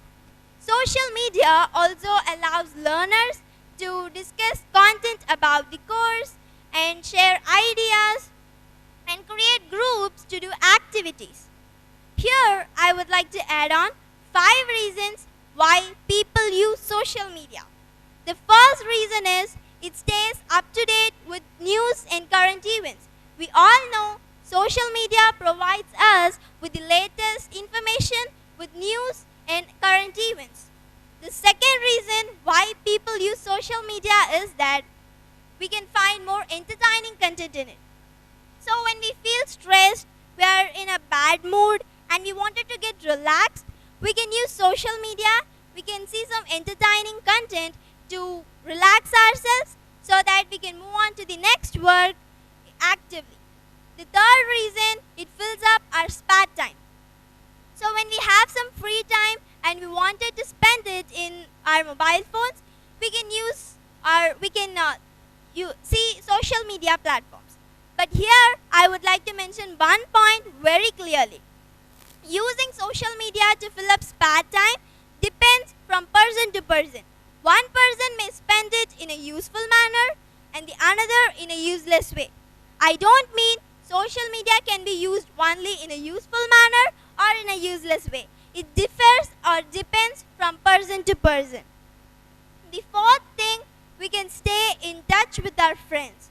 So when our friends are far from us and we wanted to contact them, stay in touch with them, social media platforms are very useful for us. We can stay in touch with them, so social media also helps in keeping up our friendship. The fifth reason, products to buy. So when social media has not evolved, we'll have to go to shops to buy what we wanted. And mostly we won't have time on the weekdays, and mostly we prefer going on the weekends. And as we expected, weekends are too crowdy and we'll have to rush.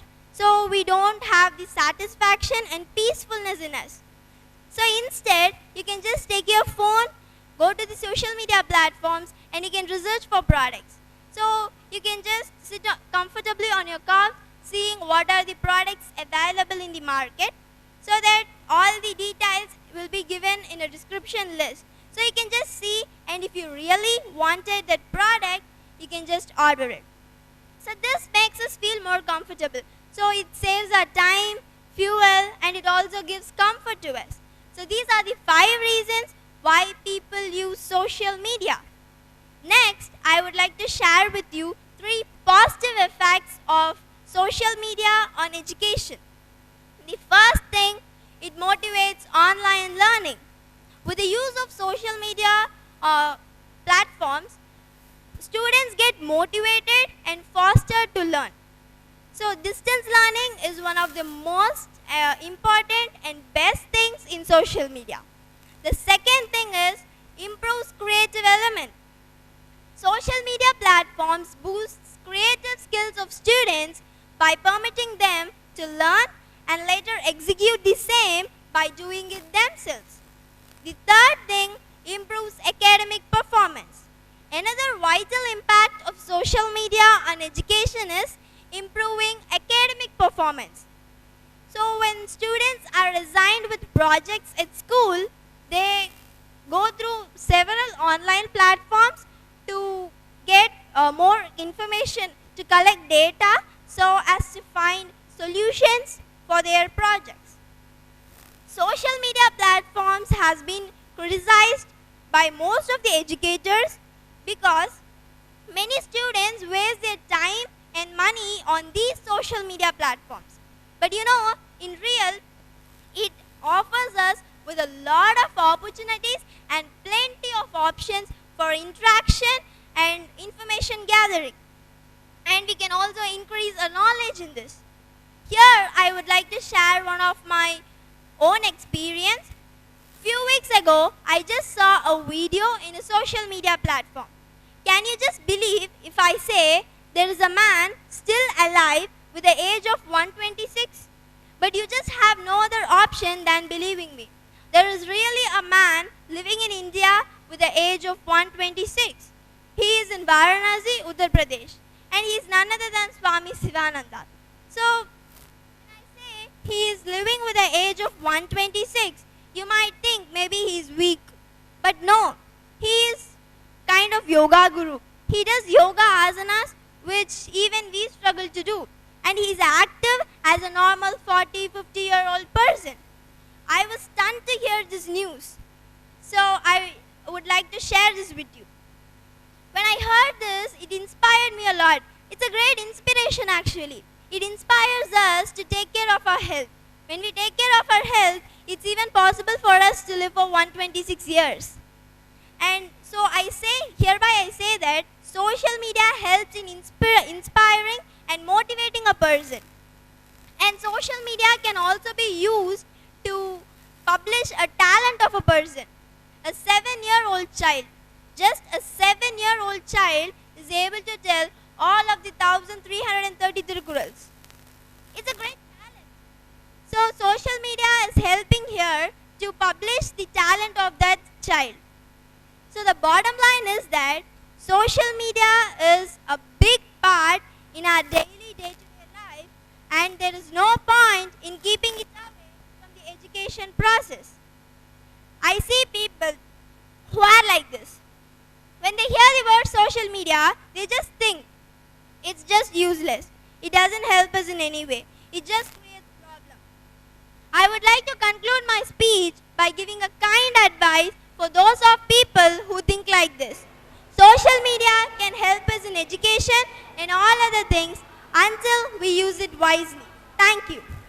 Hi everyone, my name is Adlin, here to speak about overcoming obstacles. We all face obstacles on the way to our destination, and we have to overcome it. Overcoming obstacles help us learn and grow from our experience to succeed.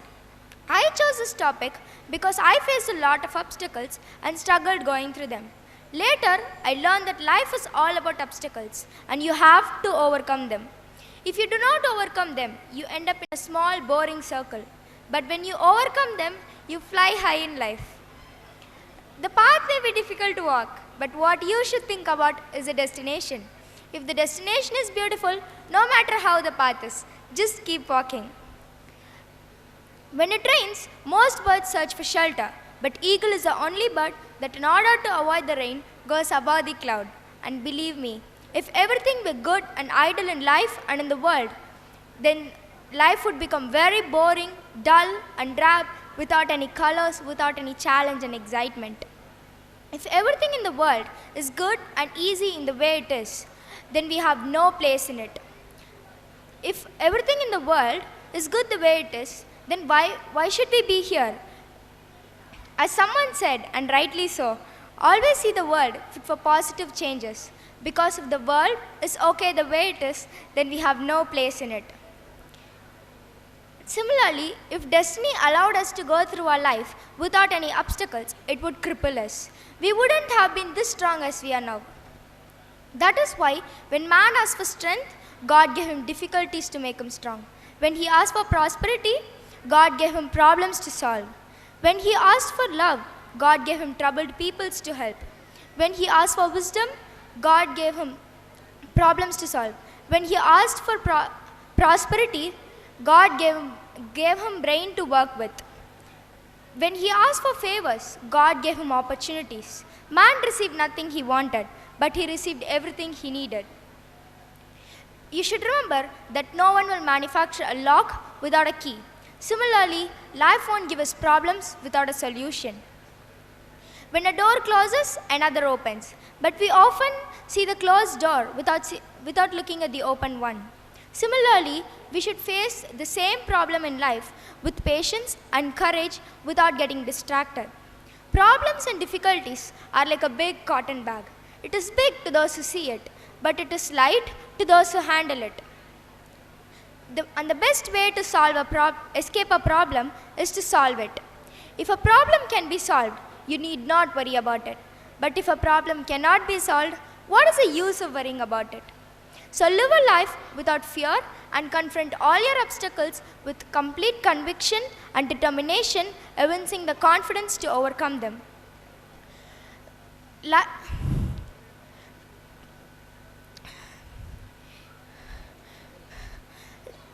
It is not the burdens of life that weigh us down. It is our failure and inability to handle them. Therefore,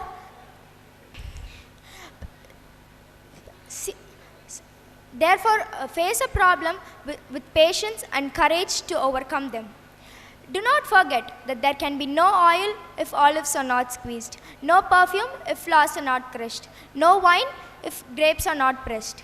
So if you have felt any pressure in today's life, you need not worry. Destiny is bringing the best out of us. Heated gold becomes ornament. Beaten copper becomes wire. Depleted stone becomes statue. So the more pain you get in life, the more valuable you become. When storms of life come upon us, we can rise above them like an eagle by setting strong minds and beliefs towards our life's mission. The storms do not have to overcome us. We can overcome them through a strong determination and courage towards it. Some of the obstacles people in today's life face are lack of loved ones, depression, lack of motivation and confidence, low self-esteem, inferiority complex, relationship difficulties, and most importantly, failures. Many successful people have faced a lot of obstacles which made them strong enough to succeed. You only know that Mary Kom is an Indian boxer, but most of you do not know the obstacles she faced. She saw the struggle of poverty from her young age, making it difficult to even have the diet of a wrestler. She had to look after her siblings as well as go to school because her parents were busy in the fields, making her no time to practice wrestling. Despite all these problems, she was able to break the stereotype that married women cannot become successful athletes through her strong determination and courage. Another example is Albert Einstein. He had problems in mixing up with people in his school. He was criticized because he was a Jew. And he was not confident enough from his young age. And all people started hating him just because he asked doubts which they could not reply. Although he faced all these problems, he was able to overcome all these and complete his doctorate. Later, he started researching about how things worked. And during his research, the World War II breaks out, where his research is put to a halt for several years. As he waited patiently by focusing on his goal, he was able to succeed. Now let me tell you how to face an obstacle. First and foremost, you should know what is causing you the trouble and plan how to overcome it.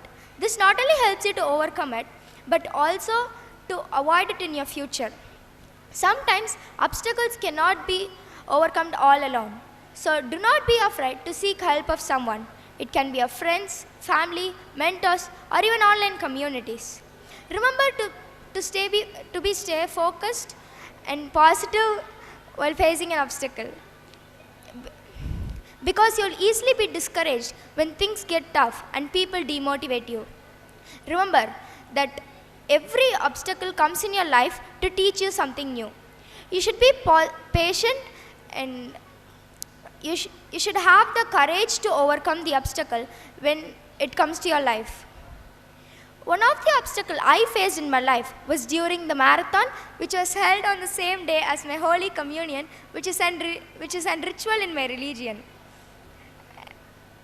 I wanted to participate in this marathon because my coach selected me out of a bunch of students, and all the elderly peoples in my family said me not to go to the marathon but attend the ritual. But I wanted to go. I strongly faced against them and went to the marathon. Before the marathon started, I thought of it. I thought how I faced these obstacles, how I overcame them, and this made me motivated and confident. My friends and my coach made me even more motivated by their words. When I came home with my medal, I felt so proud because I faced all my obstacles and I was able to overcome them in a good way. Now, I would like to conclude my speech by telling no matter what obstacle you are facing, it may be big or small, but you have the power to overcome them. Just remember, past is an experience, present is an experiment, and future is our expectation. Use your experience in your experiment to achieve your expectation. When life gives you lemons, learn to make lemonades out of it. Thank you.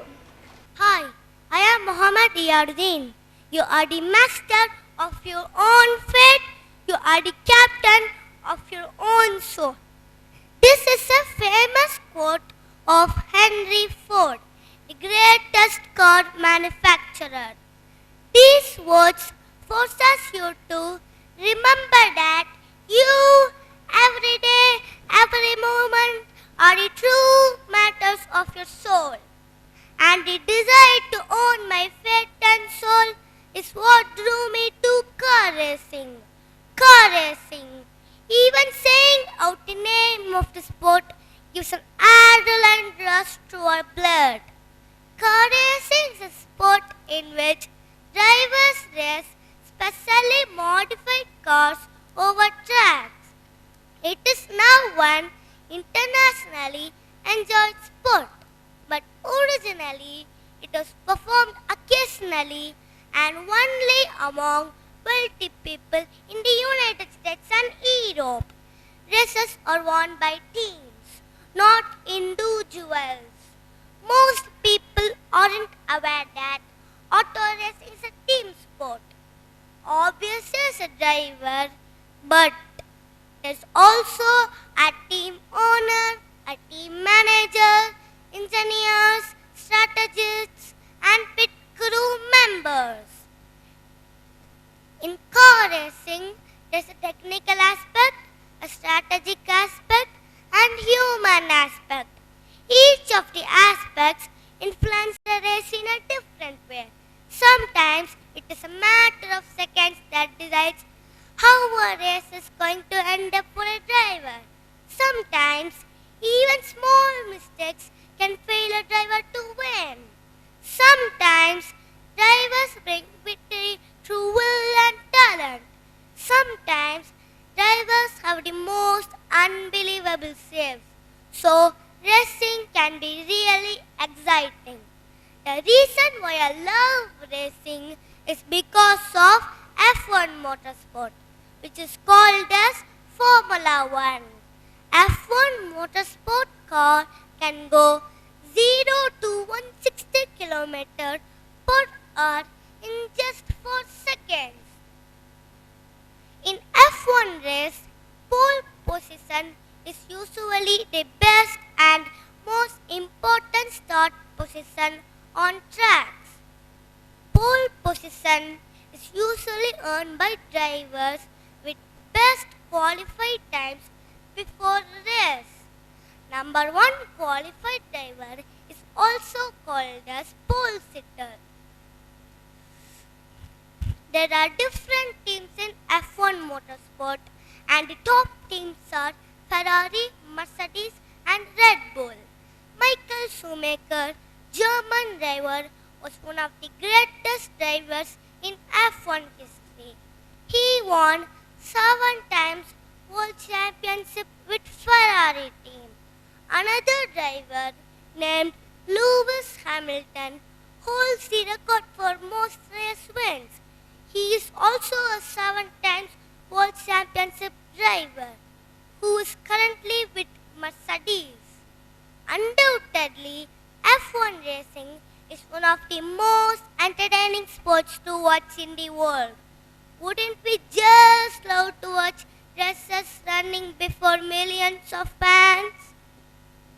Yes, worldwide there are over 300 million of fans associated with this sport, and there's a race every day. For those who are just getting into the sport, it's time to pick a team, it's time to pick a driver, it's time to pick a race style to obsess over. If you are yet to enjoy watching racing, do not wait any longer. You see, the car is an interesting topic to a large number of people. Car racing is not just about 20 plus cars running around the tracks. It is the excitement we feel and controlling something on your own in any situation. Not just that, it's also about enjoying yourself handling the piece of metal. Indeed, I got interest when my dad used to watch F1 racing. I do like the sound of the cars, and it's my dream to drive one of the racing cars. We can't all be car racers, but we can feel like one.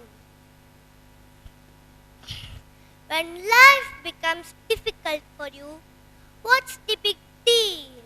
Just step on the gas and turn left. What's so hard? Vroom! Thank you! I raise up my voice, not so that I can shout, but so that those without a voice can be heard. We cannot all succeed in a life when half of us are held back. I am Deekshita to speak about the need for greater support for women entrepreneurs and small business owners.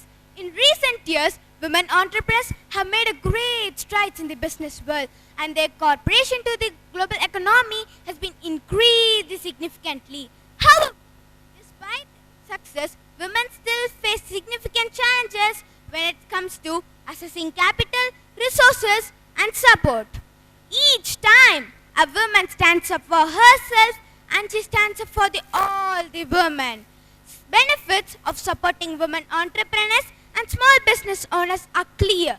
Women-owned business create jobs, drive economic growth, and contribute to the overall success of local and global economics. According to World Bank, women-owned business and contribute an estimated amount 5 trillion to the global economy each year. Being the woman who fixes another woman's crown without telling the world it was crooked.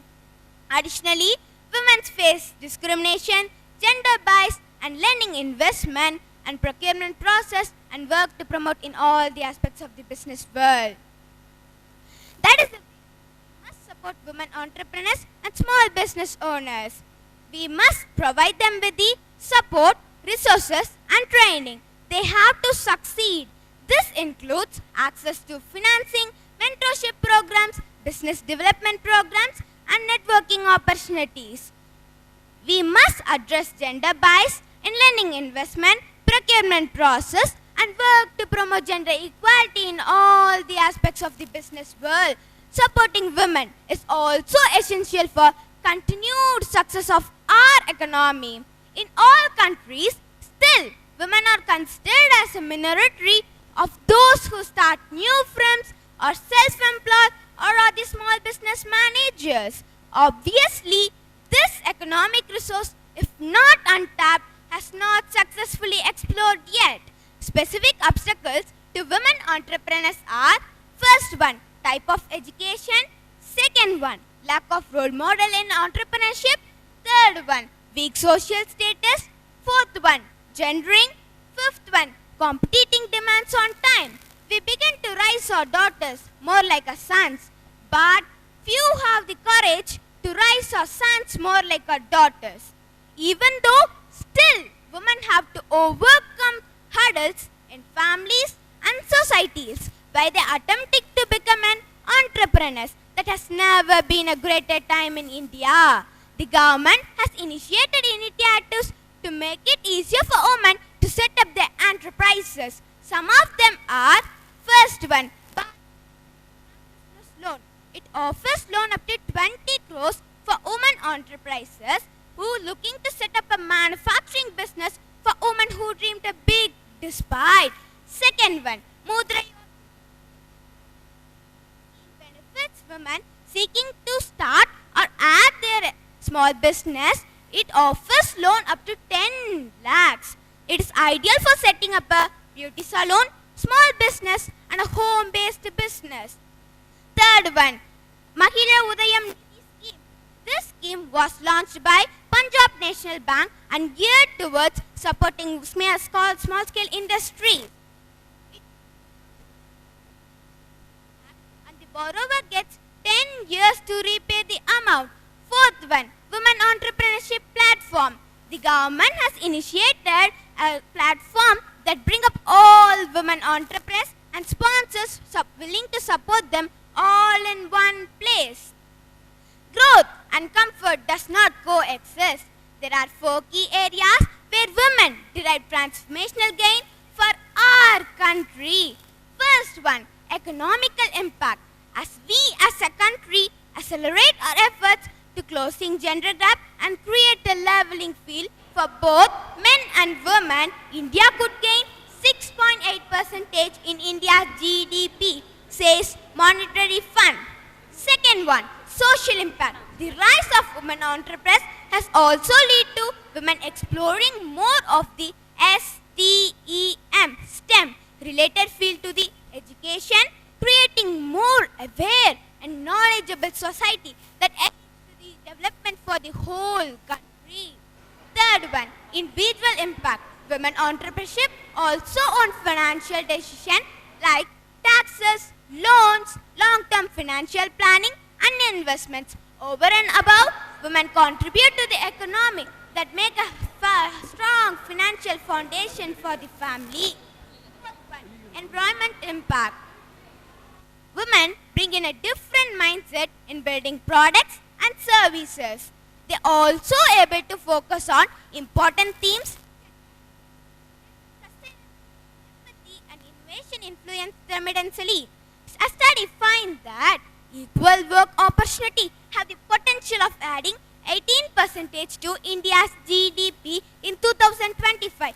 Currently, women contribute 22% in India's GDP against 45% to worldwide average. A women entrepreneurship is a compelling factor to derive economic source.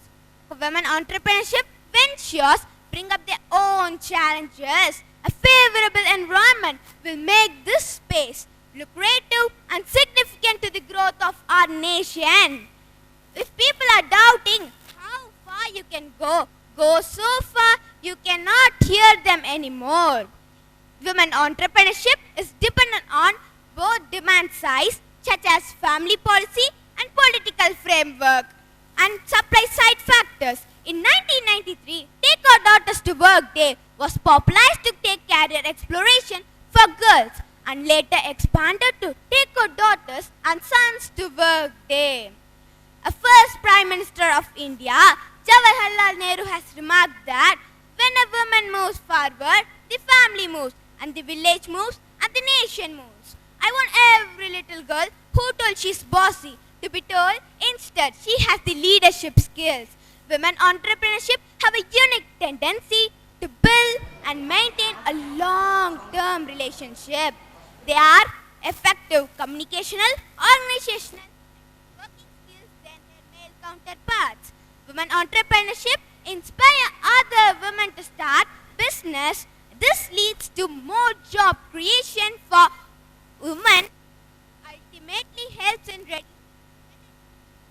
a leveling field for both men and women in workspace. It is observable that women are proved to be strong driving force in today's corporative world, they are competent to balance the duties of both motherhood and entrepreneurship, but they comprise half of business owned today. In recent international study found that women in middle-income countries such as Philippines are likely to enter early-age entrepreneurs when compared to high-income countries. In fact, women from low-income countries seek additional means of income when compared to high-income countries, and they ask additional means of income to support themselves and their families. Overall, 40 to 50% of women's small business are owned by women in developing countries. Women can take up any job at any day, but if she becomes an entrepreneur, she provides a livelihood at least to 10 women. Conclusion: need to destroy her. I urge all of you to support women entrepreneurs and small business owners. We all together break down the barriers that prevent them from releasing their full potential and make a prosperous future for all. Thank you. Your body language shapes who you are. Let me tell you a story. A girl named Kim was playing center monkey game with her two friends. At that time, she was the catcher, and she was not even interested to play that game. And she was not asked that opinion what game should she play. And by seeing this, her mom came forward and asked, "Why, Kim, why are you not playing with them?" And she said, "I'm not interested to play this game, Mom. They're not asking my opinion, what game should I play?" And one of her friends came forward and said, "I don't know how to identify someone's interest without their spoken words." And her mom said, "You can identify someone's interest by their body language. It means facial expressions and body posture." And I think you may know, you'll be having some general opinion what is mean by body language. Body language is a non-verbal communication through facial expressions, body posture, head movements, and so on. If you don't still get it, let me put it in another way. Check out how you're sitting or standing. Check out your facial expressions, smiling or frowning. Check out your sitting position, sitting straight or slouching. Here is why body language is important for a person. People will always sound confident, but their body language shows otherwise. For example, you're going out for a place which you don't like the most with your parents, and your parents are asking, "Do you like this place?" And you're saying, for name's sake, "Yeah, I like this place." And your parents have already found that you don't like this place. You may wonder, how did they find that you don't like this place? They found by your body language, your facial expressions and body posture shows that you don't like this place. And don't think that your parents will take to some other place in real life. Like, by saying this, by saying this, I recap one of my real life incidents where during my NCC days, one of my senior was preparing for a flag area, and she was left completely alone where she can prepare thoroughly. When her turn comes, she started speaking, but because of nervousness, she couldn't express her words. But her facial expressions and body posture was completely stopped. She took a deep breath and she gathered all the points and she started again. And at that day, she got the best speaker award. Like, even body language helps you in giving opportunity and gives you an appreciation. Like, there are different types of body language during a presentation: eye contact, facial expressions, body posture, hand gestures, and head movements. Eye contact. Eyes are generally refers as windows to the soul. For example, during a presentation, you have to make eye contact with your audience. Whether you have small number of audience or large number of audience, you have to make eye contact with each members. In sense, no need to see each single member of your audience. Instead, you can scan your audience where you can share your content freely and clearly. Moving on, facial expressions. There are 6 universal facial expressions where your audience may find in your face. They are anger, fear, disgust, sad, happy, and surprised. These are the emotions where your audience can find. Hand movements. I would like to ask you a question. If I say you come here, speak with folding your hands or use your hand gestures, will you say by folding hands? Obviously not, right? We all like to use your hand gestures to speak. The same way, in your presentation, you have to use your hand gestures to speak. For example, you're pointing out point number 1, point number 2. After your end of the speech, the audience will remember that you said point number 1, point number 2, which helps audience to recapture your points. Head movements. Head movements is kind of 2 types, where it is positive and negative. Moving on positive, head movements helps in wider range of communication and it helps in interact with your audience without asking any questions. Moving on negative terms, like you have to learn some proper head movements while doing your presentation. For example, if you're speaking anything regarding negative terms in your presentation and you're shaking your head for positive terms, it will confuse the audience what she is speaking, whether it is positive or negative. And next, body posture. Even you're making your presentation managing your presentation with your poker face and facial expressions, your body posture will show, even send negative vibes to your audience. Now let me tell upon some powerful tips we have to maintain during our presentation. You always speak confidently, speak boldly, and speak clearly. If you don't speak like this, audience will hear your content, but they'll hear it like Ramayanam story, and next day they'll ask, who's Rama? And you have to think that the audience are your bunch of friends, and you have to think that you're speaking to yourself in front of a large mirror. Even all great leaders, they'll speak clearly, they'll speak boldly, they'll speak confidently. And make your stage most comfortable. Make the place more comfortable, where you can feel it as your own place and you can rock the content.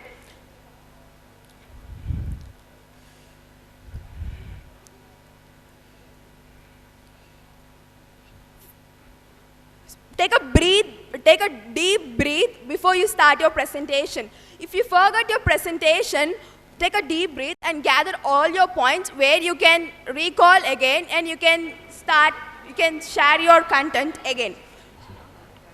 Have facial expressions. As I mentioned before, you should have some facial expressions. You should always have some pleasant smile in your face where the audience will be interested to hear your content. Your voice modulation is important in your presentation, where it will gather interest from your audience. Like if you keep on speaking in a same pitch, the audience will be like, they'll think you're speaking, but they'll not be interested in your content. So speak in voice modulation. And let me tell you some tips where you can identify someone's body language. Like first, by their body posture. If someone is sitting with the crossed legs, it refers that they need privacy. They need privacy. They need some space from some individual. If they have crossed hands, it refers that they are insecure. They need some support.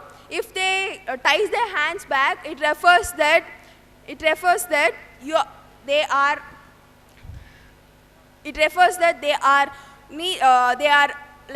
arrogant. If they keep their hands on their hips and start speaking, it often like they are self-defensive. They can overcome all the things. By this, we can say that body language shows you as a presenter. Body language shows your attitude. Body language shows your presence of mind in front of others. And finally, body language is more powerful than words. Thank you. Better than 1,000 days of diligent study is one day with a great teacher. A pleasant evening to one and all present over here. I am Amir. What is the most important part of teaching? It's dedication.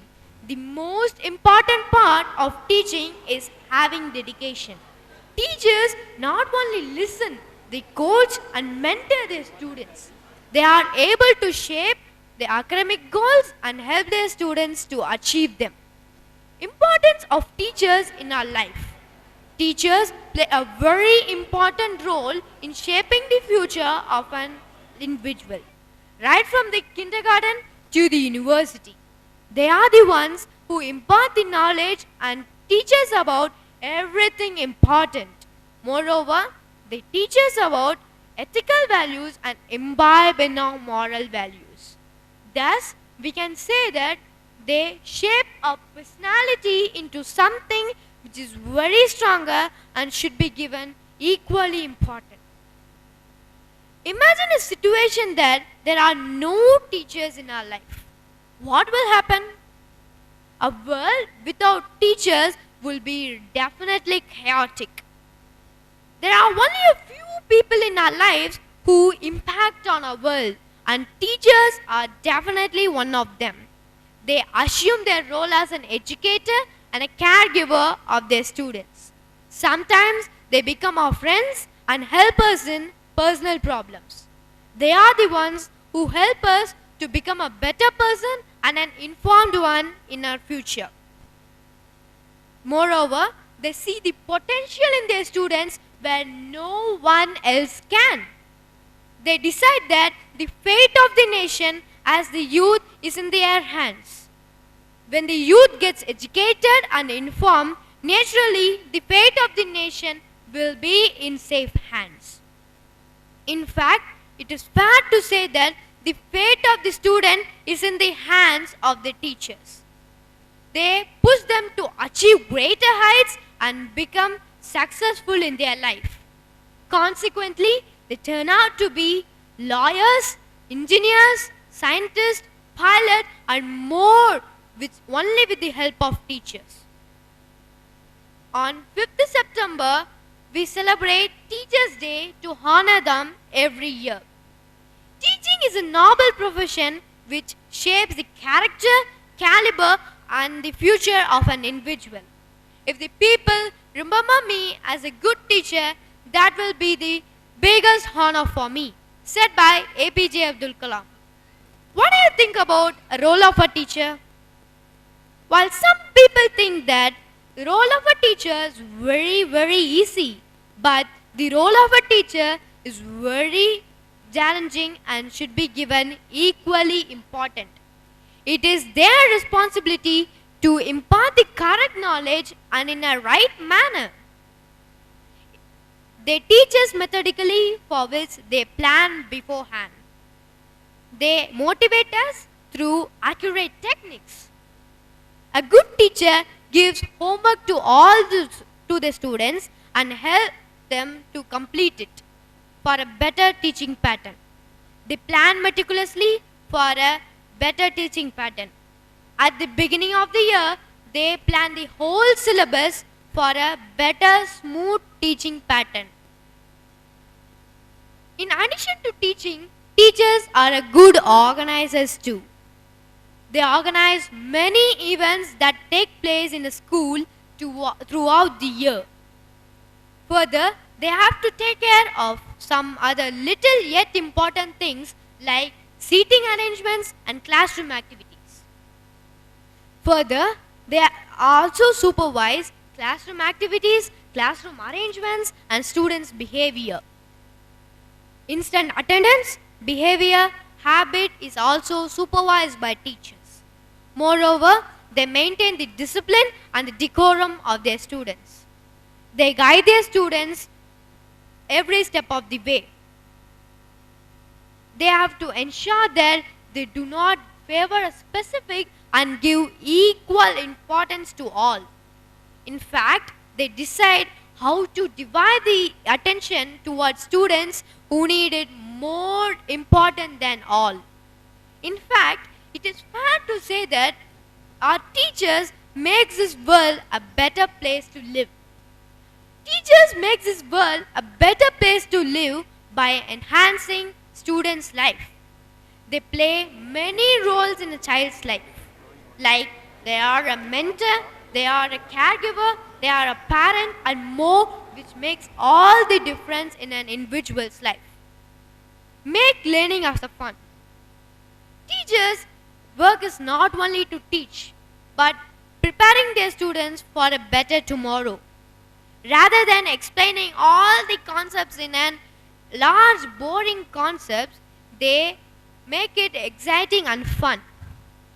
A gifted teacher is not only prepared to meet the needs of today's child, but it also prepares to foresee the hopes and dreams of every child's future, said by Robert John Meehan. They draw real life connections. A good teacher is the closest companion of their students. They make studies easier by relating it to everyday situations.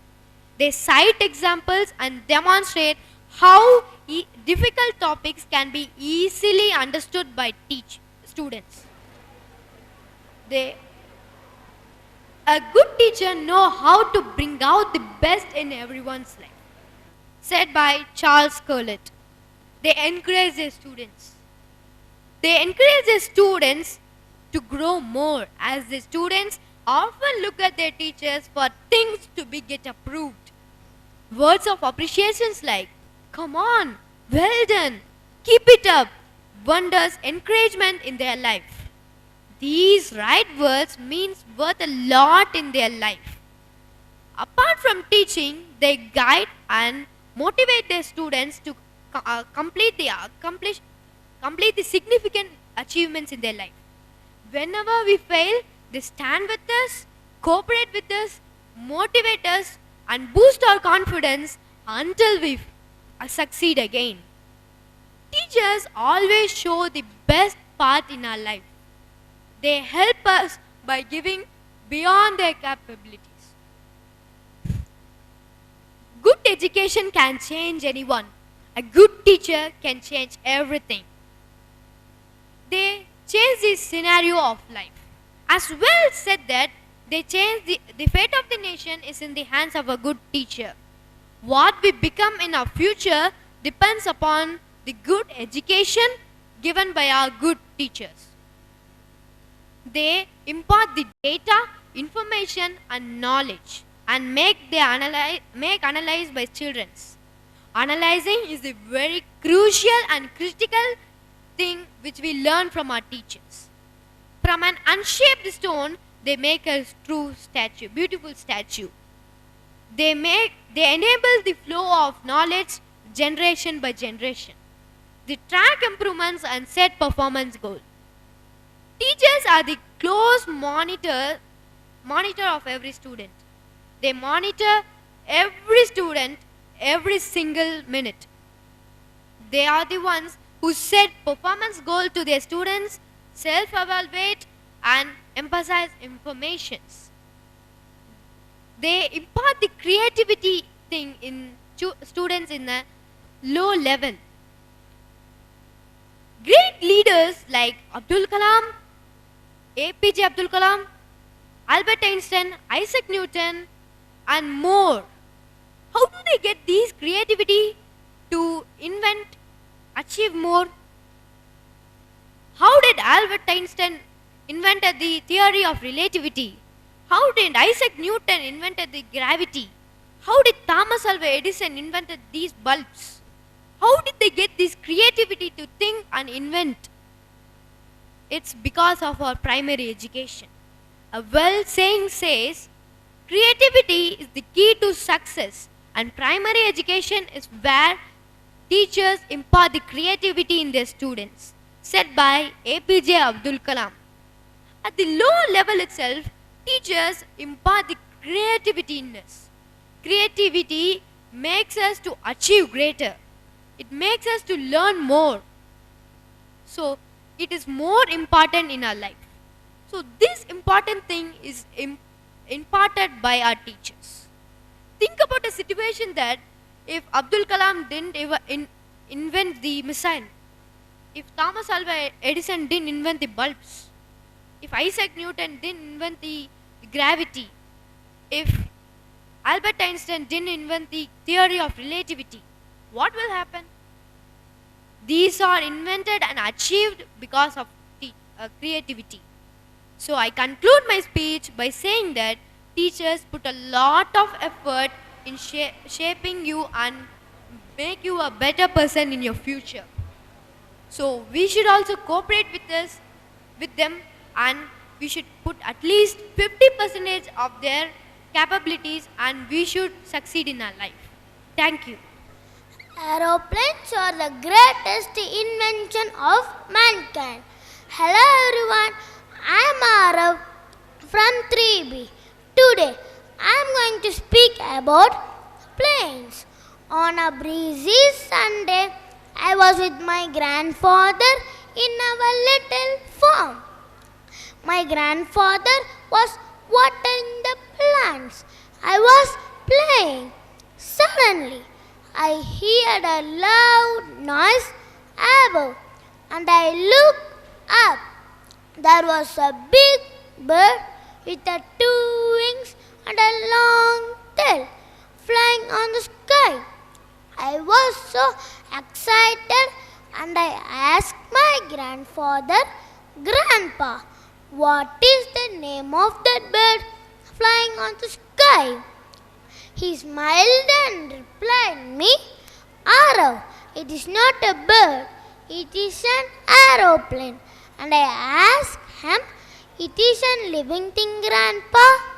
He told me, "No, it is not a living thing, but it has many lives inside it."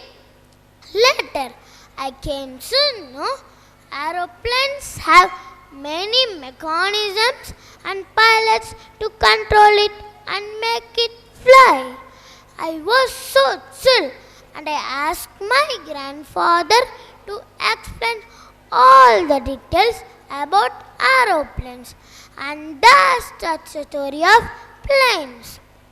There is a plane called Jumbo Jet. It can carry over 400 passengers. The plane is made of strong, light metal. The shape of the wings and tails make the plane to fly. Jumbo jets have 4 powerful engines which make the plane to fly. The captain sits in the cockpit at the front of the plane. In the cabin, there are about 68 rows seats for passengers. Jumbo jets are the largest passenger plane. Even largest plane carry things such as food or milk. Airports are the very busy places. Lots of people help get every plane ready to fly. The passengers wait inside a terminal building. The ground crew gets ready the plane. The plane take off and land on runway.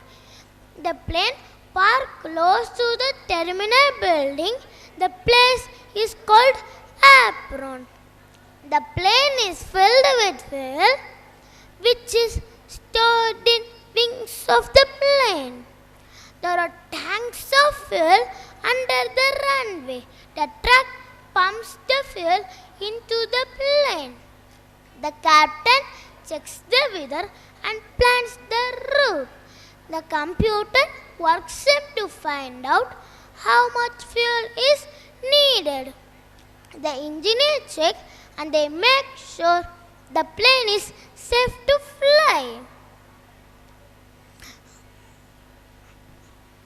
Safe to fly.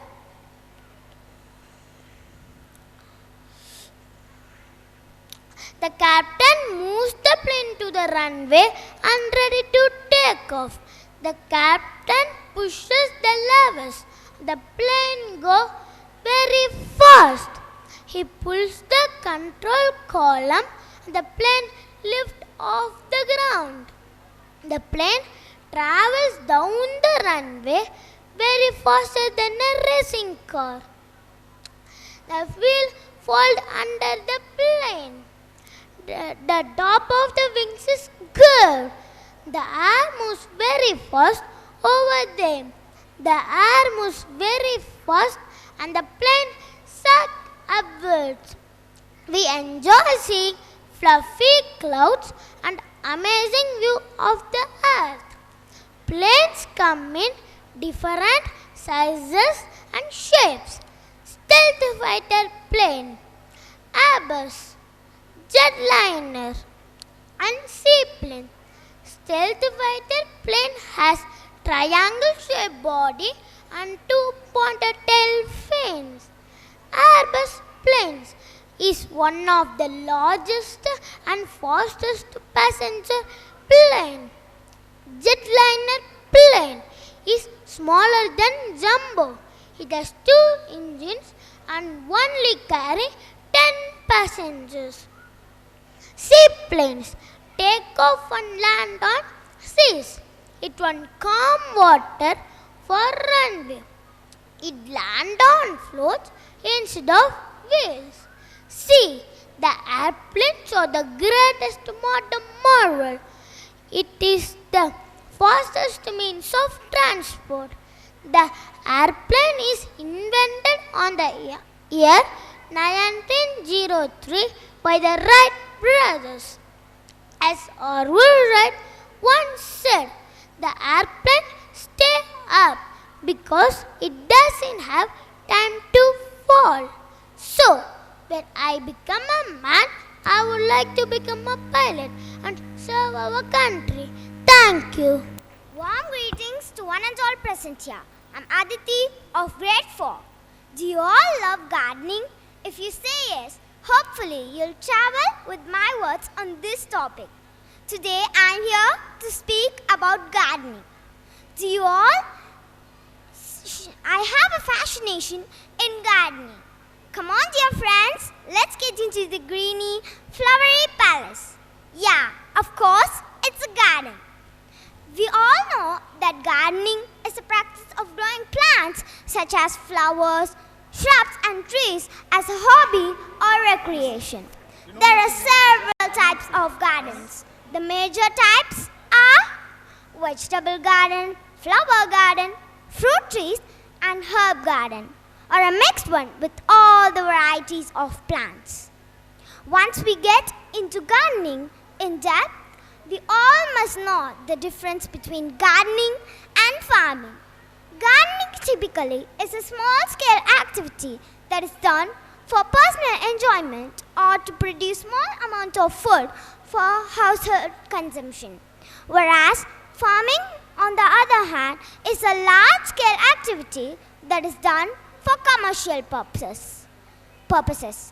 Garden sizes depend on the availability of space and how suitable the area is for growing plants.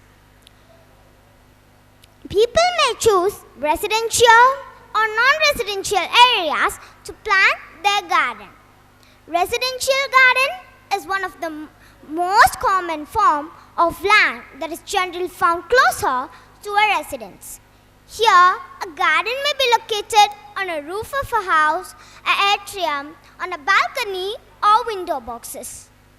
Gardening can be also done in non-residential such greeny areas such as parks, public and semi-public gardens. In recent days, most of us are searching for organic food, especially fruits and vegetables. This searching could be entered by making a large amount of organic gardens. Alright, what is organic gardening? Have you heard about it? Organic gardening highlights the use of natural methods to fertilize soil and enhance plant growth. Obviously, this type of gardening involves natural methods for pest control, soil fertility, and weed management. Whereas conventional gardening, on the other hand, depends heavily on synthetic chemicals to fertilize soil and enhance plant growth.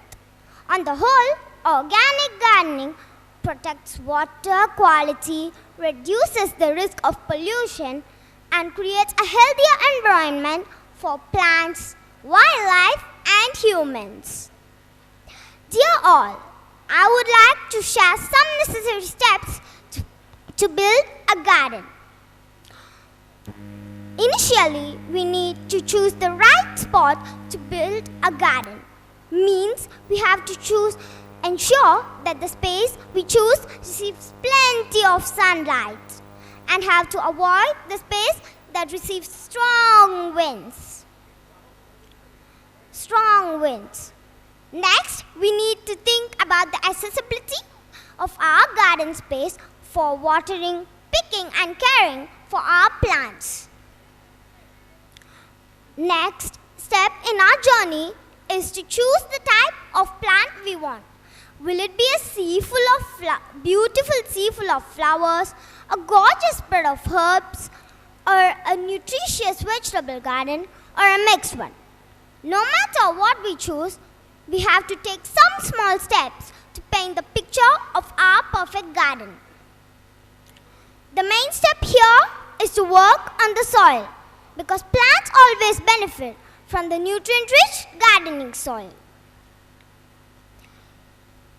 When we're done from the groundwork, we can start planting according to our wish. Then we have to practice natural methods to promote a healthy ecosystem. Then we have to water deeply and regularly and fertilize with natural products such as compost or fish emulsion.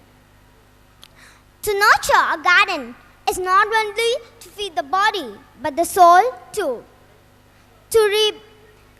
Planting vegetables and flowers can reap bountiful bouquets and delicious harvests. But did you all know that gardening can do wonders for well-being? Yeah, there are enormous health benefits. I would like to share some of them with you all. Gardening reduces stress and makes us happy. Growing our own food can make us eat healthier. All the digging, planting, and weeding burns calories and improves our physical health. I would like to conclude my speech with a small quote. We all might think we are nurturing our garden, but of course, it's our garden that's really nurturing us. There's no better feeling than to watch our plants grow and produce food for our family. So, all the elders out there, I request you to do gardening and encourage your kids as well. It's a fun and rewarding activity that we can all enjoy together. A garden beautifies our house and it's an excellent way to spend our time after school or work.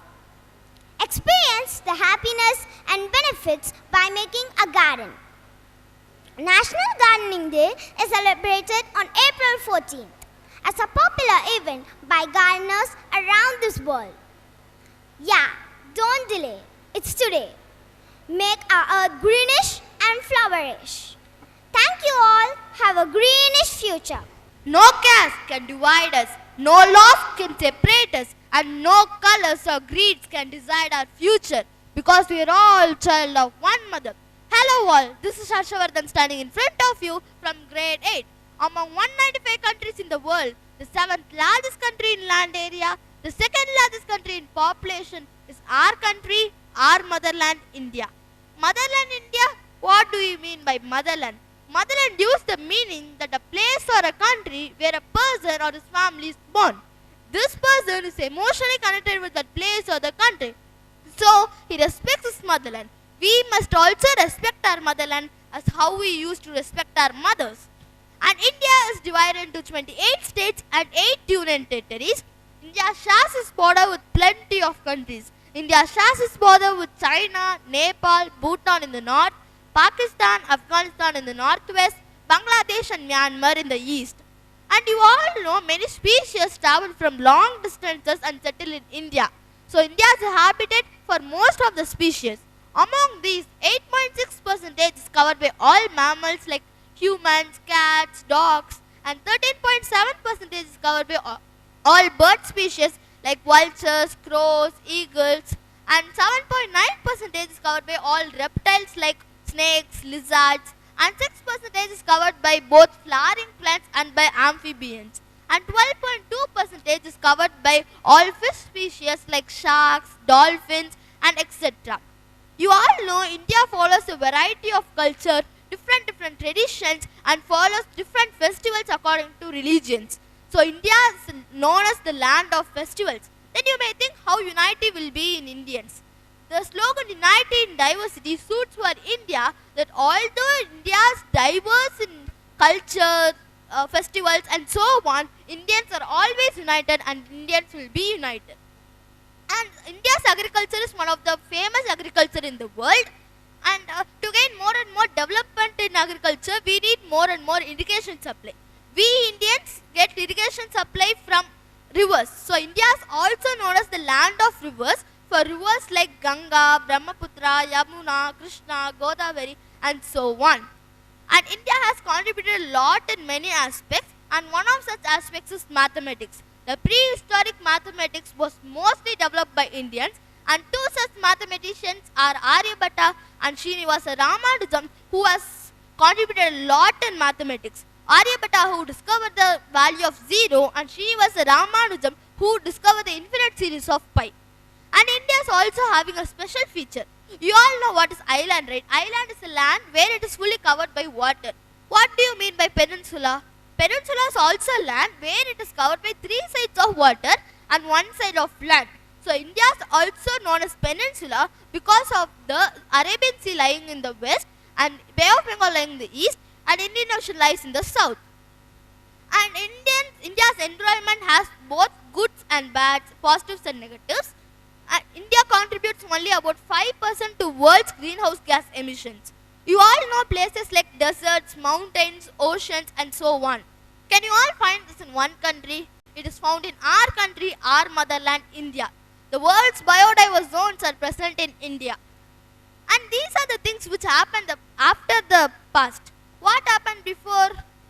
Let's move into the past. Past is always history, right? History is divided into 3 periods: ancient, medieval and modern. Ancient period starts with the rise of Harappan civilization and ends with the death of a ruler. And in this period, mostly the dynasties like Chalukya dynasty, Maurya dynasty ruled. And the second one is the medieval period. And this period starts with the death of a ruler and ends with the declining of Mughals or with the entrance of the British. In this period, Mughals and the Delhi Sultanates ruled India mostly. And the last one is the modern period. It starts with the decline of Mughals or with the entrance of British and ends with the India's independence movement, which is a notable movement in India's history. And in this period, as you all know, British conquered, colonized and ruled us. And now let's focus on independence movement alone. About 450 years ago, a group of people came to India as traders and saw the situations that the Mughals were declining and the regional kingdoms was rising and were in the conflict. So these people thought to colonize and rule India for long years. And these people are none other than the British. We were under this people for about 350 years as slaves. And after British conquering India, French also had an interest in conquering India. So French and British had a set of wars in which French had a setback in all the wars. And British ruled India by 3 methods. One is subsidiary alliance. Subsidiary alliance is a method like the British troops will be maintained by the regional kings and in turn the British will just fight wars. This was very advantage of British that they no need to spend much money on developing the troops as it was already spent by the regional kings. And second one is doctrine of lapse. You all know if a king died, who would be the next king? His son or daughter. But if there were no natural son, he would adopt a son. But this was not the case in the British rule. If there were no natural son or daughter, we must not adopt a son. So this was the thing in the doctrine of lapse. And the third one is direct warfare. In other two methods, they used non-violence and they came indirectly. But in this method, they directly fought wars and used their violence methods.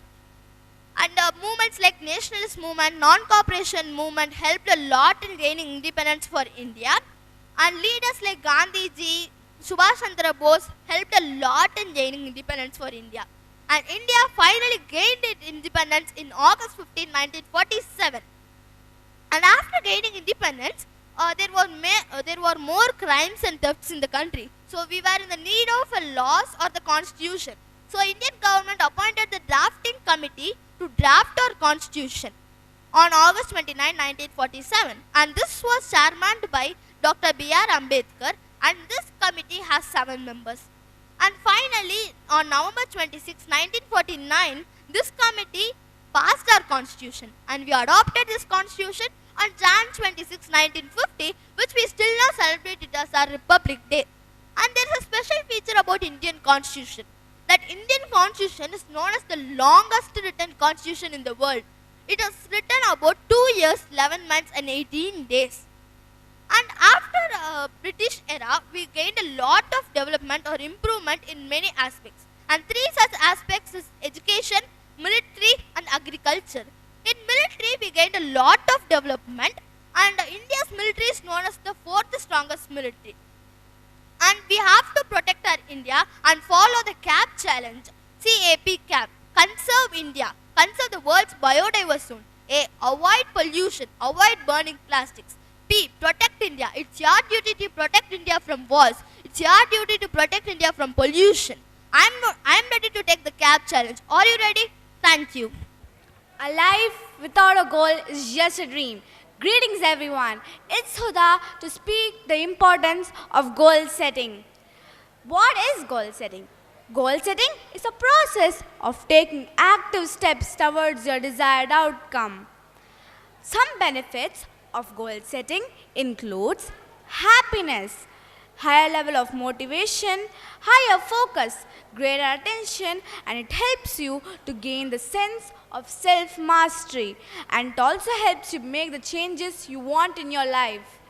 Happiness. When you succeed, you have happiness. Next is high level of motivation. Most of us do not get motivation. When you are discouraged or you have failure in your life, remember these words. Failures are steps of success. Learn from your failures and try to fix your mistakes.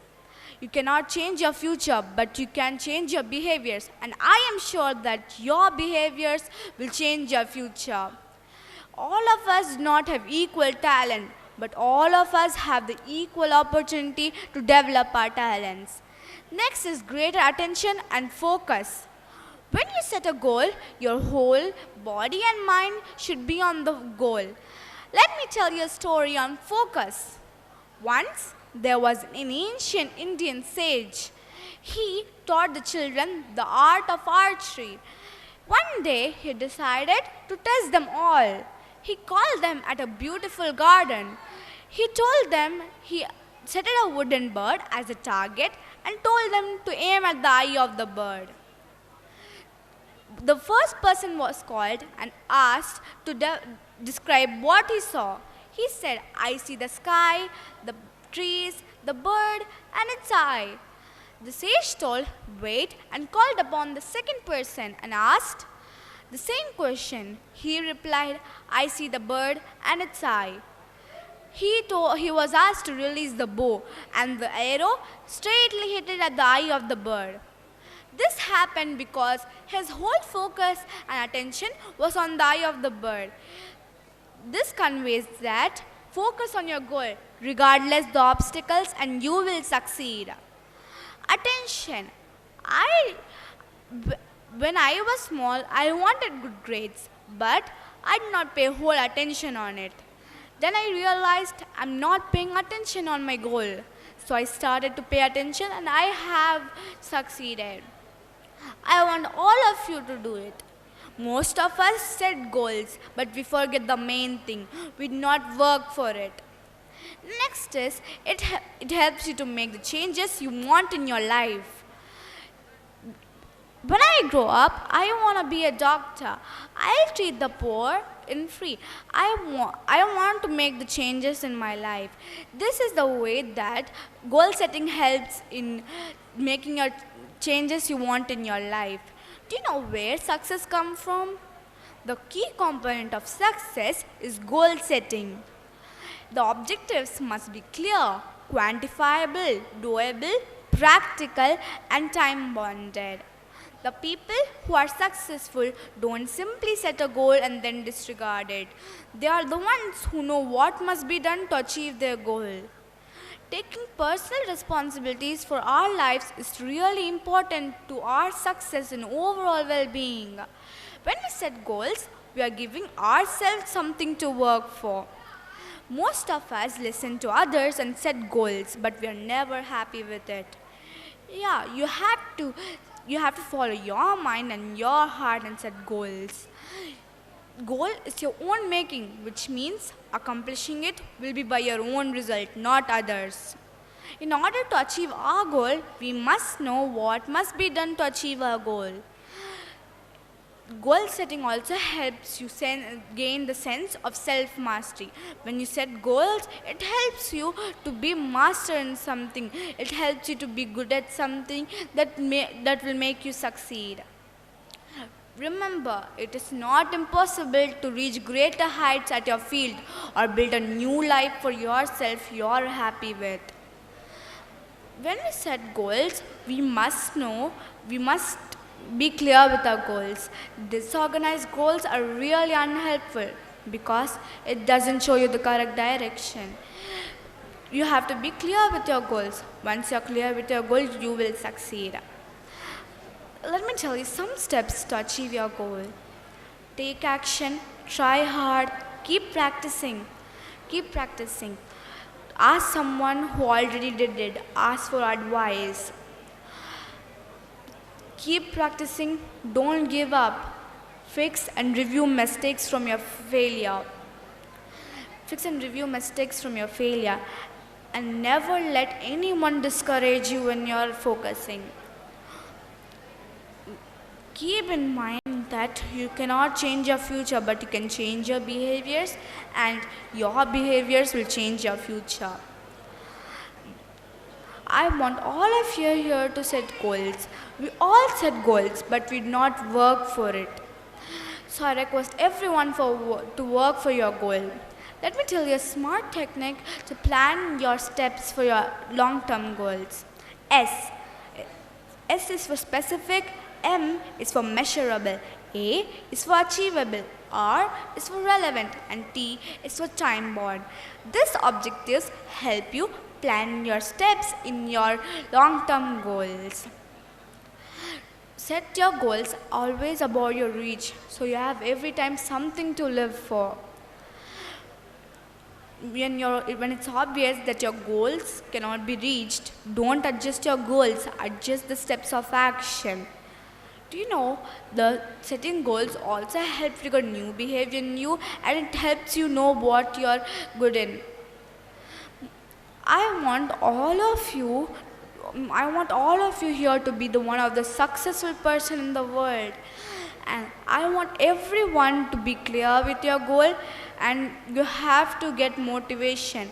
Most of us not get motivation. Motivation really helps you to achieve your goal. And I want to tell that, remember, it is not impossible to reach greater heights at your field or build a new life for yourself that you're happy with.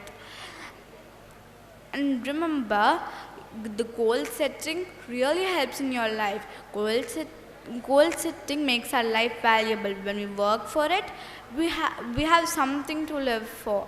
So sitting simply makes your life useless. So you always have to set goals and work for it. You have to work for it.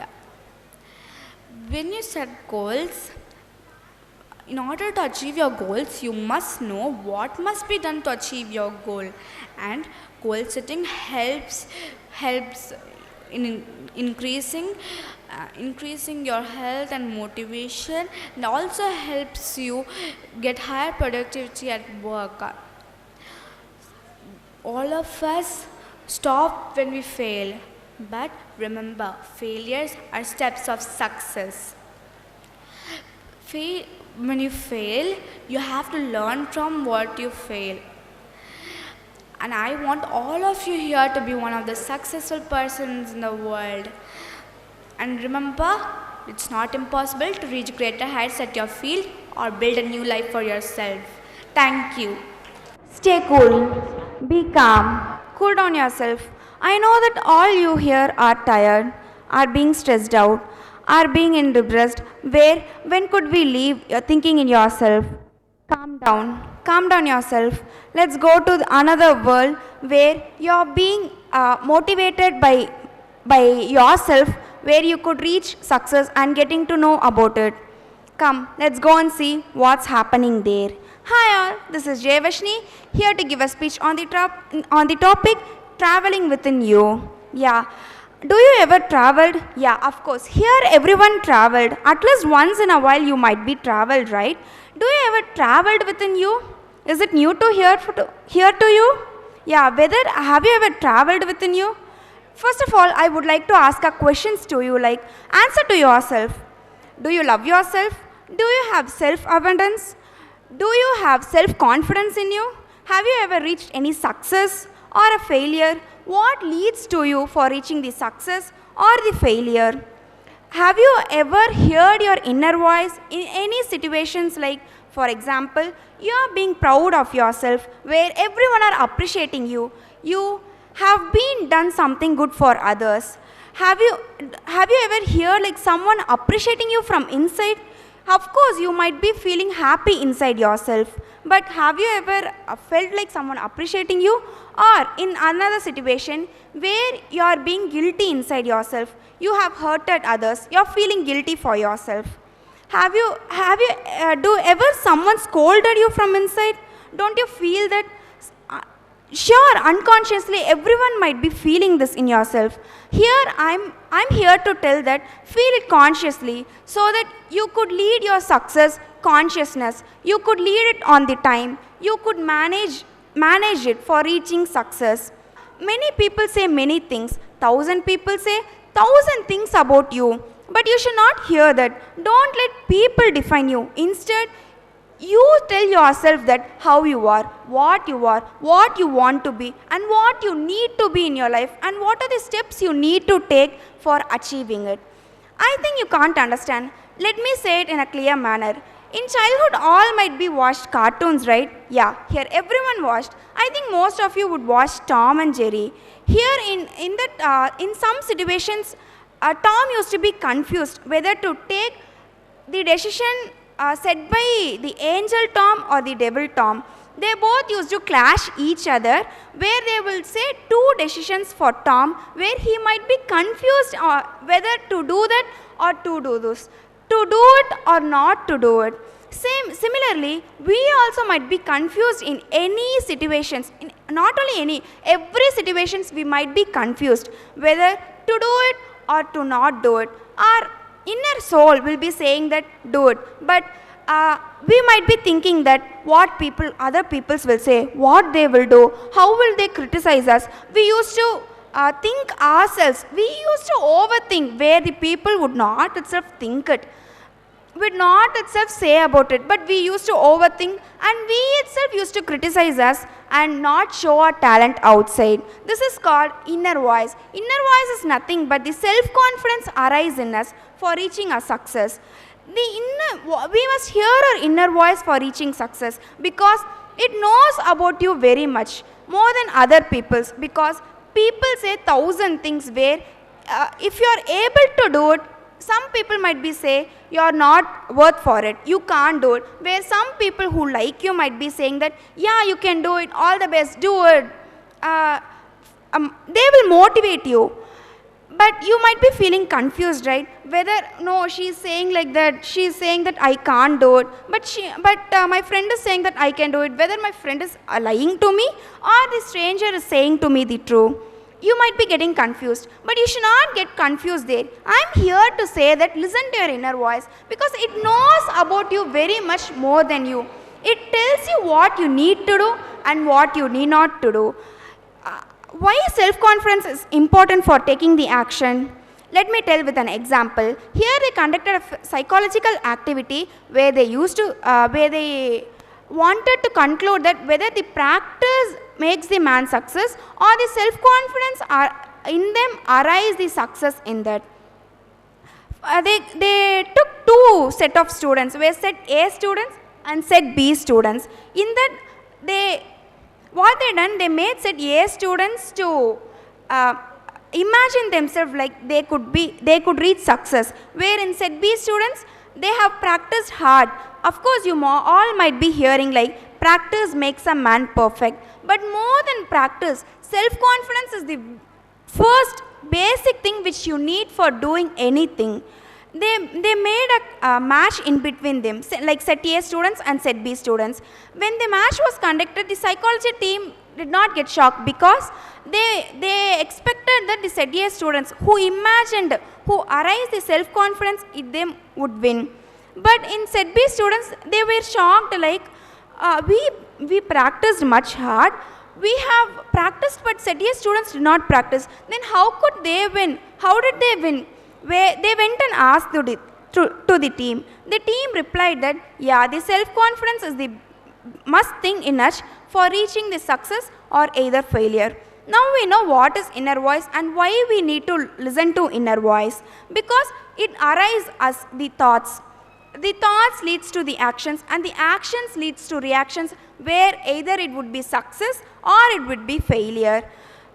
These thoughts come through where? Through listening only. Either we listen to positive thoughts, when we are in the positive aspects, we lead our life positive, in a positive direction, where we get motivate ourselves and we reach success. Or either we listen to negative situations, where negativity plays around us, where we itself think that everything surrounded us are negative, and we move negative directions. So, listening is the must thing, because not only listening, to what we listen leads to the thoughts, and the thoughts leads to success or failure. So now we know what is inner voice, how to travel with the inner voice. Now, so I here say that travel with yourself. Listen to your inner voice to know about yourself. And always smile. Smiling is the best thing which you need for your self-confidence. Thank you.